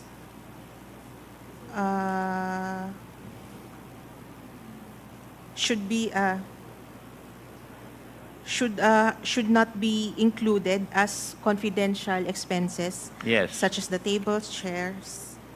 And then we noted also that some of the acknowledgement receipts were undated or not properly dated. Okay. And then they used different Ma'am, counting terms. pwede po ba pakilakasan niyo yung boses ninyo tsaka Tagalogin na po ninyo? Para medyo mas maliwanag po. Opo. Yung ibang na-submit po na acknowledgement receipts, ibang accounting terms ang ginamit compared sa what is required in the joint circular. So, Madam, sa pagkaintindi ko, kung maayos sanang sinagot ng Office ng Vice President yung mga requirements po ninyo, hindi na po dapat ma-issuean sila ng notice of disallowance. Would that be correct? Tama po, Mr. Chair. Now, pero nag-issue po kayo ng notice of disallowance. Yes po, Mr. Chair. Yes. Pwede po bang ilahad ninyo sa amin ano yung major findings at observations niyo sa notice of disallowance? Yun po bang binanggit ninyo? Yun din po ba? Yes, Mr. Chair. Yung sa payment of rewards na kulang po ang documentation on the success of the information gathering, yun pong pag-charge nila ng tables, chairs, desktop computers sa confidential fund, which is not, wala po sa joint circular. And then yun pong resubmission nung updated na accomplishment report nila sa 3 offices po. And to confirm, Madam Attorney, these findings and observations were already raised doon pa lang sa AOM. Tama Yes po? Tama po, Mr. Chair. And sa matagal na panahon na naibigay natin ang pagkakataon sa Office of the Vice President na may paliwanag at ma-rectify, kumbaga, yung inyong mga observations doon sa AOM, hindi pa rin nabago hanggang nag-issue po kayo ng notice of disallowance. Yes, Mr. Chair. Mayroon naman pong submissions, but kulang po. In other words, hindi po ma-justify ng Office of the Vice President yung kanilang expenditure program. Yung paggamit po nila ng pondo. In general. Would that be correct? That would be the correct po. Mr. Chair, I just want to emphasize this point. Kasi a few weeks ago lang natin, unang nabalitaan itong mga findings na nakalaan sa notice of disallowance. Pero sa naririnig ko ngayon from COA, last year pa nila pinupunto ang mga pagkukulang na ito ng Office of the Vice President. Sa aking pagtatanong po sa inyo, yun po ang lumalabas. Number two, last year pa, paulit-ulit na binigyan ng COA ang Office of the Vice President ng pagkakataon na maayos o may paliwanag itong mga expenditure na ginawa po nila sa paggamit po ng kanilang pondo. Tama rin po. At number three, after all that time and all those chances, hindi talaga maayos o may paliwanag ng OVP ang kanilang paggamit doon sa confidential fund worth 125 million. Would that be correct? Bale, ang amount na lang po niya sa notice of disallowance is 73 something po. Yes. Yun ang hindi nila naipaliwanag hanggang ngayon. Opo. That is for the confidential fund for 2022. Now, could we go to the confidential fund for 2023 na worth 500 million? Tama rin po ba? Tama po, Mr. Chair. Yung budget po nila. Pwede po bang malaman, masabi ninyo dito sa committee na ito, kung nagkaroon din ba ng audit observation memorandum na inisyo ninyo ukol sa 2023 confidential funds? Meron din po bang AOM ito? Meron din po, Mr. Chair. Meron? Meron po, Mr. Chair. Ngayon, ilan pong AOM ang inailabas po ninyo in relation to this 2023 confidential fund? Dalawang AOMs po, Mr. Chair. Dalawang Yes, Mr. AOM. Chair. Tama ba ang aking pagkaintindi na bawat quarterly disbursement ng OVP, insofar as their confidential funds for 2023 are concerned, ay may lumalabas na AOM galing sa inyo? Yes, Mr. Chair. Although yung first and second period, pinagsama na po namin sa isang AOM. Yes, Kaya yung but third period, pinagsama po nyo yung dalawang period. yes, Mr. Chair. Now, would it be true na ang ibig sabihin lahat ng quarterly liquidation ng OVP may problema? Yes, Mr. Ganun po ang lumalabas sa sagot po ninyo. Yes, Mr. Chair. Yes. In general terms, maaari nyo po bang ipresita sa committee ito yung major findings at observations sa bawat AOM na binigay po ninyo sa Office of the Vice President? Mr. Chair, compared Hindi, to sa... tinatanong ko lang naman kung maaari po nyong ibigay dito sa committee. Ang sagot lang po nyo, kung kaya po ninyo, kaya nyo po ba o hindi?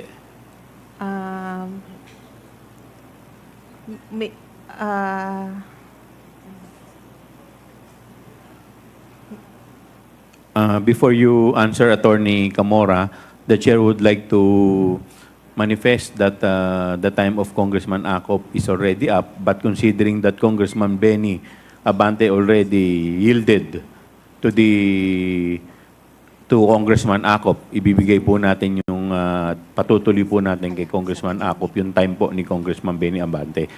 Please answer, Attorney Kamara. Mr. Chair, considering that the audit of the compliance of the AOMs is still ongoing, You cannot submit. I cannot yet. Yun lang po ang gusto ko. Ang tanong ko naman po kung maaari nyo ibigay. Kung hindi pwede, you just give us the reason why. Yes. So, you cannot give it dahil ongoing pa yung inyong pan. Okay, yes, thank Mr. you. Chair. Now,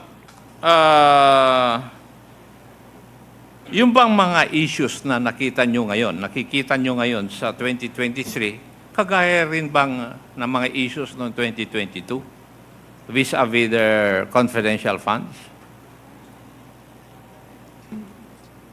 There are some similar findings, Mr. Chair. similar. So ang ibig sabihin, ini-expect natin na mag-issue kayo ng notice of suspension at saka notice of disallowance. Would that be a correct statement? I have yet to see the compliance report, Mr. Chair. Thank you, Madam Auditor. Mr. Chair, I would like to make a manifestation insofar as the refusal of the Vice President to take her oath insofar as the hearing of this committee is concerned. Such refusal can damage the public's perception of integrity in public office. The Filipino people deserve honesty and openness from their leaders, especially when their actions are being scrutinized. The House inquiry is in aid of legislation to serve the public interest. Dodging the oath gives the impression that the Vice President may not want the full truth to come out. No one is above the law or beyond the reach of truth. We humbly urge the Vice President to reconsider her position and take her oath, as this inquiry is meant to benefit the people we serve. Transparency should never be optional for public officials. We all owe it to the Filipino people to tell the truth under oath if it is necessary. Now, my second manifestation, Mr. Chair, would pertain to the issue of tradition as raised by the Honorable Marcoleta. And this is not my personal manifestation, but a manifestation of a group of Filipino citizens. And I would like to quote from their Viber. The Constitution of the Philippines, specifically Article 11, Section 1, explicitly states that public office is a public trust. At all times, public officers and employees must be accountable to the people, serve them with the utmost responsibility, integrity, loyalty, and efficiency. The primary responsibility of legislators is to the people and the nation, as this provision emphasizes. It is not to maintain outdated traditions that may obstruct necessary scrutiny and transparency in government operations. Although some may contend that these courtesies are extended to high-ranking officials, it is crucial to recognize that taxpayer funds are the source of funding for all public offices, including the office of the Vice President.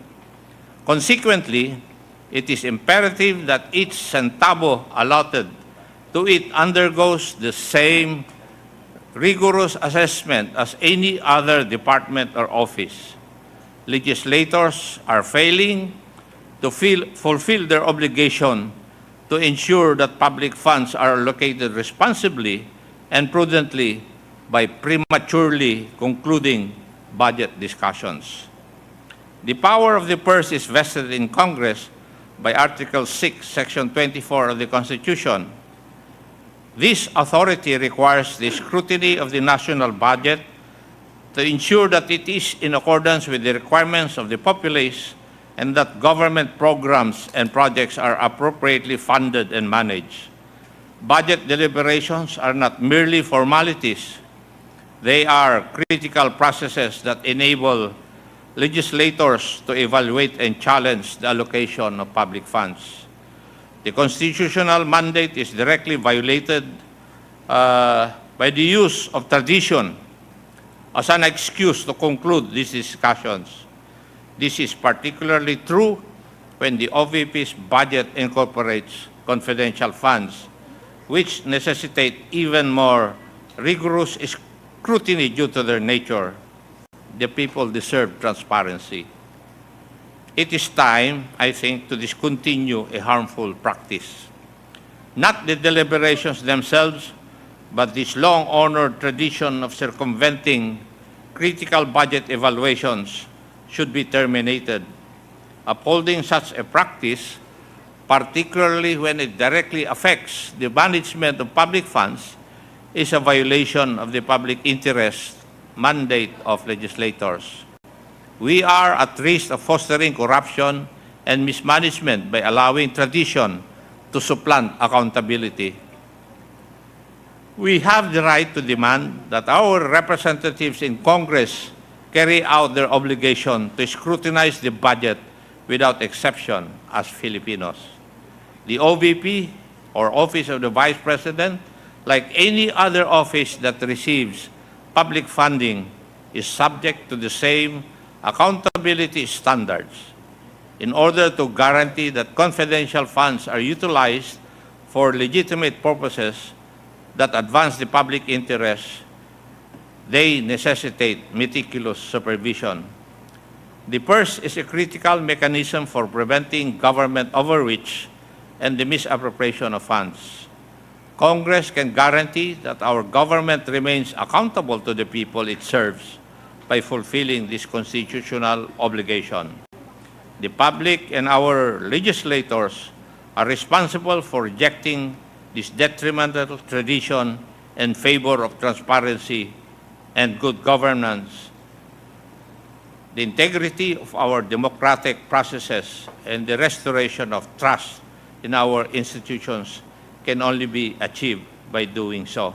Marami pong salamat, Mr. Chairman. Thank you, Congressman Akop. The Chair would like also to give a brief manifestation on issue of taking of oath. Base po sa ating tradisyon at practices po nitong committee, ng committee hearing, ang mga resource person po at saka ang mga witnesses po sa mga committee po ay ang trato po natin sa kanila ay parehas lamang. Yun po ang pagtingin nitong committee to.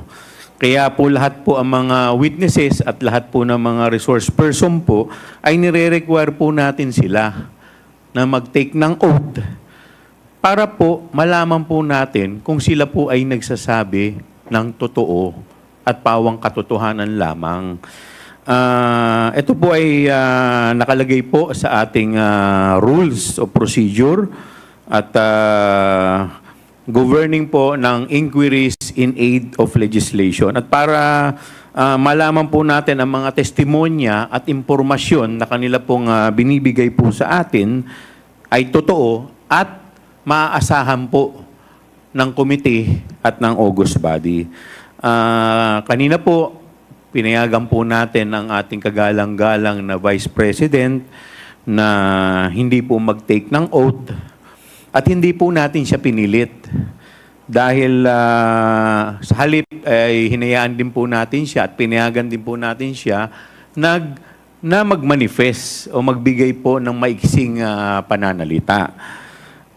Alam po ninyo kaya po natin ginawa yan ay dahil po sa pagbigay po natin ng respeto sa posisyon at sa opisina na kanya pong nire-representa bilang Vice President. Ang Kongreso po ay i-recognize po to at ibibigay po natin ang respeto sa ating Vice Presidente at sa kanyang opisina. Pero hindi po ibig sabihin na ito pong insidente dahil hinayaan po natin kanina ay magiging president na sa mga susunod na committee hearing. Hindi po mangyayari yan at lahat po ng witnesses at lahat po ng resource person na magte-testify o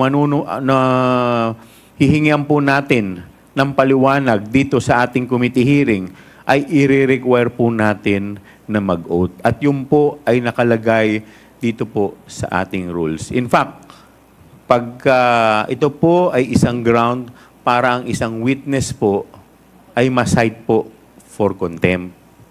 Pero dahil nga po sa paggalang sa opisina kanina ng ating Vice Presidente, ito po ay i-overlook po natin at palalagpasin po natin.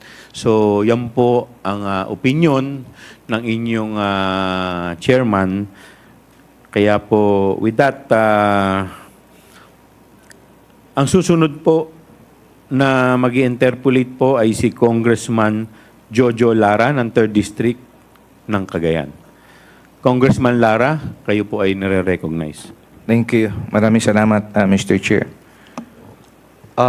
Sa COA, yung notice of disallowance nyo sa Office of the Vice President, intelligence or confidential fund ba yung may notice of disallowance? Kasi kanina, matandaan ko, binigyan mo ng description, Director Hemora, yung confidential. Tama ba yan? Mr. Chair, confidential fund po ang sa OVP. Confidential fund. No? Kasi nakalagay sa harap niya is confidential and intelligence. No, dun sa sinabi nyo. No? Anyway, so confidential fund ito. No? Para lang opo. sana mas diretso tayo na nagre-report. Yung mga susunod na mga balang araw siguro, baka bigyan natin ng pansin ito. Pagka confidential fund, hindi pwede naman magsabay yung intelligence at confidential fund. Tama po ba ako doon? Mr. Chair, sa taas po, office po kasi yung intelligence and confidential funds. Hindi, yung tinatanong ko nga, yung paglabag is confidential fund Yes ng po, issue. Mr. Yeah, Chair. yun lang. Ngayon, punta na ako dito, Mr. Chair. Kasama siguro sa mga kinabisado nyong mga batas is the procurement law. Tama ba ako doon, COA? Yung procurement law? Sa mga pag-o-audit nyo, kasama ba sa tinitingnan nyo kung may sumunod sa lituntunin ng procurement law o may paglabag? Tama ba ako doon? For the regular audit, Mr. Chair, yes po. Kung may mga fraud audit at saka special audit, hindi? O pati yun tinitingnan nyo din? For the fraud audit po at saka special audit, usually hindi namin covered sa regular transactions. Hindi nyo tinitingnan kung may paglabag sa procurement law? On the regular audit po, tinitingnan. Talagang tinitingnan Compliance. nyo? Okay. Compliance. So, dito sa sa pinag-uusapan ngayon na under sa OVP, di ba regular audit lang to? Tama ba ako doon? Kung sa confidential po, iba po yung confidential. But then kung regular audit, yun po yung sa amin po. Okay. So, itong tanong ko ngayon na isa, pag may mga paglabag sa procurement law, possible bang makasuhan yung mga paglabag dito? O may instance ba na natatanggal yung mga involved dito in cases na may paglabag? Sa pagkakaalam ninyo. Mr. Chair, I think the RA 9184 imposed also sanctions. So, meron pong, kung may paglabag, pwede po siyang makasuhan. Pwedeng makasuhan, pwedeng matanggal. Yes. Tama ba ako doon? Yes, Mr. Okay. Chair. Thank you, Mr. Chair. Ngayon, punta na ako doon sa detalye. No? Bakit po na-disallow ang humigit kumulang, no, to be exact po, 73,287,000 sa 125 million na confidential fund na dinisburse ng OVP noong 2022?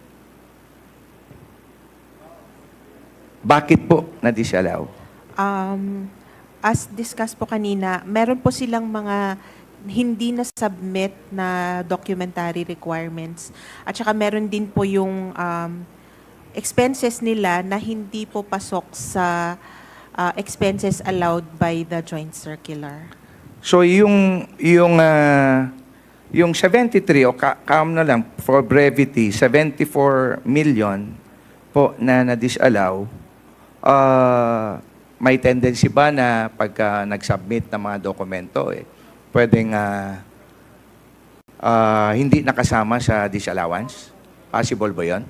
Possible po, Mr. Chair, if they submit yung documents na hinahanap po namin.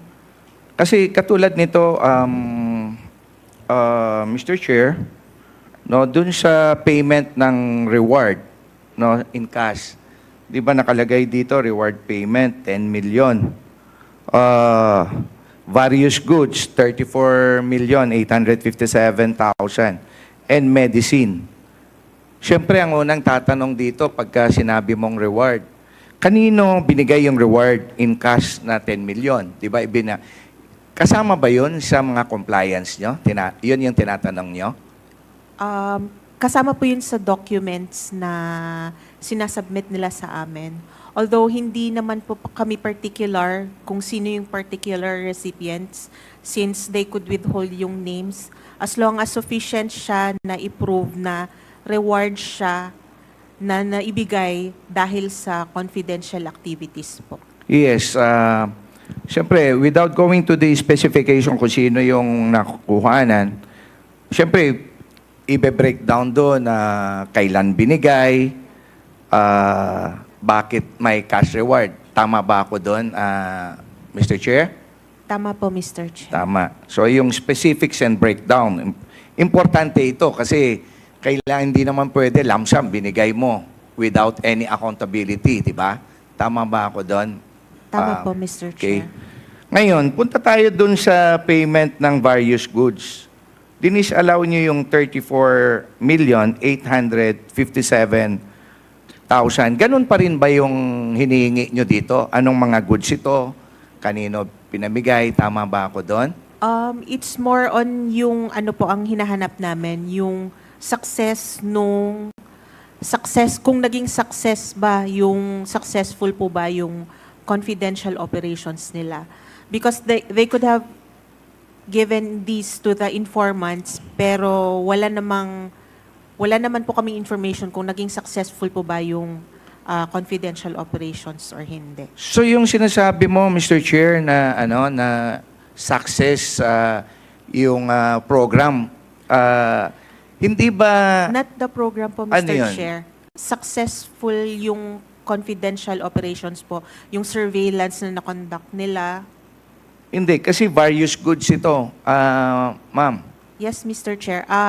Pwede po kasing as rewards yung various goods na binigay nila. Pag sinabi mong reward, pwede bang goods din yan? Or cash dapat to? Kaya po namin siya in-include dito kasi nag-rely kami sa disclosure nila na rewards po siya. Hindi. Siyempre, ika-categorize natin. Reward comes in many form. Tama ba? Pwedeng cash, pwedeng goods. Pwede naman po. Wala naman pong description. So, Madam Chair. hindi ba pwede na hindi nyo dinedemand na kung anong specific itong, kasi meron na kayong reward payment, 10 million. So, anong difference nito ngayon dun sa various goods na 34,857 million? Kung sinasabi mo ngayon na pwedeng cash ito, di ba dapat nilagay mo na lang reward payment, cash pa rin? Yun po sanang ideal, pero based on their explanations, ito po ang nagbigay sila ng cash dun sa agent nila na nag-distribute po ng various goods and medicines dun sa informants who they rewarded. So cash ang binigay, tapos goods ang pinamigay nung pinagbigyan ng cash. Ganun ba yun, Mr. Chair? Parang ganun po, parang may ano po na may mga informants na mas preferred nila yung goods. Yung goods. Yes, Mr. So Chair. pagka goods ang ibibigay mo, di ba tama lang siguro ito na dadaan din sa proseso ng procurement? Kasi na-disallow nyo ito or ano? Pag darating ang araw na talagang ma-prove dito na disallow dahil goods ito at hindi naman confidential fund for that purpose. Posible ba na may paglabag ba sa procurement kung sakali? Mr. Chair, pag sa joint circular po kasi, it provides that purchase or rental of supplies, materials, and equipment for confidential operations, that cannot be done through regular procedures, such as yung bidding po. Hindi. Once na na-disallow nyo nga ito with finality kasi dumadaan sa proseso kasi sabi mo kanina, hindi na pa naman final ito eh. Kasi pwedeng ma-explain pa, no, na pagka na-explain, baka papasok na pasado naman as confidential fund, di ba? Yes, Mr. Ang ano ko lang, what if na hindi nga nila ma-justify ito at nahulog na talagang notice of disallowance? Dalawa naman pwede niyang puntahan to, di ba? Pag na-disallow ba ito, may possibility ba na babayaran ng nag-disburse ito o hindi kailangan? Ibalik o bayaran? Dalawa naman po yan, Mr. Chair. Pwede nilang bayaran as is, or pwede silang mag-appeal on the disallowance. Yes. Hindi, with finality, in case lang, yung appeal talagang hindi na talaga final na yung findings na disallowed. Di ba? Sabi mo, pwedeng bayaran. Tama? Yes, Mr. Chair. Okay. Kung na-disallow ito, siyempre, ang pananagutan niya is the whole amount, ibabalik niya. Tama ba? Yung amount po na disallowed, Na-disallow. Mr. Chair. Yes, Okay. Mr. Chair. So ngayon, punta tayo dun sa medicine, no? Ganun din. Yung medicine na yun, binigay ba as a medicine yun na mismong produkto or yung goods na medicine, yung amounting to almost 25 million? Ganun po yung based sa documents nila, Mr. Yes. Chair. Tama? Sa explanation po nila. Okay, so 25 million na medicine, hindi na ba kailangan ito na dadaan sa proseso ito once na confidential fund? Goods ito. Mr. Chair. Mr. Chair, yun nga po, ang explanation nila is hindi sa informant na siya medicines, pero sa agent nila is cash na bigay. Hindi, kanina tinanong ko nga sa inyo eh. Cash ba binigay ito sa informant at siya yung informant Sa na cash agent. ang natanggap, nabibili siya ng medicine? Yun ba yung explanation dito? Explanation po nila, Mr. Kasi Chair. same yung issue doon sa various goods kanina. Cash binigay, tapos yung cash binili ng goods. In like manner, dito sa medicine, cash binigay na medicine. Tama ba yun, Mr. Chair? Tama po, Mr. Chair. Okay. Ngayon, meron din kayong tinutukoy sa notice of disallowance na 3.5 million na ginamit raw pambili ng tables, chairs, desktop, computers, and printers. Tama po ba to? Tama po, Mr. Chair. Yung confidential funds sa pinambili ng mesa upuan, pwede po ba ito, Mr. Chair? Kaya po namin siya nilagay as an observation po kasi wala po siya sa joint circular. So, ang tanong ko dito na naman, Mr. Chair, kung nadisalaw ito at balang araw, dalawa naman ang pupuntahan nito, nadisalaw na pinababalik mo yung pera or nadisalaw na ma-justify. Tama ba, Madam, Mr. Chair? Tama po, Mr. Okay, Chair. kung nadisalaw na mabayaran. Paano kung nadisalaw na na-justify? 3.5 million ang worth nito, pambili ng tables and chairs. Di ba dapat dadaan na naman ito sa proseso? Kasi hindi naman categorize as confidential fund siguro yung pambili ng mesa, ng upuan, or Mr. printer. Chair, ang kailangan nilang i-justify is if confidential expense po ito. So, the moment na hindi po siya ma-justify as a confidential expense, disallowed na po talaga siya, Mr. Chair. So, pag hindi na-justify, yun na nga. Kanina, Madam, no, Mr. Chair, pag na-disallow, dalawang pupuntahan. Na-disallow, pababayaran. Na-disallow na justify. Pero ito nga, pambili ng upuan, no, at worth 3.5, di ba dapat nadadaan din sa proseso ito? Yun lang yung inaano ko. So anyway, tanong, wala bang pondo ang OVP pambili ng tables and chairs na gagamitin pa ang confidential fund? Di ba? Pwede naman i-lodge ito on other, as per, di ba, yung mga budget naman ng iba-ibang ahensya. Yung pambili, kailangan pa ba confidential fund gagamitin dito? Kayo, as per your experience ninyo na mga auditors ng COA, kailangan ba confidential fund pa? Mr. Chair, hindi po kasi nila sinagot itong particular observation na ito. So, hindi po namin alam yung wisdom kung bakit po So kaya nyo chinarge dinisalaw. nito. Ngayon, yung explanation nila when it comes to yung binabanggit nyo ngayon, hindi mo alam kung anong wisdom nila. So tinanong nyo o pinapasagot nyo sa kanila. Yes, Yan. Mr. Chair. Kung Sa anong AOM. wisdom nila. Tama ba? Yung Hindi naman po pagkaintindi ko. wisdom, Mr. Chair, pero the reason why these expenses were included as charged against the confidential funds when hindi naman po siya included Dapat. sa listahan. Kong Lara, you have Okay. 1 minute. Yes, Mr. Chair. Tapusin ko na to. Anyway, Mr. Chair, yun lang ang mga gusto ko lang na bigyan ng ano dito. Just to stress a point here na itong mga proseso at may mga items dito na sa tingin ko at siguro naman na yung mga nanonood na sa atin ngayon, once na sinabi mo, confidential fund, at ito, hindi mo naman kailangan na confidential fund pambili mo dito dahil justifiable ito kung sakaling ipepresent mo ito na pambili ng computer table. No, at panghuli ko na lang, Mr. Chair, no, follow up lang dun sa issue. Kanina, binanggit ni Chairman Paduano, ni Chairman Acop sa duration palagi ng COA reports natin. If ever, Mr. Chair, i-manifest ko na lang in the introduction of, kung sakali man magkakaroon tayo ng legislation to effect, no, itong mga sakali na papag-usapan yung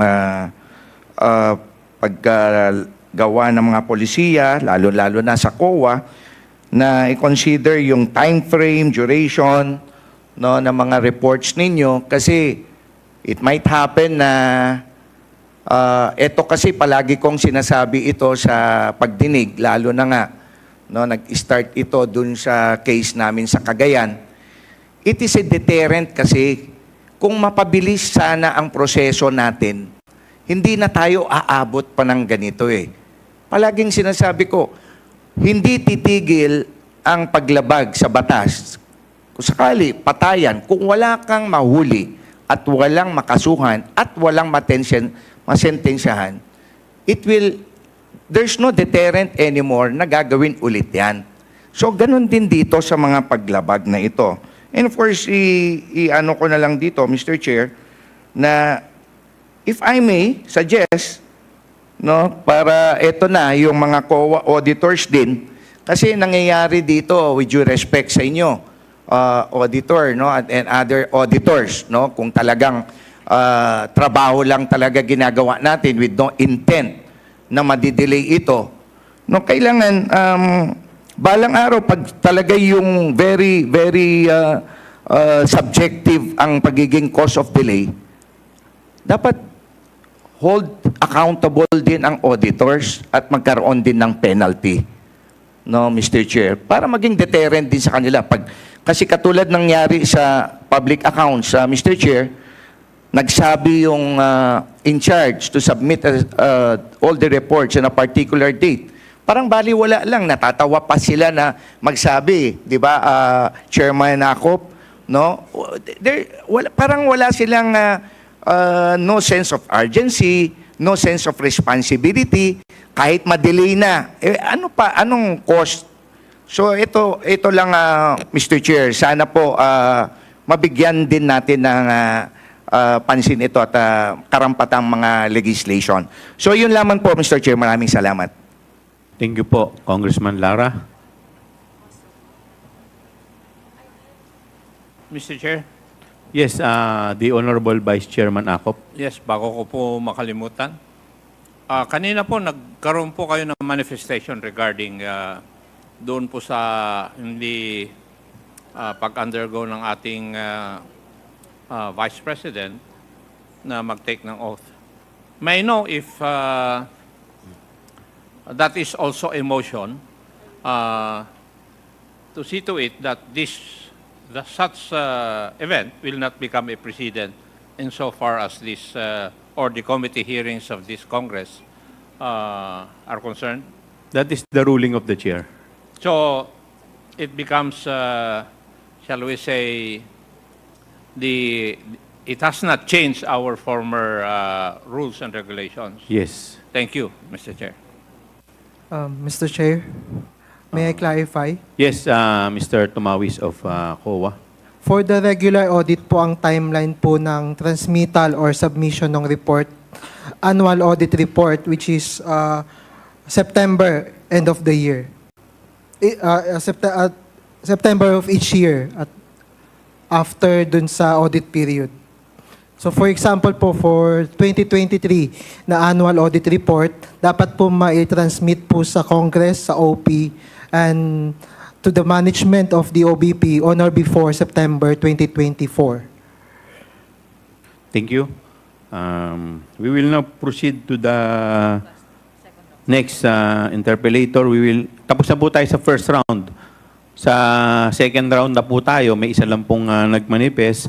The chair would like to recognize the Honorable Franz Castro, the last interpellator. So, thank you, Mr. Chair. Clarify ko lang sa auditor. So, kung ang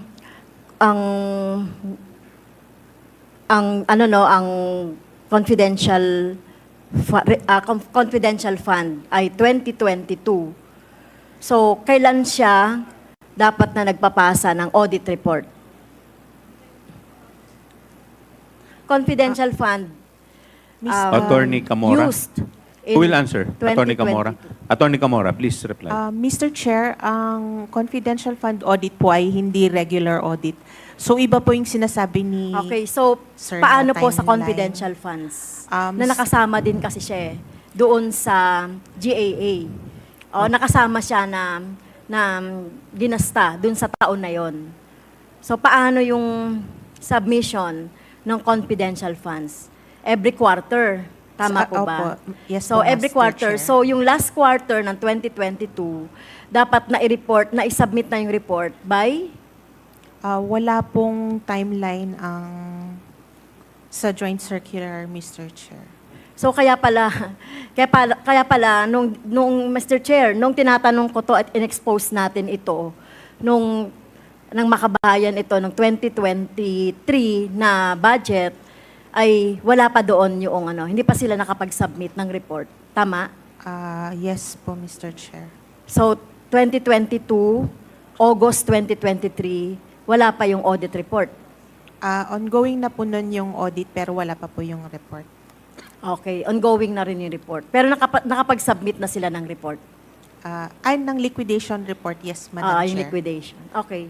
Thank you, Mr. Chair.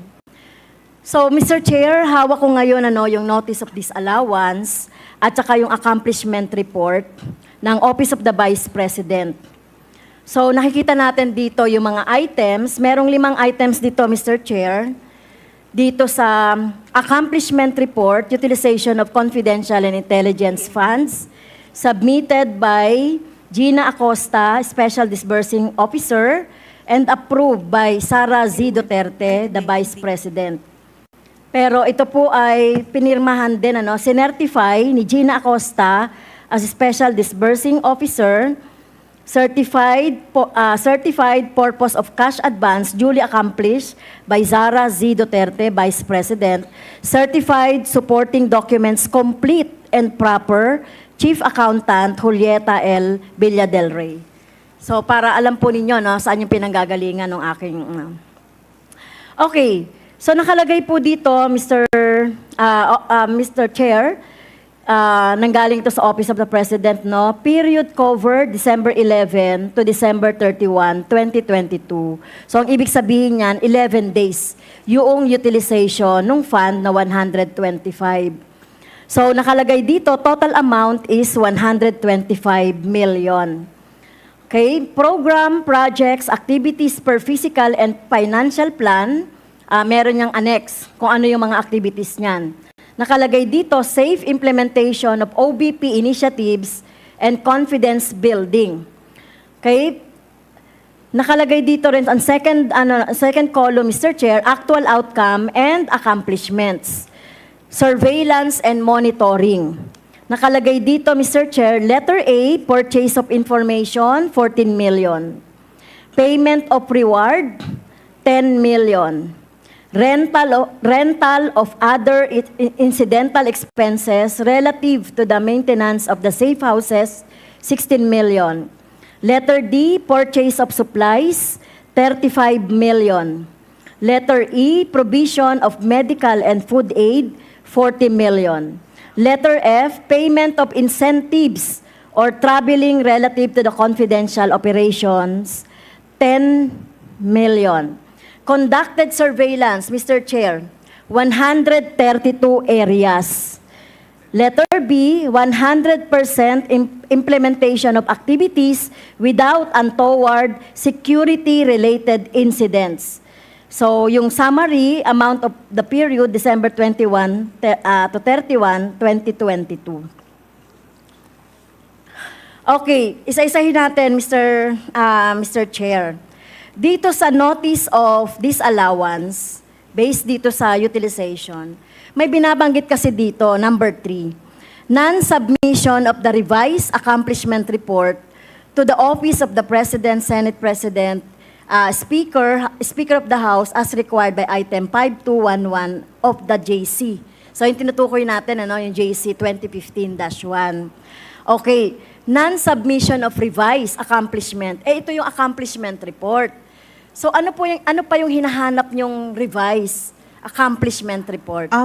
Madam, Mr. Chair, hindi po yung accomplishment report ang hinahanap namin, kundi proof na they submitted this revised report dun sa 3 bodies po. So mukhang mali yung inano nyo, no? Non-submission of revised accomplishment report. Hindi pa sinasubmit. By this time, eto ba? Opo. Kailan ba yon? August 8? By August 8, 2024, ibig sabihin, hindi pa sinasubmit yung accomplishment report. Revised accomplishment report. Yung revised po, ang hindi pa po nila nasubmit. Okay, ano ba yung revised accomplishment report? Mr. Chair, ito po yung revised. Ang original po kasi nun, hindi naka-breakdown po yung expense Okay, accounts. can you, Mr. Chair, may I ask the COA to submit the revised? Mr. Chair, ito Please. na po yung revised, yung binasa niyo po kanina. Ito na yung revised. Opo. Okay. Yung isang kasama niya pong, dalawa po yung sinubmit namin dati. Yung first one na may whole amount na 125 million, yun pa yung original na submission nila. Okay. And then ito pong... So yung binasa ko kanina, ito na yung revised. Opo. Okay, thank you. Kasi nalilito lang ako, baka meron pang iba pang mga revised. Okay, Mr. Chair, dito sa surveillance and monitoring, purchase of information, pasok ba yan sa JC? Yes, Madam Chair. Okay. 14 million.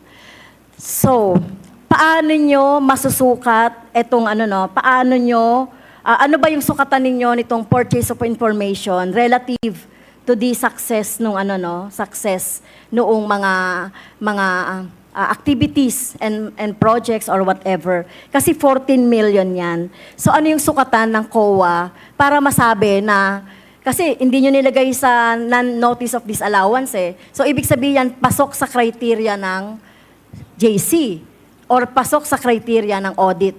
So paano nyo nasabi na pasok yan doon sa JC? Nakapag-submit po sila, Mr. Chair, ng acknowledgement receipts from the informants. Okay, so ang ibig sabihin, certificate of payment. Parang nakapag-submit sila ng certificate of payment. Yes, Mr. Chair. Okay, so purchase of information, sino ang nakalagay dun sa certificate? I mean, may tao ba? Yung mga Yung pinagbilhan nila ng information, tao. Yes po, Mr. Ilan Chair. po yung tao na pinagbilhan ng information? Marami po siya, Mr. Chair. Ilan? Hindi Kung po inaudit namin- nyo to, alam nyo to. Hindi po namin alam yung exact Well, number. Mr. Chair, next meeting, kukuha natin yung number. Hindi naman natin kailangan kuhanin yung names. yung number lang. Nitong binayaran nila, ng pinagkuhanan nila ng informasyon. Certificate of payment daw nakapag-submit daw po. COA, Kompleto. please take note of the manifestation of Congresswoman Castro. Noted po, Mr. Chair. Kung marami yan, hundreds ba yan, thousands ba yan, millions ba yan? Okay. Purchase of information. So tao din yung pinagbayaran. Anong pagkakaiba ng purchase of information sa pagbabayad ng reward? Mr. Chair, based po dito sa joint circular, ang reward presupposes na nagkaroon po ng success yung information gathering. Kaya nagbigay po sila ng reward. Tao din? Tao din, Mr. Okay. Chair. So COA, pwede payment, pong pakilakas po ninyo. tao din yung pinagbayaran nila ng reward. Yes, Mr. Chair. So yung tao sa pinagbilhan nila ng information at saka yung payment nila ng reward, magkaiba? Pwedeng magkaiba yan, Chair. Pwedeng magkaiba siya, pwedeng after ng information gathering, kung may success po na iba, pwede pong same. Pero as far as yung nakita po namin, magkaiba po sila. Okay. I-submit din nila, Mr. Chair, kung ilan doon yung magkasama o the same, yung binayaran nila ng information, purchase of information, at saka binayaran nila ng reward, worth 10 million. COA, please take note of the manifestation Pero, of Congresswoman Noted po, Castro. Mr. Chair. Mr. Chair, nilagay mo dito notice of disallowance. Take note nilagay nyo dito notice of disallowance. Yes, Mr. Chair. So, ang ibig sabihin, wala pa yan, hindi nyo pa masasabi na talagang nakapag-submit sila ng mga documents relative to this 10 million na payment of reward. May particular document lang po kaming hinahanap, Mr. Chair. Ano yon? Ito po, yung document evidencing the success of the information. Well, ito lagi na lang sinasabi, yung success. Ay sinabi nga dito, paano nyo ba masusukat yung success ng information na sinasabi nyo based doon sa sukatan ninyo sa pag-audit? Minsan po... Nakapunta ba kayo doon sa mga activities?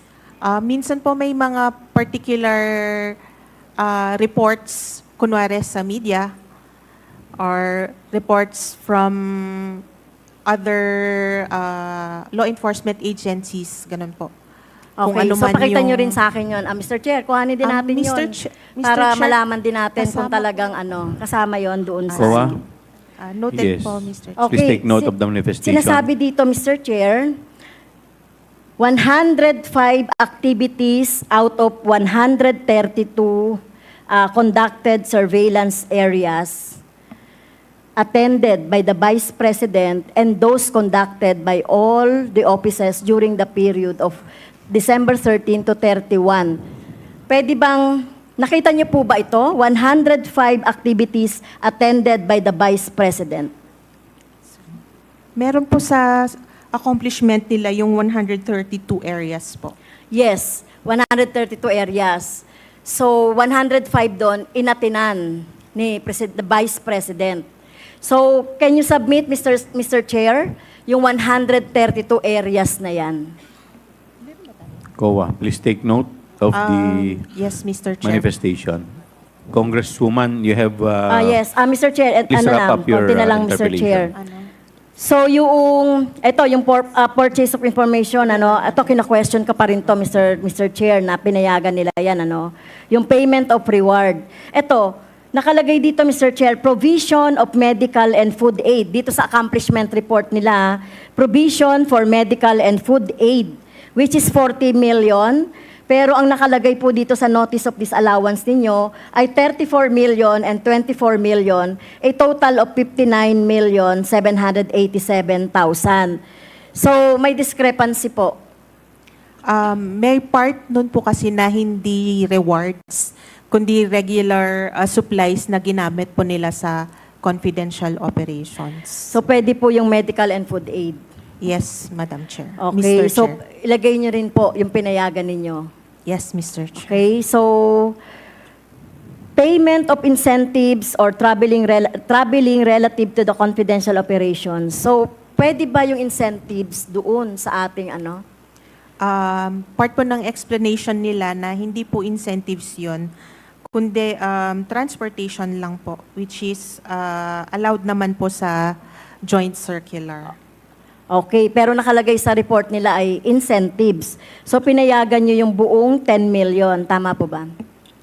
Tama po, Mr. Okay, Chair. so eto Mr. Chair. Sige, i-wrap up na natin. So ito Mr. Chair, merong purchase of information, tao yan, na makikita natin later on sa submission. Payment of reward, I'm assuming this is cash. Tapos nagbigay din ng reward, various goods, nagbigay din ng reward na medicines, various medicines, nang ibig sabihin yan, per day ay gumagasta sila ng 3.6 million a day para sa various goods, 2.26 million a day para doon sa reward. Considering na 11 days lang na ginamit itong mga amounts na ito. At kung titignan natin, Mr. Chair, makita natin talaga dito parang in 11 days walang pahinga, no? Even December 25, December 31 o 30 na walang pasok, talagang tuloy-tuloy yung ginagawang pagsa-surveillance. At di natin alam kung paano yon nagagawa. Okay, so yun lang po, Mr. Chair. Gusto natin makita talaga, kasi nakita natin dito, Mr. Chair, halimbawa yung report na yan ng accomplishment report at saka yung sinasabi dito na notice of disallowance, tingin ko meron pang dapat na i-disallow no? Kung hindi ito mabibigyan. At ito yung sinasabing mga 3,500 na tables, chairs, pwede bang malaman ilan ito, ilang tables, ilang chairs, ilang computers, itong 3.5 million? Ang documents po namin is yung amounts po. So kung ilan yung number of tables or chairs, wala po kaming data nun. So yun pa lang, Mr. Chair Pero, di ba, hindi talagang X na ito doon sa confidential. Kasi 3.5, di natin alam kung ano ba yan, binili ba talaga or gumamit lang sila ng mga tables nila sa mga opisina o pinorchase. So talagang may misuse ng funds. So yun na lang po, Mr. Chair, at itutuloy ko po yung aking interpellation doon sa mga nabanggit kong mga pangalan kanina. Thank you, Mr. Chair. Salamat po. Last interpellator, huling hirit na po, Congressman Jojo Lara. You're recognized. Thank you, Mr. Chair. Follow up lang, nakalimutan ko lang. Relative dun sa binanggit ni Kong Castro, actually, sinabi ko kanina sa inyo, Madam, Mr. Chair, yung mga specifics and breakdown. Nung binabanggit ko itong mga disallowance at binabanggit nyo kasi kanina na hindi pa naman final ito, di ba? Na baka ma-justify ito or maging compliant sila. Di ba? Tama ba ako doon? Tama po, Mr. Tama, Chair. okay.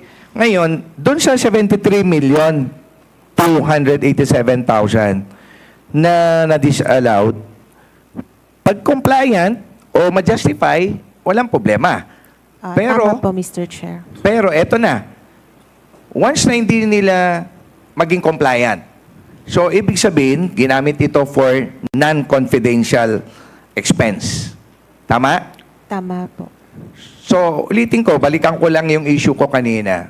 Kung sakaling maging final with finality na ma-disallow ito at ma-categorize not as a confidential fund, but a non-confidential fund, may posibilidad ba ito na ipa-account nyo lang at may paglabag ulit ito sa proseso kung in case dumaan ito o yung mga sinasabi natin kanina, procurement of goods, procurement of medicine, and of course, yung procurement ng office furnitures. Mr. Chair, pag na-finalize na po yung notice of disallowance, kailan pong mag-settle ng mga liable persons na po? So either ibabalik. Ibabalik po talaga Ibabalik yun, nila. Mr. Chair. Yun lang ang magiging recommendation. If ever maging pag final yan. na-final na po. Yes, if Mr. ever Chair. maging final, yun ang magiging recommendation. Although, Mr. Chair, after pa ng COA, meron pa po silang... Yes. Tama ka. Pero as far as COA is concerned, if with finality na non-compliant siya at hindi niya ma-justify, the recommendation will be, yung rekomendasyon nyo, ibabalik yung pera. Yes, Mr. Tama? Chair. O, yun lang Mr. Chair. Maraming salamat po. Thank you. Any other matters? In relation to the issue raised Yes, by the Congressman Akop. Honorable Lara. Please proceed. Pag nag-final yung notice of disallowance, restitution ang mangyayari. Di po ba? Tama po. But supposing there are laws of the land violated, ano po yung action ninyo?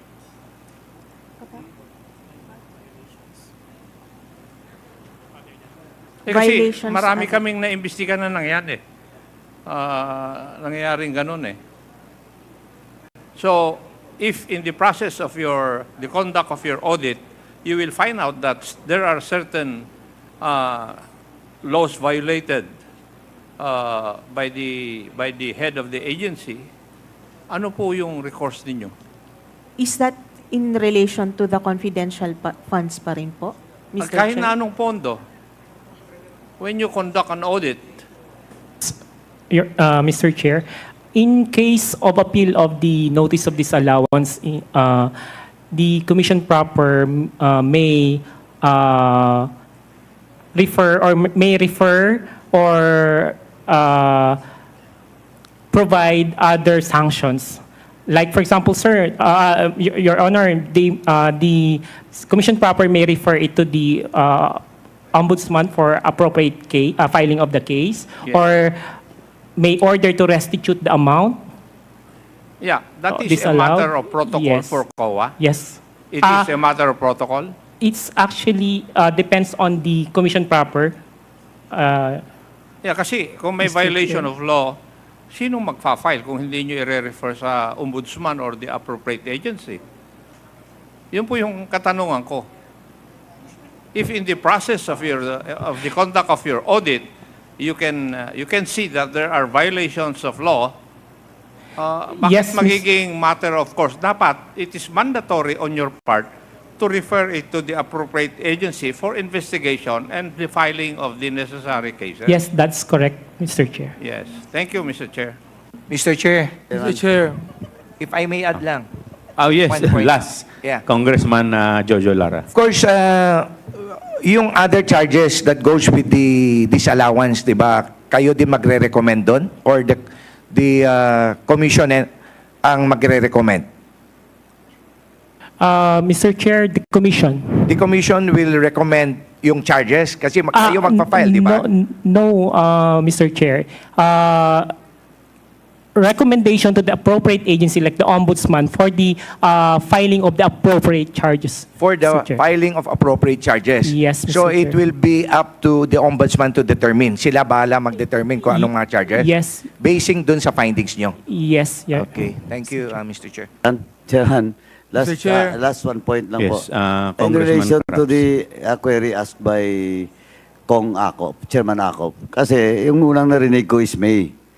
Pero cleaner niya, that's your mandate. So mandatory dapat. Di ba? That's mandatory. That the agency, the COA, should recommend to any quasi-judicial body. Di ba? Or doon sa regular court. Di ba? Kung depende po sa COA, but mandatory dapat yan, di ba? Mr. Chair, usually kasi pag violation of laws, talaga pong nire-refer namin yan sa Office of the Ombudsman. Ang tanong kasi, Chairman ako, any violation of laws. So, mandatory yan for the COA to recommend. Yes, Mr. Chair. Di ba? Well, in fact, if there are cases filed in the Ombudsman, mandatory din kayo na dapat i-submit all those findings as supplemental evidence with regards to the case, di ba? Yes, that's correct, Mr. Chair. So, it is not may, but they're mandatory. Mr. Chair, Yes, Congressman Abante. there are certain officials that should be invited in the next hearing, DepEd officials. I would like to move to include the former chairman of the Bids and Awards Committee, Attorney Limwell G. Antonio, or Tonyo, and other officials competent to answer questions on the agency's budget. as well as the bid documents for computers purchased from 2022 to 2024, August 31, 2024, and teachers as well who are actually end users. So move, Mr. Chair. The motion is duly seconded. Is there any objection? Hearing none, the motion is carried. Meron pa po bang matters na gusto pong i-discuss? Kung wala na po, Sure. Motion to suspend. yes. Is there any second? Second, Is there any objection? Hearing none, the hearing is now suspended.